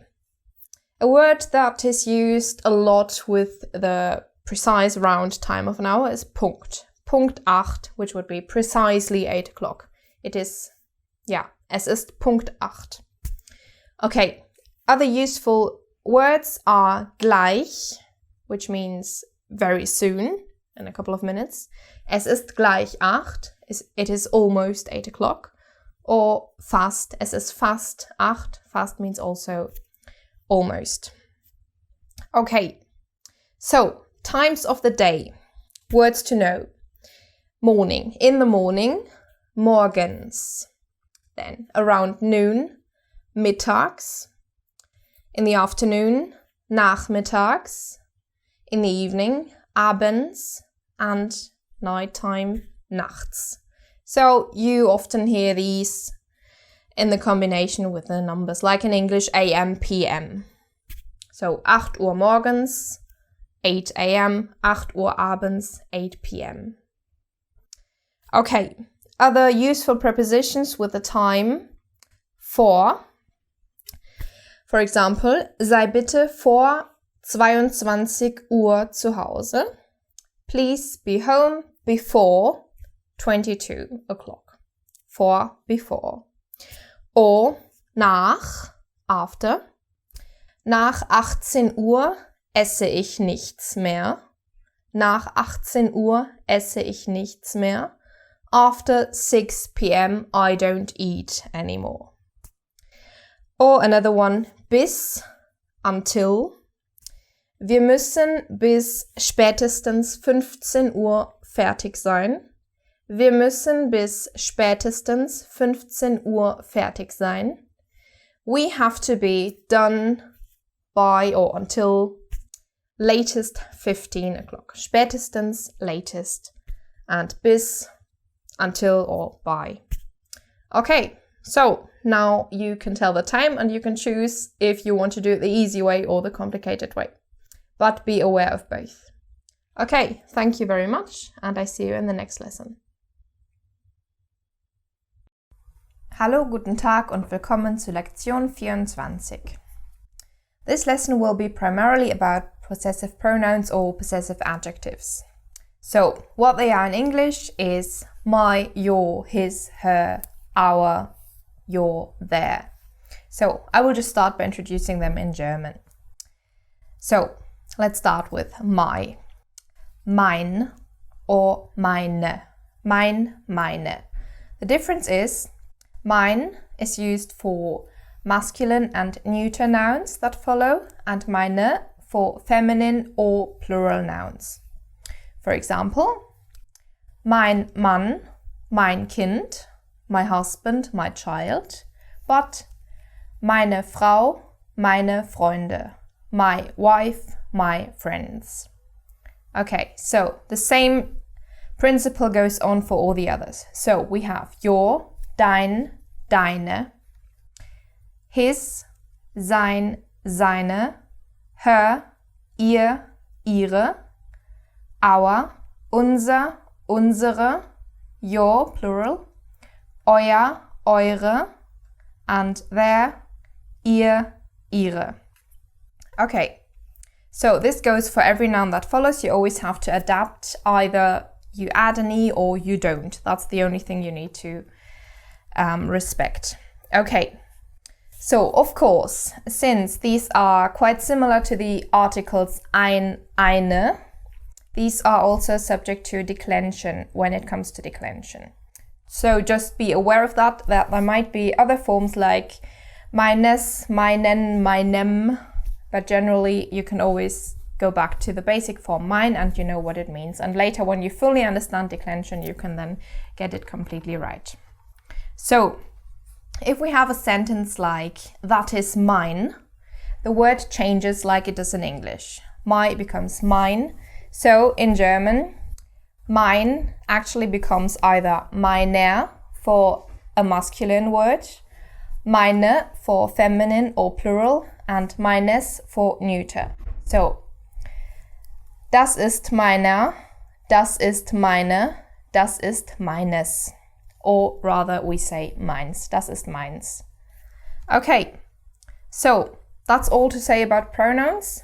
What I also want to include in this lesson are more pronouns, but not possessive ones, but dative pronouns. You might not yet know what a dative is. It's one of the 4 German cases. But I will briefly introduce the words because you have already heard them in some of my examples from the previous lessons. So, in order to understand these words, the pronouns, in English they are usually translated as in sentences with to. To me, to you, to him, to her, to us, to you, to them.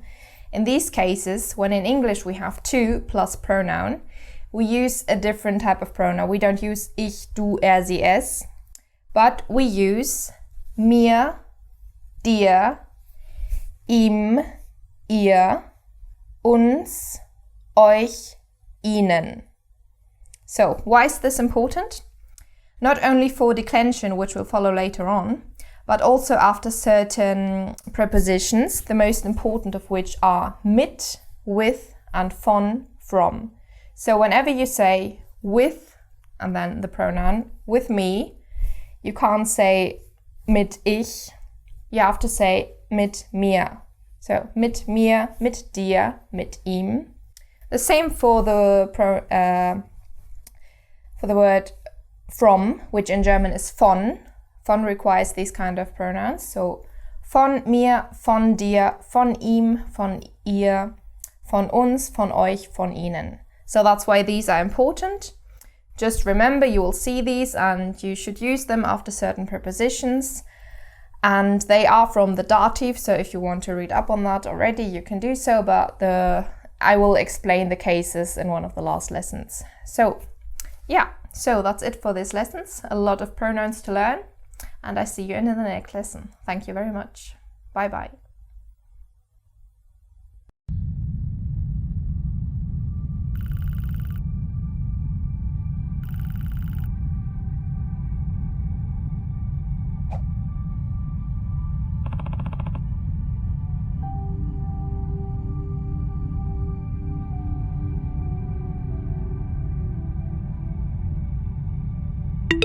Hallo Jana, hier. Erinnerst du dich?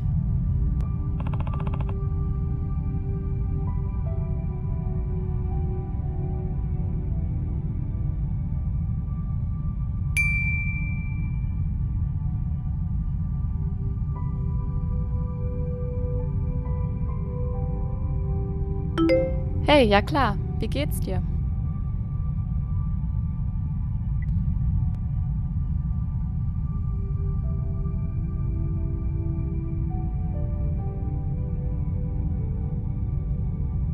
Sehr gut, danke.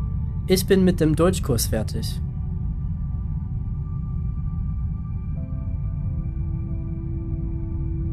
Echt? Willst du noch eine Weile auf Germanix bleiben?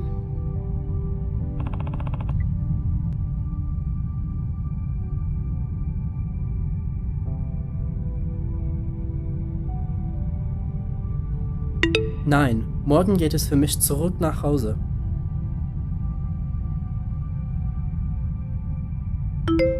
Oh, wie schade. Ich hätte dich herumführen können. Germanix ist ein toller Ort.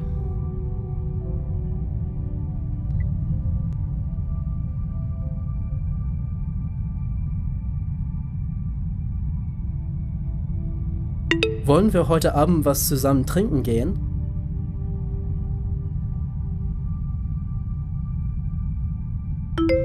Gerne. An welche Uhrzeit hast du gedacht?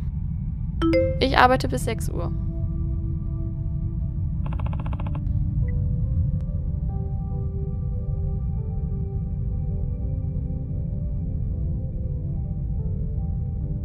Wie war's um 8 Uhr im Restaurant 28? Ja, gern. Bis später dann.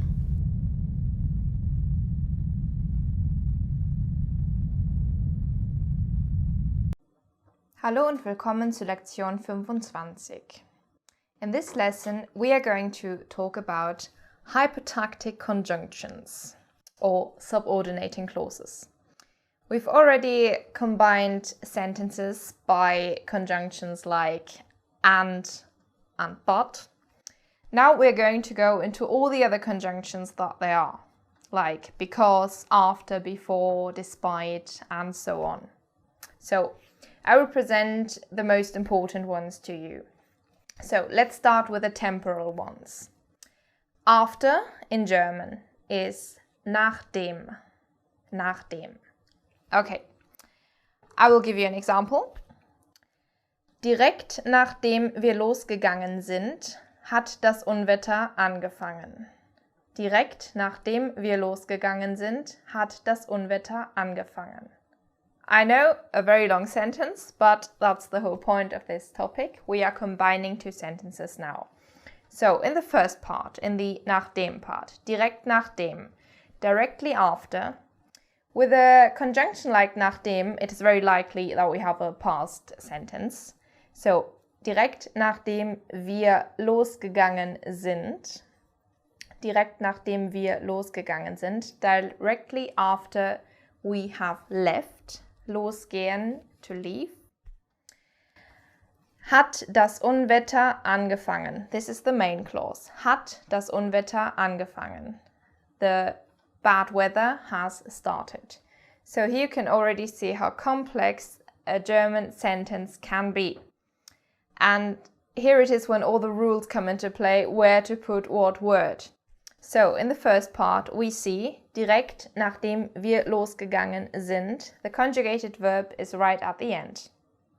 So, this is important because this goes for all conjunctions. All the conjunctions except the ones we have covered in the other lessons, and but, and denn, because, the other because. All conjunctions shift the conjugated word to the end of the clause. That's the main thing to remember. Okay, so when that has sunk in, let's go to the next conjunction. Another temporal one. Before, in German very similar, bevor, bevor. Okay, example. Ich mache es besser jetzt, bevor ich alles vergesse. Ich mache es besser jetzt, bevor ich alles vergesse. In this case, we have first the main clause. Ich mache es besser jetzt. I better do it now. Everything normal so far in that part of the sentence. Bevor ich alles vergesse. Before I forget everything.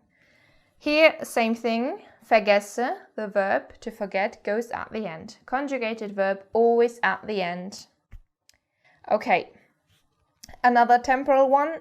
Während, while, während. Example. Während ich das Essen koche, kannst du schon mal den Tisch decken. Während ich das Essen koche, kannst du schon mal den Tisch decken. While I am cooking the meal, you can already prepare the table. So in this case, während ich das Essen koche, subordinate clause goes in the beginning because that's just, you can choose where to put it if you start with the main clause or the subordinate clause, as you please. In this case, again, während ich das Essen koche, kochen, verb goes right at the end, so it's always the same structure. Okay. Let's not talk so much about the structure anymore. I will give you all the other conjunctions that are important. Okay, in order to say because, you have already learned denn.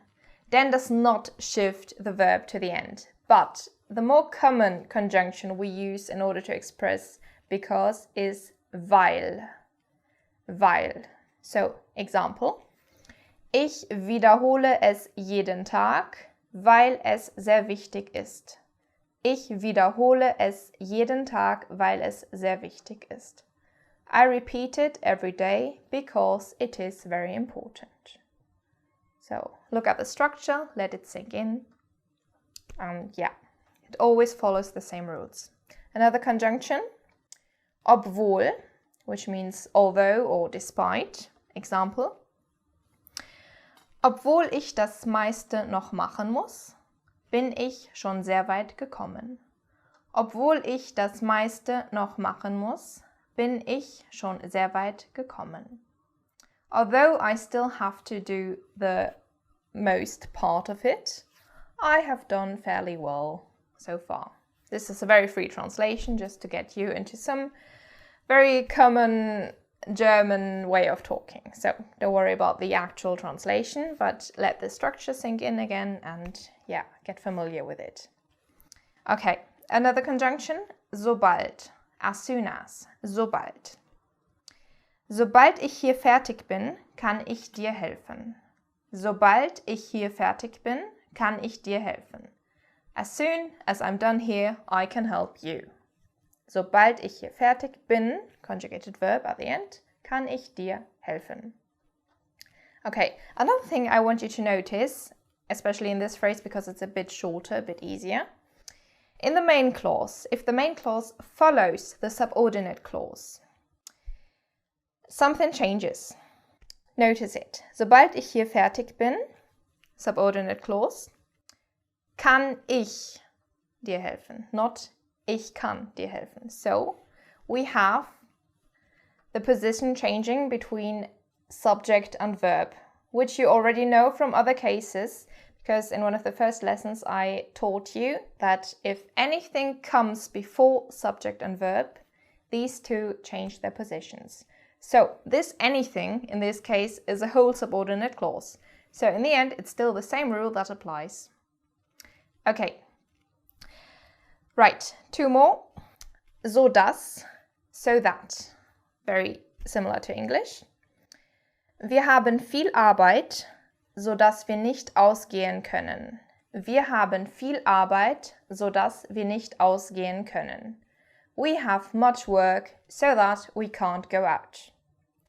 In this case, so dass is a bit flexible because we can actually take the so and put it in the first part, but that's the same as in English. I'll explain.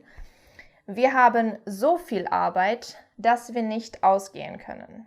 That would be in English, we have so much work that we can't go out. So it's basically the same thing. It slightly shifts the focus and both exist, but it's still the conjunction so dass.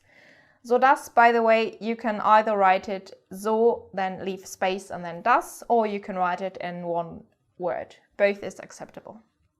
Okay, so the final one, damit. Damit could be most easily translated as in order to. Example: Ich muss mich etwas beeilen, damit ich es noch rechtzeitig schaffe. Ich muss mich etwas beeilen, damit ich es noch rechtzeitig schaffe. I have to hurry up a bit in order to make it in time. I have to hurry up a bit in order to make it in time. So, same rules apply. Damit shifts the conjugated verb to the end. So, I want to finish with something which is also translated as in order to, but it doesn't work like other conjunctions, and this is the form zu. So, I will give you an example. Wir müssen viel lernen, die Prüfung zu bestehen. Wir müssen viel lernen, die Prüfung zu bestehen. We need to learn a lot to or in order to pass the exam. So in this case, of course, we could also build it with damit. Wir müssen viel lernen, damit wir die Prüfung bestehen. Both are very common, and zu uses the infinite form, not a conjugated verb. That's why the whole structure is a bit difficult, but I wanted to introduce it now because it is very commonly used in order to say in order to. So, that's it for conjunctions. I know it's a lot to take in, and these sentences, they seem very, very complex, but if you observe them carefully, you will see they are very regular in the structure. Everything has its fixed position. Verb always goes to the end. If you are trying to formulate a sentence in German and you do not put the verb to the end, it's not a problem. Do not worry. But you have to be aware that this is the correct form, and sometimes you just have to wait for the actual verb to come. So that's why in German you really always need to listen to the end, because the most important thing might be just the last word of the sentence, and this definitely applies for this kind of phrase. Okay, so good. That's it for this lesson. Thank you for listening, and I see you in the next lesson. Tschüss! Hallo und herzlich willkommen zu Lektion 26.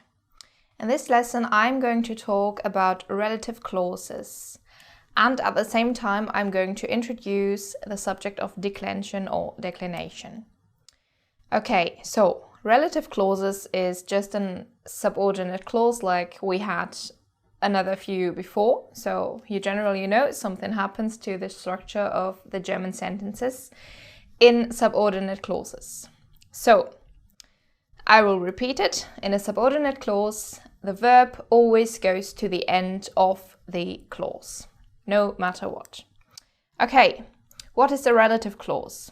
As in English, relative clauses are those sentences who refer back to a noun. So, if we have the people who, then the sentence that starts with who is the relative clause. The people who are nice live over there. That would be a relative clause right in the middle. So, also for objects, where in English you would tend to use that instead of who. The book that I gave you, for example, that's a relative clause. So, in German, of course, we have the same concept. And it is sort of easy, but also a bit tricky because declension plays a role here. So let's start. If we have a masculine noun, we have the article der, as you know. For example, der Mann, the man. If now a relative clause follows, our relative conjunction will be der as well. So, der Mann, der. Der Mann, der dort sitzt, ist mein Chef. The man, who is sitting there, is my boss. So we have the relative clause in the middle, and as you can see, the verb goes to the end within this clause, and then the main clause continues after the relative clause. So if we have a feminine noun, we have the feminine article die Frau, die, the woman who, die Frau, die. Die Frau, die hier wohnt, ist total unhöflich. Die Frau, die hier wohnt, ist total unhöflich. The woman who lives here is totally rude. So again, relative clause in the middle, verb at the end, and then the main clause continues. Same for neuter nouns. Das Kind, das is the neuter article. Das Kind, das. Das Kind, das du meinst, ist schon erwachsen. Das Kind, das du meinst, ist schon erwachsen. The child you are thinking of is already an adult. So again, relative clause in the middle and verb at the end. Okay, so why is declension important here? Because these examples I've just given you, they are all in the nominative. So the subject, der Mann, die Frau, das Kind, they are the subject of the sentence, as I said. But in other relative clauses, they might be an object. For example, back to the book, das Buch, das ich gelesen habe, the book that I have read. In this case, I am the subject in the relative clause. So, das Buch, das ich gelesen habe. In this example, we're still das, but we do have another case, which is called accusative. I know it's a complex topic and we won't go into too much detail in this beginner course.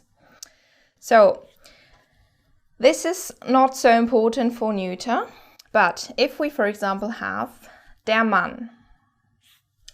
Der Mann, den ich kenne. The man who I know. And then another clause can continue. Now we don't have der Mann der, but der Mann den, because the subject changes. Der Mann, den ich kenne, ist groß. The man who I know is tall.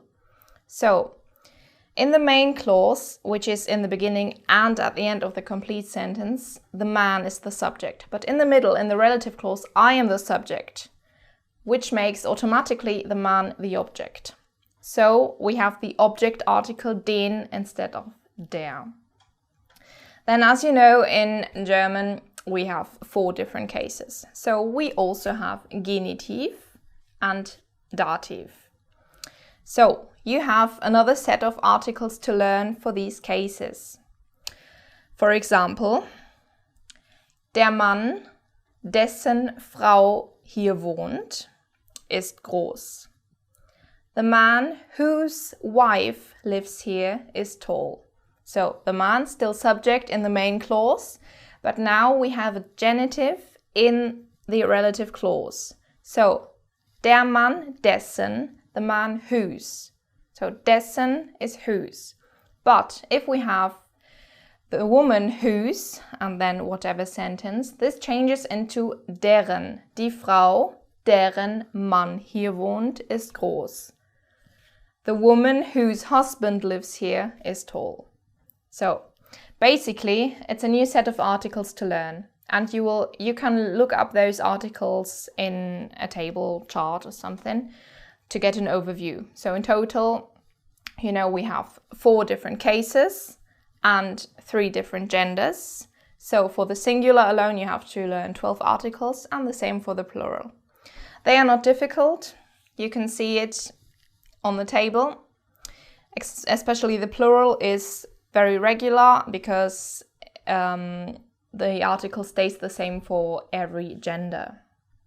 Okay, so that was a small introduction into declension, which shall be covered in a later course because it is quite difficult compared to other grammatic stuff. And yes, so you will definitely hear more of that if you continue to get deeper into the German language. Good. That's it for now. Thank you for listening and I see you in the next lesson. Hallo und herzlich willkommen zu Lektion 27. In this lesson, you are going to know about separable verbs. This is a crazy thing in German and it's unique to the German language. So, what does it mean?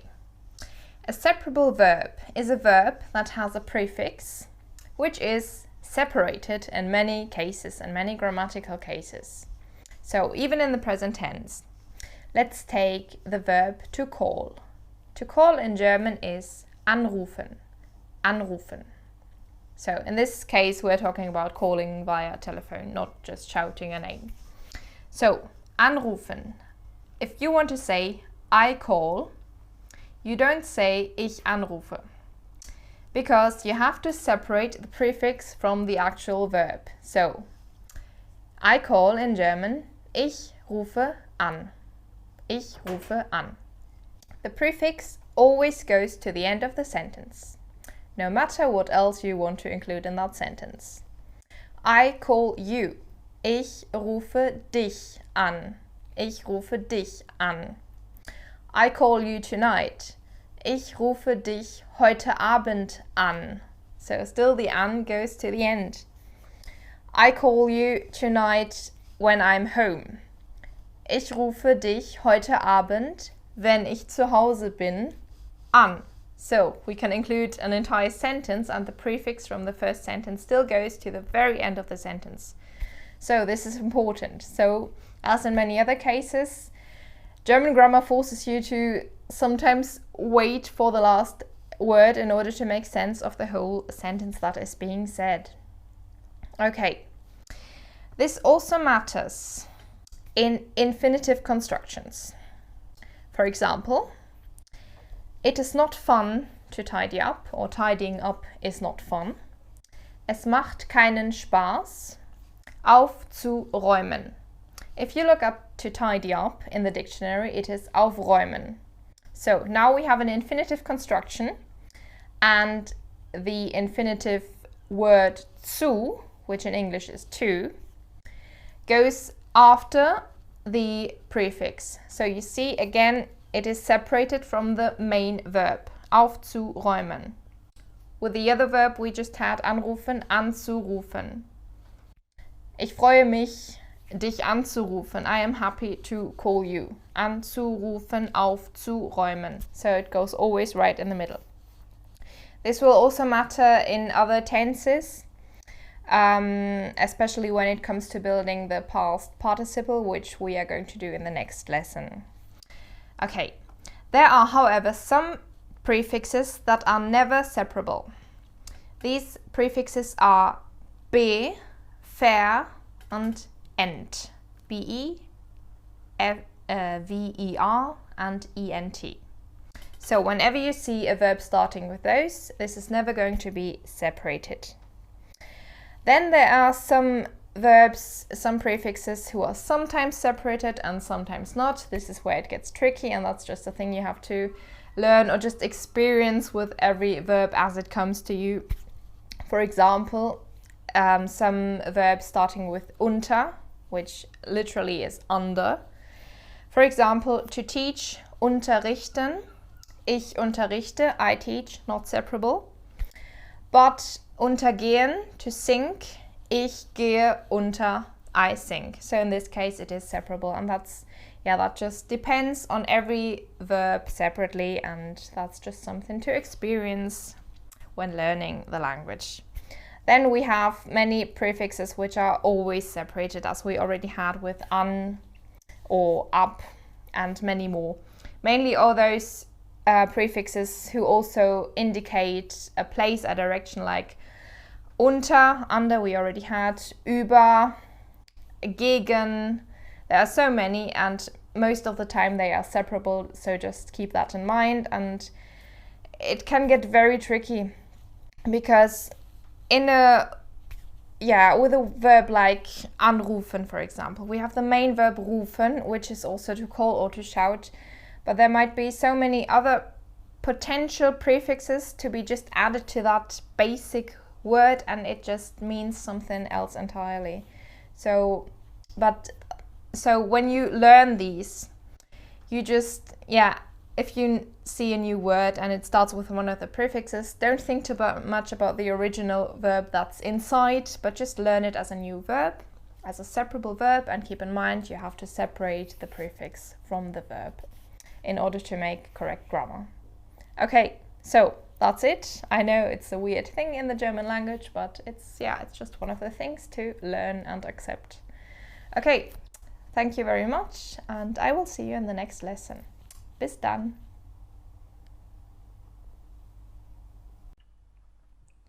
Hallo und herzlich willkommen zu Lektion 28. In this lesson, you are going to learn about the present perfect. This tense in German is called perfect. And this tense is the most important tense when it comes to expressing something that happened in the past, because it is predominantly the main tense we ever use with any verb in any circumstance. Okay, in English you have stricter rules as to when to use present perfect or past simple, past simple.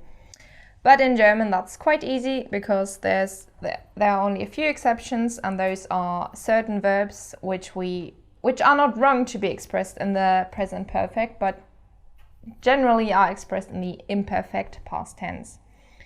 So these verbs, just to name them briefly, are haben, sein, müssen, wollen, können, dürfen, sollen. You already know all of these verbs.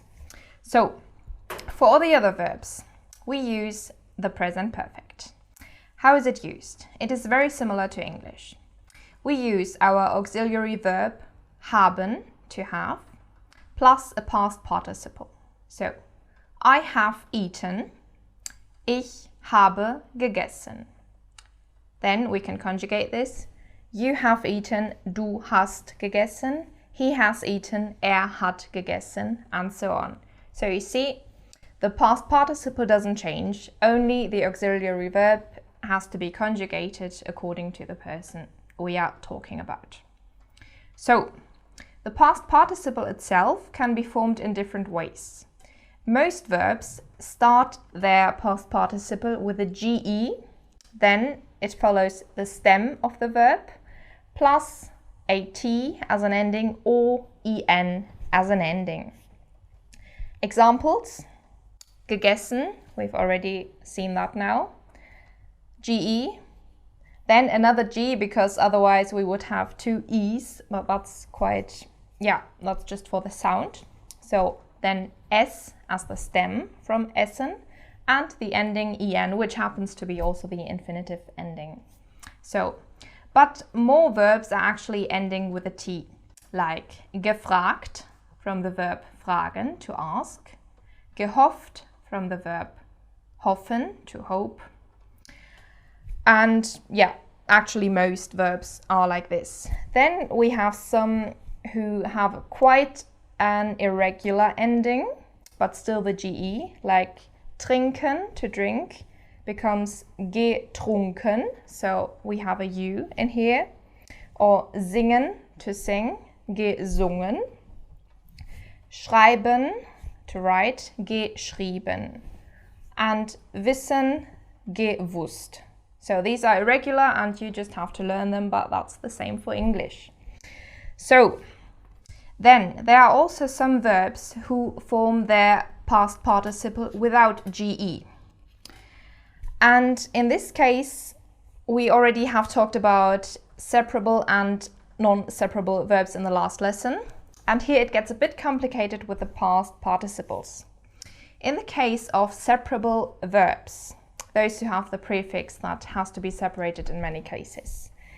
In this case, the ge gets inserted right in the middle, right after the prefix. For example, anrufen, to call, becomes angerufen,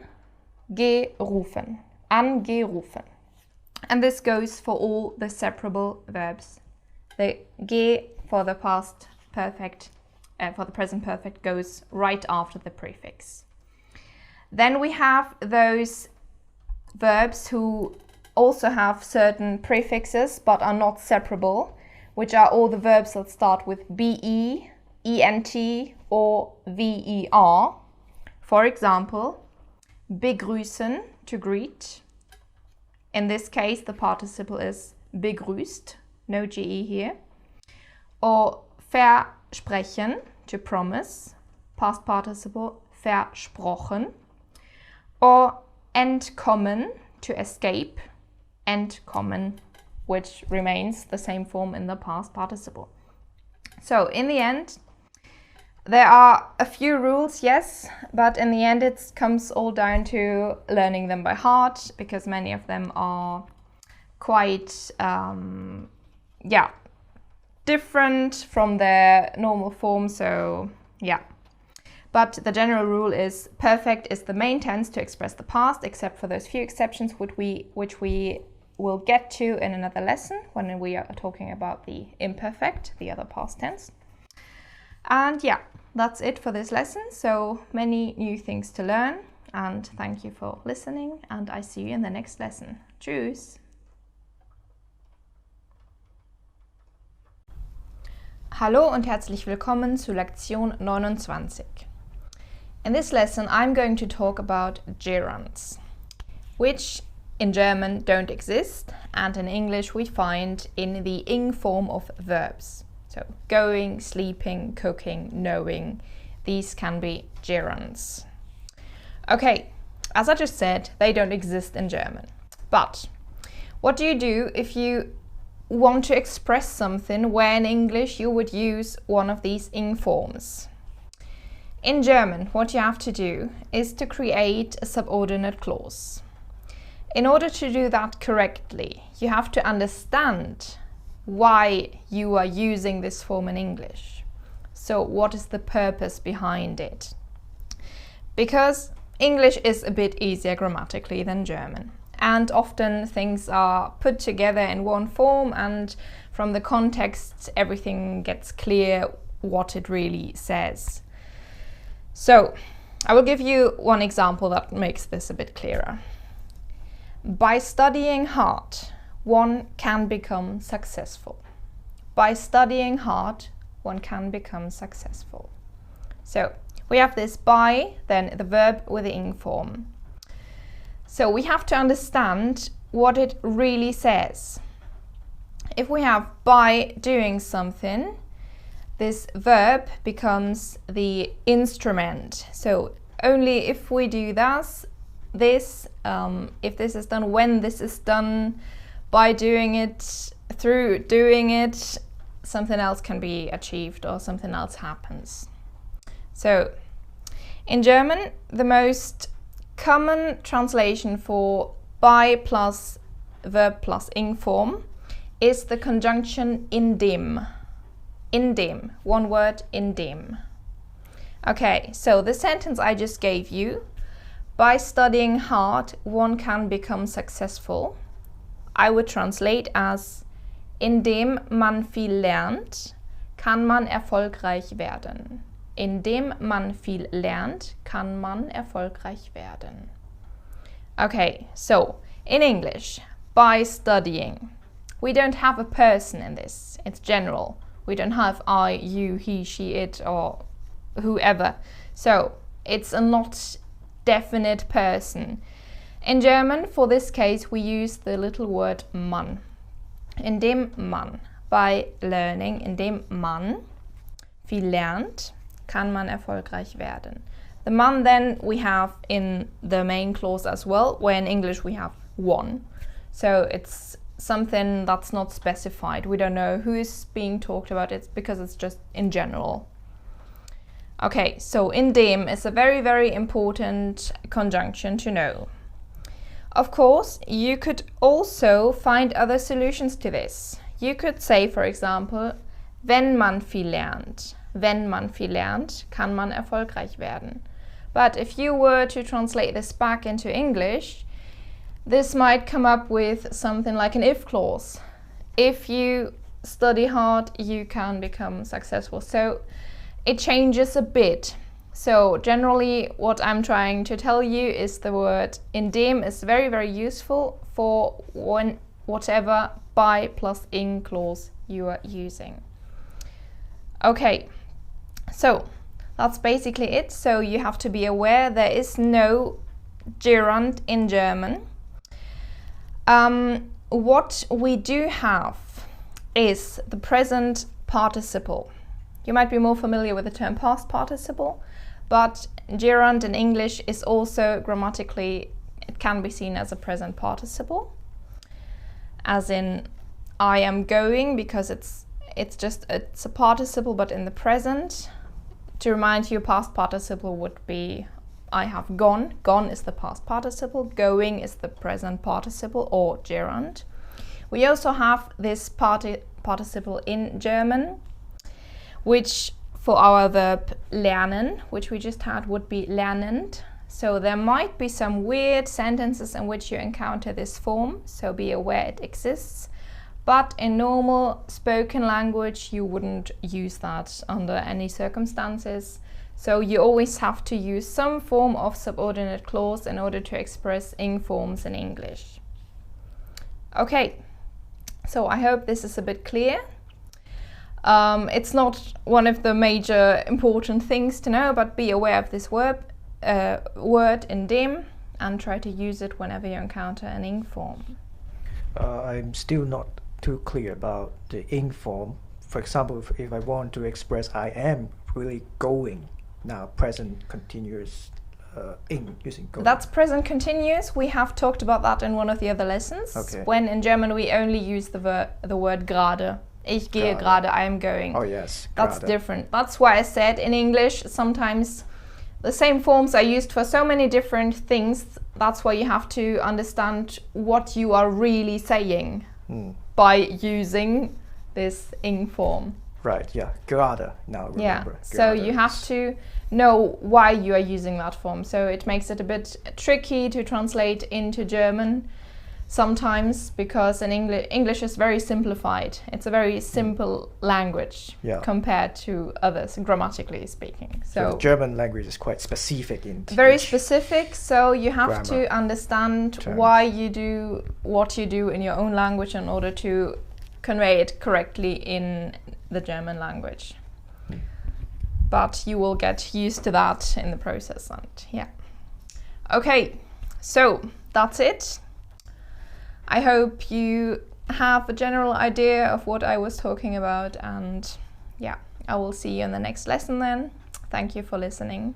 Bis dann. Hallo und herzlich willkommen zu Lektion 30. In this lesson, you will learn how to build the comparison forms of adjectives. So, as in English, big, bigger, biggest, small, smaller, smallest.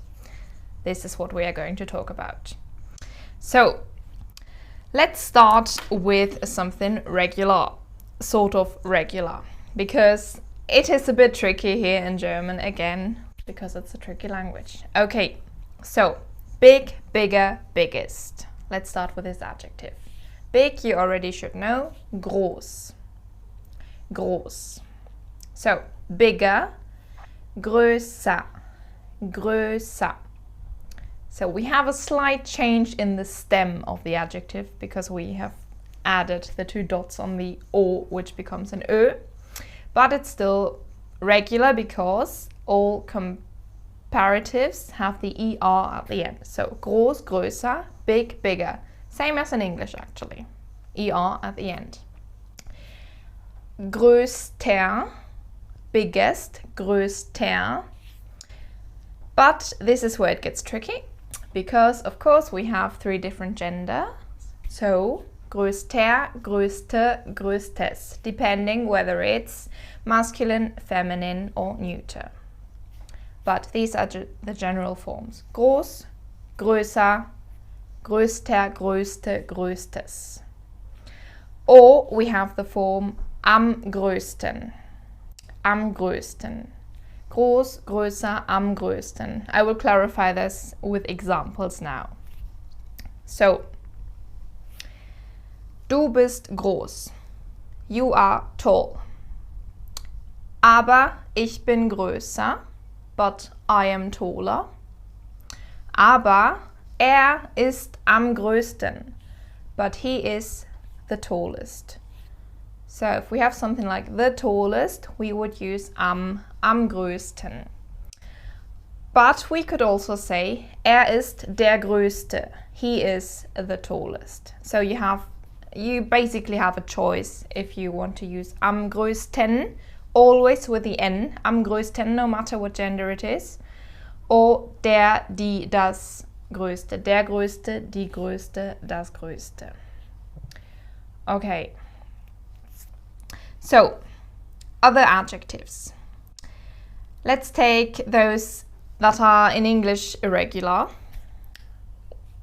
Good, better, best. Good, better, best. This is similar in German, similarly irregular. Gut, besser, am besten, or der Beste, die Beste, das Beste, or without article, besta, beste, bestes. So again, many forms, always depends on the gender, on the case. So be aware there can be many different endings, but generally, you know, this is the form, best, as in English, best, and then whatever ending is appropriate grammatically. Okay, bad, worse, worst. In German, schlecht, schlechter, am schlechtesten, der schlechteste, die schlechteste, das schlechteste, schlechtester, schlechteste, schlechtestes. So again, many different forms, but at least it's a bit more regular compared to the English, which gets from bad to worse, completely different word. Okay, another example, heavy, schwer, schwer, schwerer, am schwersten, der, die, das schwerste, schwerster, schwerste, schwerstes. Okay, I will give you some more sentences, example sentences. You might often hear something like, du bist die Beste, you are the best. That would be an appropriate translation. Then, of course, what you need are those linking words, better than, taller than, smaller than. So the word for that is als. I gave you an example before where I used this word. Now I'm going to point at it. Ich bin größer als du. I am taller than you. So als is the word we need for the comparative. If two things are equally tall, we have another word to use, which is so and wie. Ich bin so groß wie du. I am as tall as you. In English, as. In German, so wie. Often more specifically, or to properly make it clear that it's the same, we don't use so, but genau so. Ich bin genauso groß wie du. I am just as tall as you. We could translate it. So, another important comparison to know is the comparison of the word viel, much. So, much and more and most. Viel, mehr, am meisten. Ich arbeite viel. I work a lot. Aber du arbeitest mehr. But you work more. Aber arbeitet am meisten. He works most. So again, another irregular adjective, viel, mehr, am meisten. But you can observe in all these, if irregular or not, that the endings themselves are quite regular. And they just happen to be like in English with ER and then some ST for the superlative form. Okay, so this is definitely something just to learn by heart, especially those irregular ones which are less than in English. And another thing definitely worth to notice, that unlike English, in German it doesn't matter how long an adjective is. We will always add an ending. So in English, you know, for example, let's take the word extraordinary. If we want to do the comparison, we wouldn't say extraordinary, but we use more extraordinary and most extraordinary. This is not the case in German. No matter how long our adjectives are, we add the normal ending. So for this specific word, extraordinary in German, außergewöhnlich, außergewöhnlich.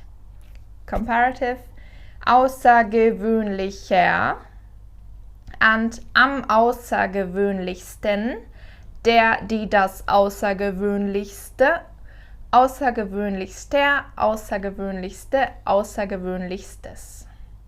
And I'm sure there might be even longer adjectives, but still, no matter how long it is, you always add the ending. So that's something that's even more regular in German compared to English.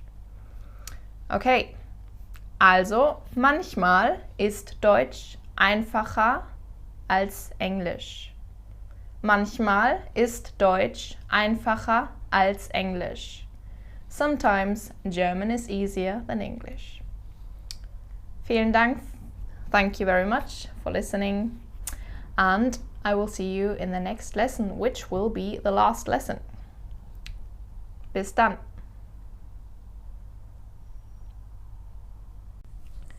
Hallo und herzlich willkommen zu Lektion 31.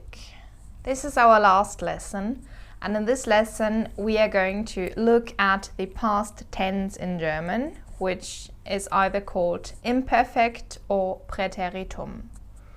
So, you have already learned one past tense, the perfect tense, perfect in German. We've covered that, and in that lesson I said that that's the tense to use. If you want to express something in the past, you use perfect.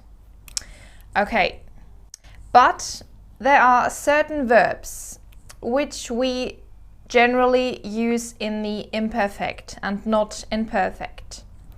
It would sound weird actually if we used certain words, certain verbs in our perfect.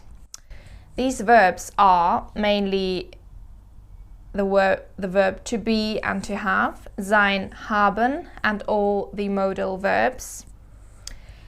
Müssen, wollen, dürfen, sollen, können, brauchen, and also the verb to know, wissen. So you should already know all these verbs in the present form, but from these verbs you really need to know the imperfect form, because the perfect is not used with these. Okay, so let's start with the imperfect from the verb to be. Ich war, du warst, er, sie, es war, wir waren, ihr wart, sie waren. To have, ich hatte, du hattest, er, sie, es hatte, wir hatten, ihr hattet, sie hatten.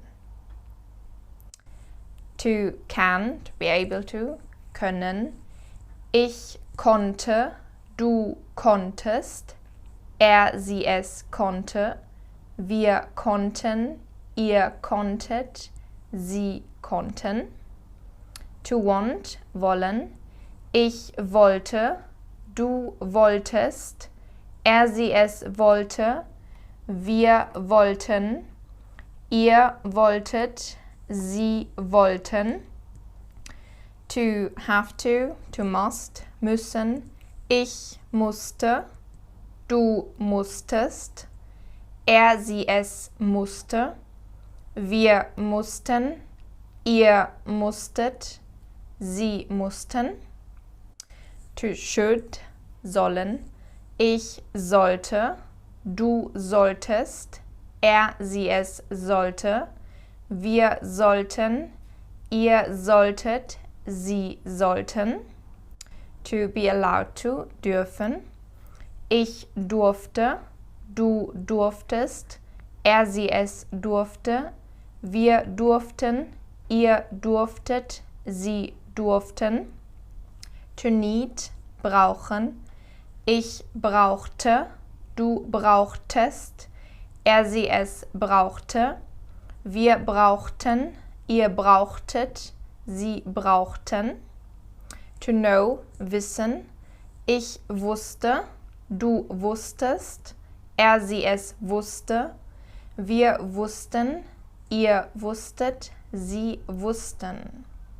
So, these forms that I have just presented to you are absolutely worth learning because that is the tense of choice when expressing these verbs in the past. If you compare them and look closely as how they are constructed, you will see that the endings are very regular. What can change is the stem, and this changes very often, and especially with other verbs apart from these that I have just used. You have seen in wissen, for example, to know, wissen, the I becomes an U, I-U, wissen, wusste. So that's why generally learning the past tense in German, the imperfect, is a bit tricky because it's just a lot to learn. Because so many verbs just change their stem. The endings are always regular. I will now give you examples of other verbs that you should, if you want to express them in the past, you should use the perfect and not imperfect. But you might encounter these forms and then wonder which verb they are coming from because the stem is completely changed. So, that being said, if you are a person who really likes to read or who is really interested in literature in German, then it's definitely worth learning this tense, but in the spoken language, in order to express something in the past, we always use perfect. Ich habe gemacht, ich habe gegessen, ich habe geschlafen, and so on, except for these exceptions that I have just presented to you. So now let's look at a verb, for example, the verb to see, sehen. To see in the imperfect changes its vowel, like wissen changes. So, ich sah would be I saw. I saw, you saw, he, she, it saw. Ich sah, du sahst, sie, es sah, wir sahen, ihr saht, sie sahen. So you can see the endings are still regular. The same endings as we had in the verbs I presented to you. But the stem changes. Another example, gehen, to go, gehen. Ich ging, du gingst, sie, es ging, wir gingen, ihr gingt, sie gingen. So every German verb of course has this form, but it is not used in spoken language. So you can choose, if you think it's necessary for your purposes to learn this tense, do so, especially if you are someone who likes reading, then it's definitely worth it. But for just normal conversation, you won't need them unless you use one of those verbs I presented, the verb to be, to have, and the modal verbs and the verb to know. Okay, so that's it about the past tense, imperfect. Now we have covered most tenses and I can only repeat the most important one is the perfect. But this one is also interesting for some of you. Okay, so this is the end of the course, of the first course. I hope you learned something, I hope you enjoyed it. And yes, I thank you very much for joining us and for listening. Auf Wiedersehen.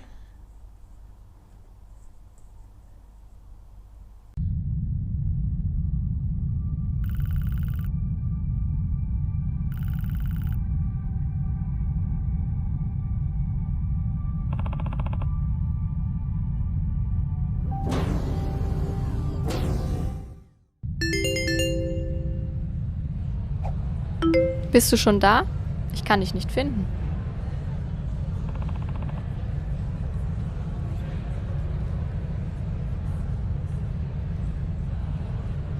Noch nicht. Ich bin auf dem Weg. Okay, bis gleich.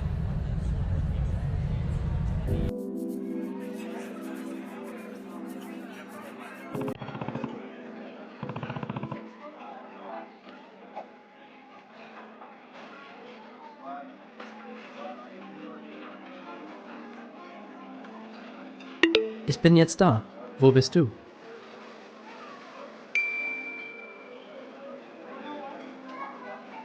Direkt hinter dir. Hier.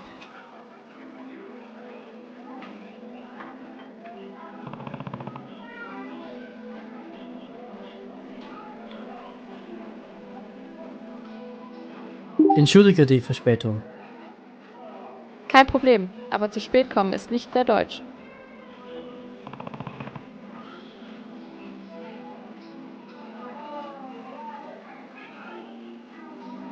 Was hast du zu trinken bestellt? Das ist Becks, ein sehr bekanntes Bier aus Deutschland. Kann ich nur empfehlen.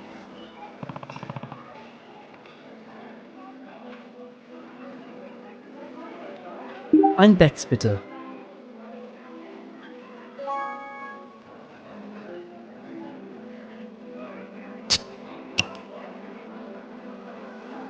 Prost! War das dein erster Besuch auf Germanix?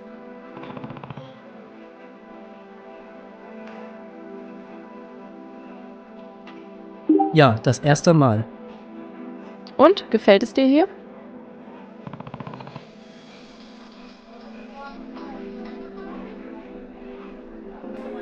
Oh ja, ich habe es hier sehr genossen.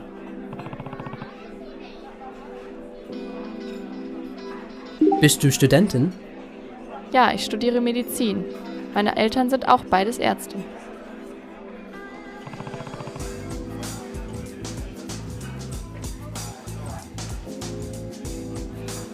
Wie lange bist du schon hier?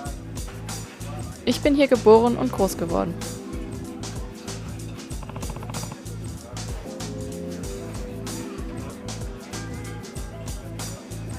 Wow, das ist beneidenswert. Ach was, bei dir ist es sicher auch schön.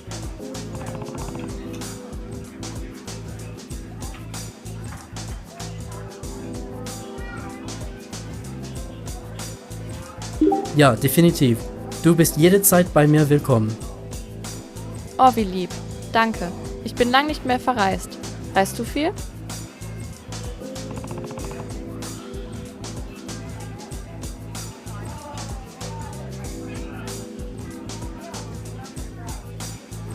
Ich liebe Reisen. Ich war schon in...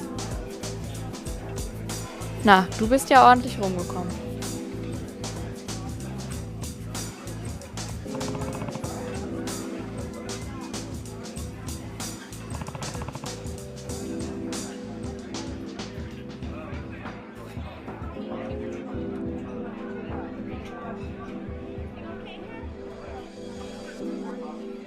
Danke für den schönen Abend. Es ist leider schon spät und ich muss morgen früh aufstehen.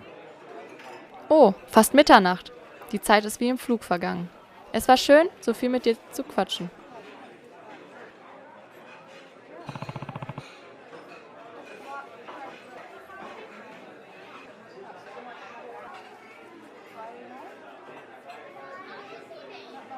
Das finde ich auch. Wir müssen auf jeden Fall im Kontakt bleiben.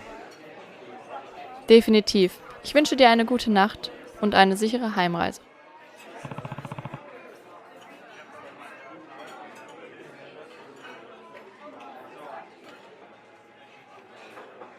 Vielen Dank. Dir auch eine gute Nacht.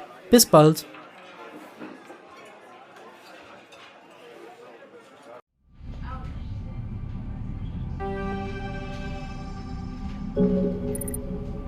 Congratulations! Herzlichen Glückwunsch! You have followed all my lessons, got your brain fried by the dialogues and completed the roleplay tasks. Sehr gut. Now, what happens next? You are about to leave Germanix. You will soon be meeting me in Berlin. where I will give you a yet deeper insight into the German mind and culture, and of course show you some popular sites.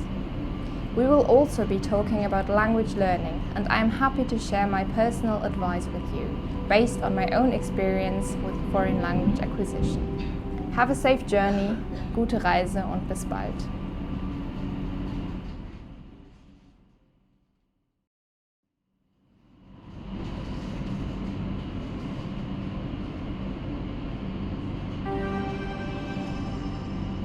Hallo, ich hoffe, du hast eine angenehme Reise. Ich erwarte dich hier am Berliner Hauptbahnhof auf Gleis 12, wo du gleich ankommst. Gut, dann sehen wir uns ganz bald. Tschüss.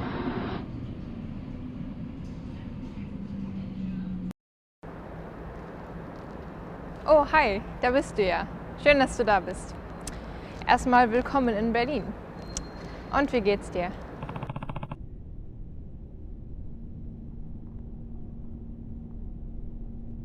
Gut, aber ich bin todmüde.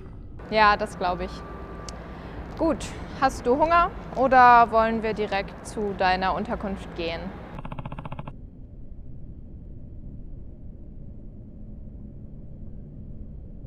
Ich möchte sofort zur Unterkunft. Okay, dann lass uns mal ein Ticket kaufen. Also, das ist der Fahrkartenautomat, diese roten Maschinen von der Deutschen Bahn. Hier können wir Tickets für ganz Deutschland kaufen oder nur für Berlin. Und wir bleiben ja in Berlin, deswegen klicken wir auf VBB. So, dann können wir wählen zwischen verschiedenen Zonen in Berlin. Und wir bleiben im Zentrum, deswegen in AB. Hier haben wir verschiedene Tickets. Für heute nehmen wir den Einzelfahrausweis, mit der wir eine Fahrt innerhalb von 120 Minuten machen können. Ansonsten für die anderen Tage kannst du eine Tageskarte nehmen oder auch eine 4-Fahrten-Karte, womit du 4-mal fahren darfst. Wir nehmen den Einzelfahrausweis. Wir bezahlen. Du kannst entweder mit Münzen bezahlen oder mit einer EC-Karte oder Maestro Kreditkarte. Okay, oder auch mit Banknote. Gut, dann bezahlen wir jetzt. So, jetzt hast du so ein Ticket und das musst du hier reinschieben. Sonst ist es nicht gültig.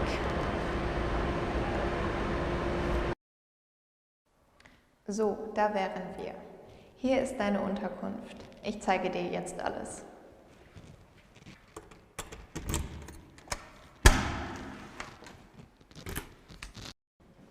Also, hier ist die Küche.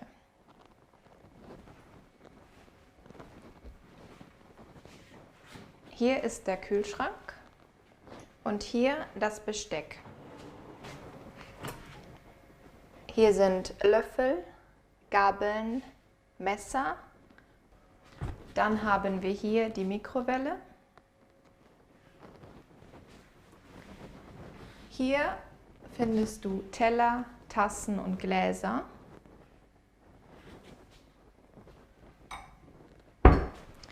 Dort ist die Waschmaschine. Und hier ist der Ofen und der Herd. Hast du noch Fragen?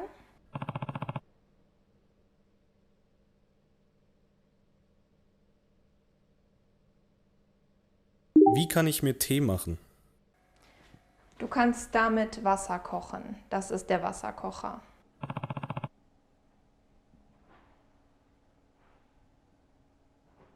Gibt es hier WLAN? Na klar, das Passwort ist 83328.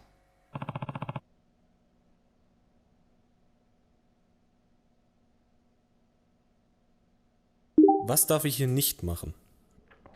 Du darfst nicht rauchen in dieser Wohnung und sei bitte nach 22 Uhr nicht mehr laut. Hast du sonst noch Fragen? Okay, dann zeige ich dir das Badezimmer. So, Hier ist die Dusche, dort die Toilette und dort ist ein Waschbecken. Und du kannst dieses Handtuch benutzen.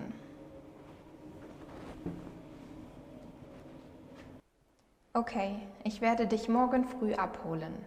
Dann schauen wir uns die Stadt an. Gut, ich wünsche dir einen angenehmen Abend und eine gute Nacht. Wir sehen uns morgen. Tschüss. So here we are, pretty much in the center of Berlin, sitting in front of the Reichstag, which is basically the German parliament. So all the politicians are in there and you can even take a free tour. The dome is very famous, people go up there and enjoy the view, and it's a really nice building, famous tourist site. And yeah, as you can see, there's a nice sort of park in front of it where people are enjoying the sunshine when the sun is out. And yeah, it's really definitely worth a visit. And as I said, free tour, you just need to make sure to bring your ID because you have to book the tour in advance, and then you can go in and enjoy everything. You can really see what the politicians are doing, and it's a really good experience for everyone who comes to Berlin.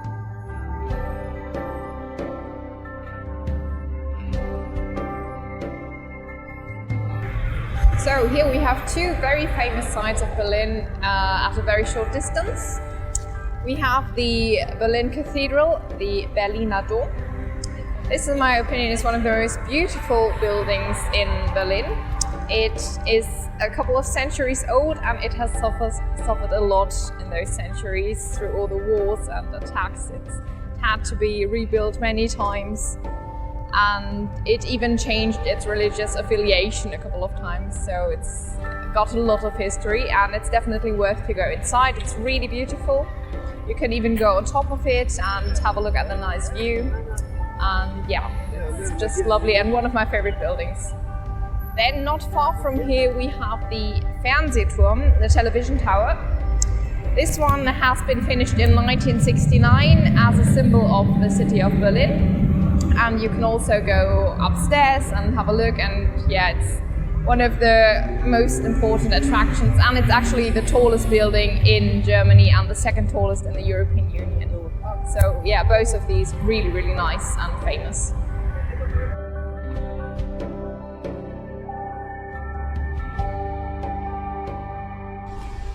Okay, we're standing now in front of the Brandenburger Tor, the Brandenburg Gate. This is one of the most famous landmarks in Germany and, of course, one of the most famous in Berlin. It's actually on our 10, 20 and 50 cent coins. And yeah, it's a really beautiful building. It was built in 1788 and it took 3 years to finish. And yeah, many tourists come here to this place, and yeah, it's a very nice site.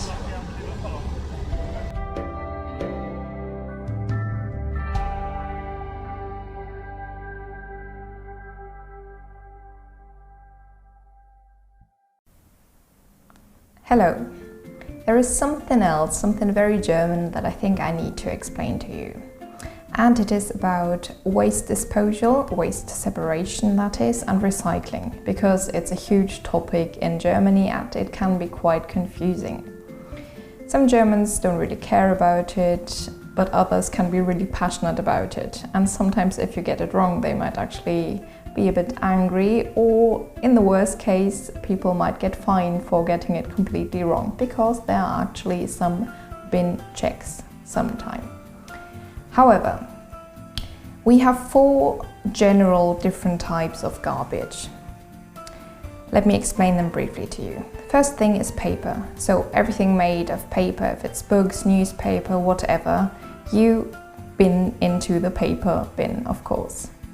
Then there is plastic or packaging, as we call it, and those bins are normally yellow, and sometimes they are just a sack where you collect it. So it is called gelber Sack. And in there you throw all sorts of packaging, which is going to be recycled. Then we have Restmüll, which is residual waste.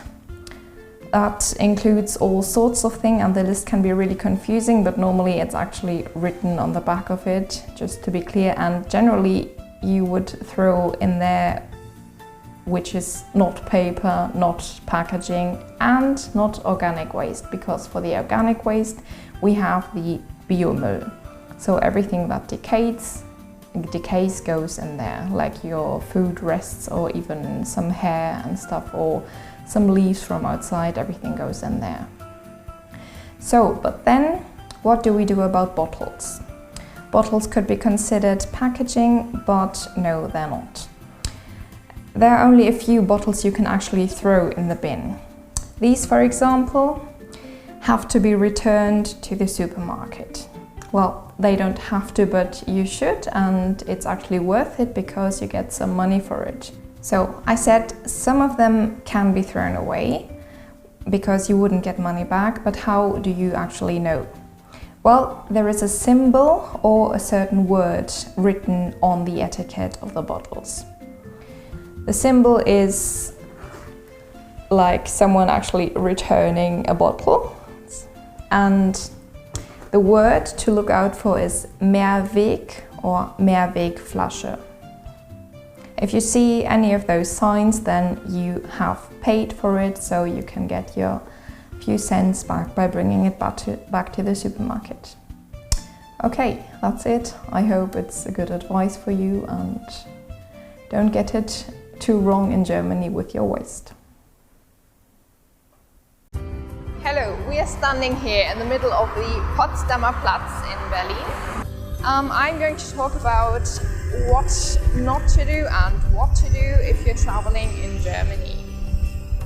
And talking about this, I actually want to start with history, sort of, because what Germans find a bit annoying is that foreigners often just dwell on German history, the bad part, and talk about it, especially to young people who didn't grow up in those times, who possibly don't even know much about it because they're not really interested. Of course, you could argue everyone should be interested in their own country's history and so on, but not everyone is, and it's sort of that people often reduce Germans to it, and that's of course not so nice. So don't bring it up in the first conversation, and don't do any particularly rude, radical political gestures that you might know from German history, because that can be actually really bad for you, because you might get fined. So yeah, it's a bit of a touchy subject, I guess, and just be careful around it and don't dwell on it too much, because it can get so annoying to Germans. So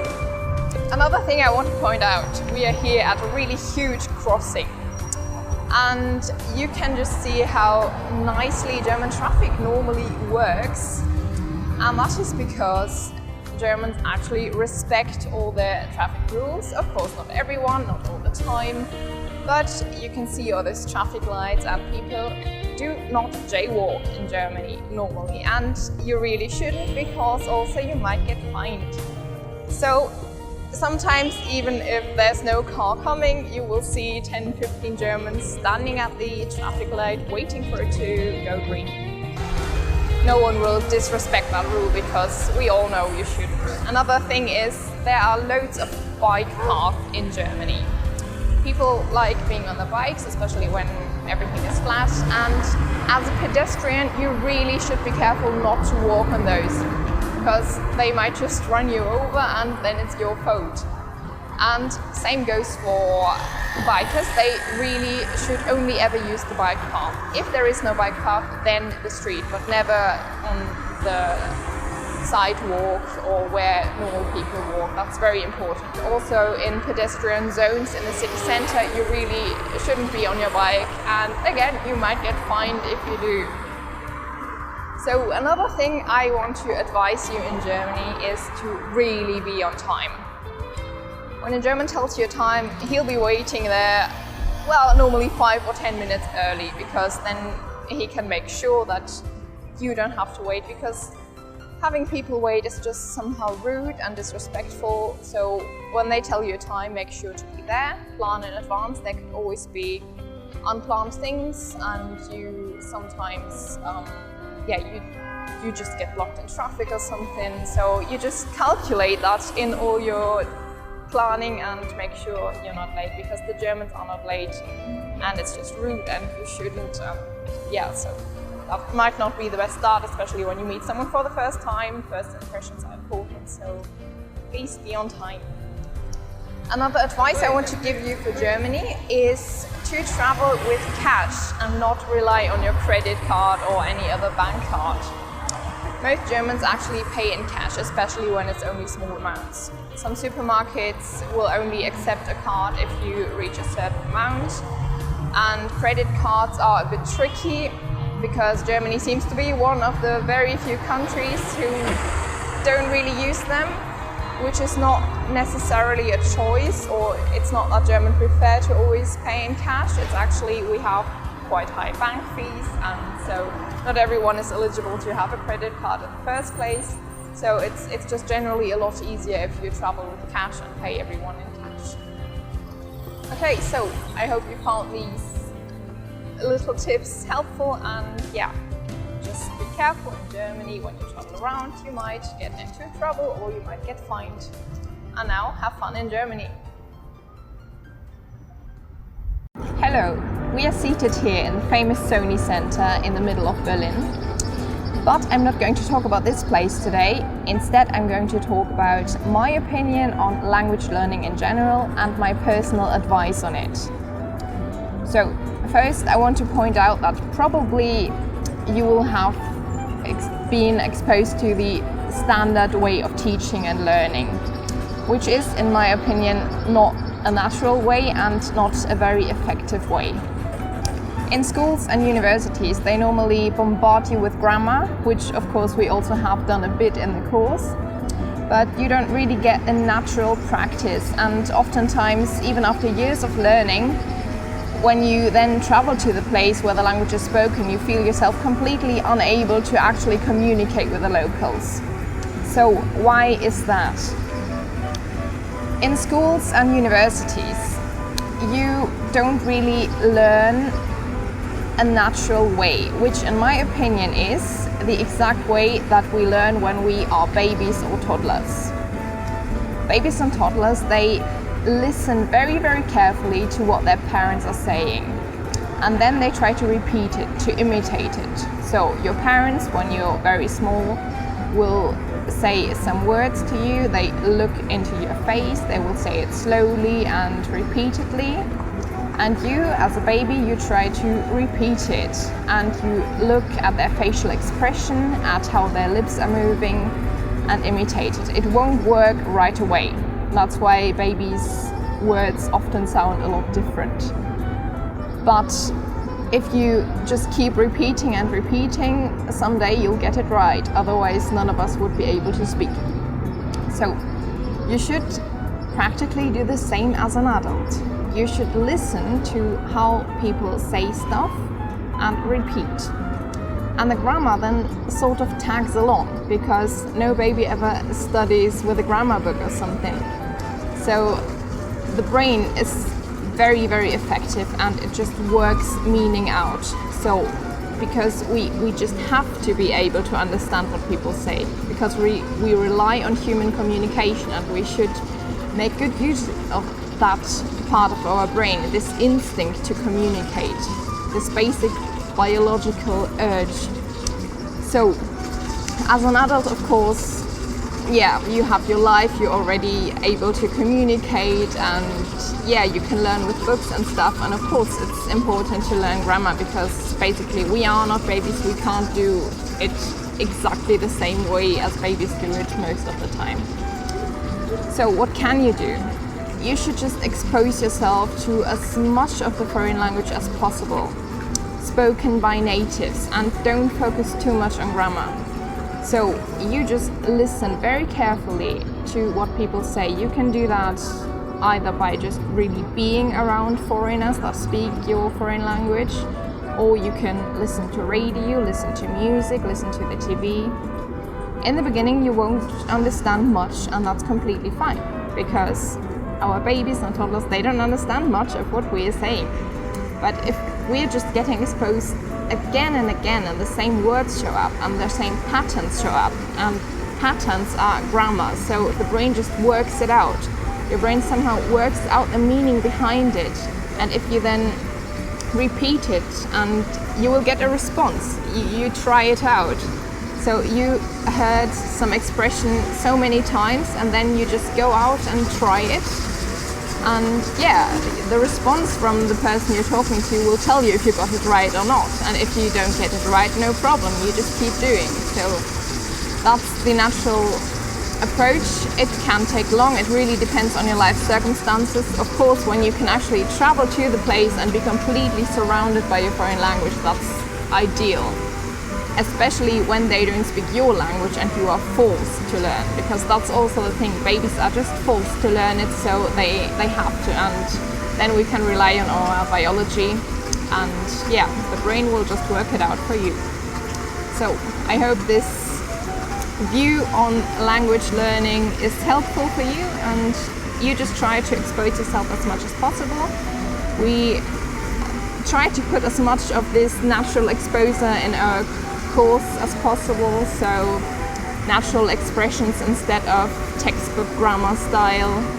And yeah, with the help of all the media you can get, just expose yourself as much as possible, listen and imitate, and don't get lost in grammar.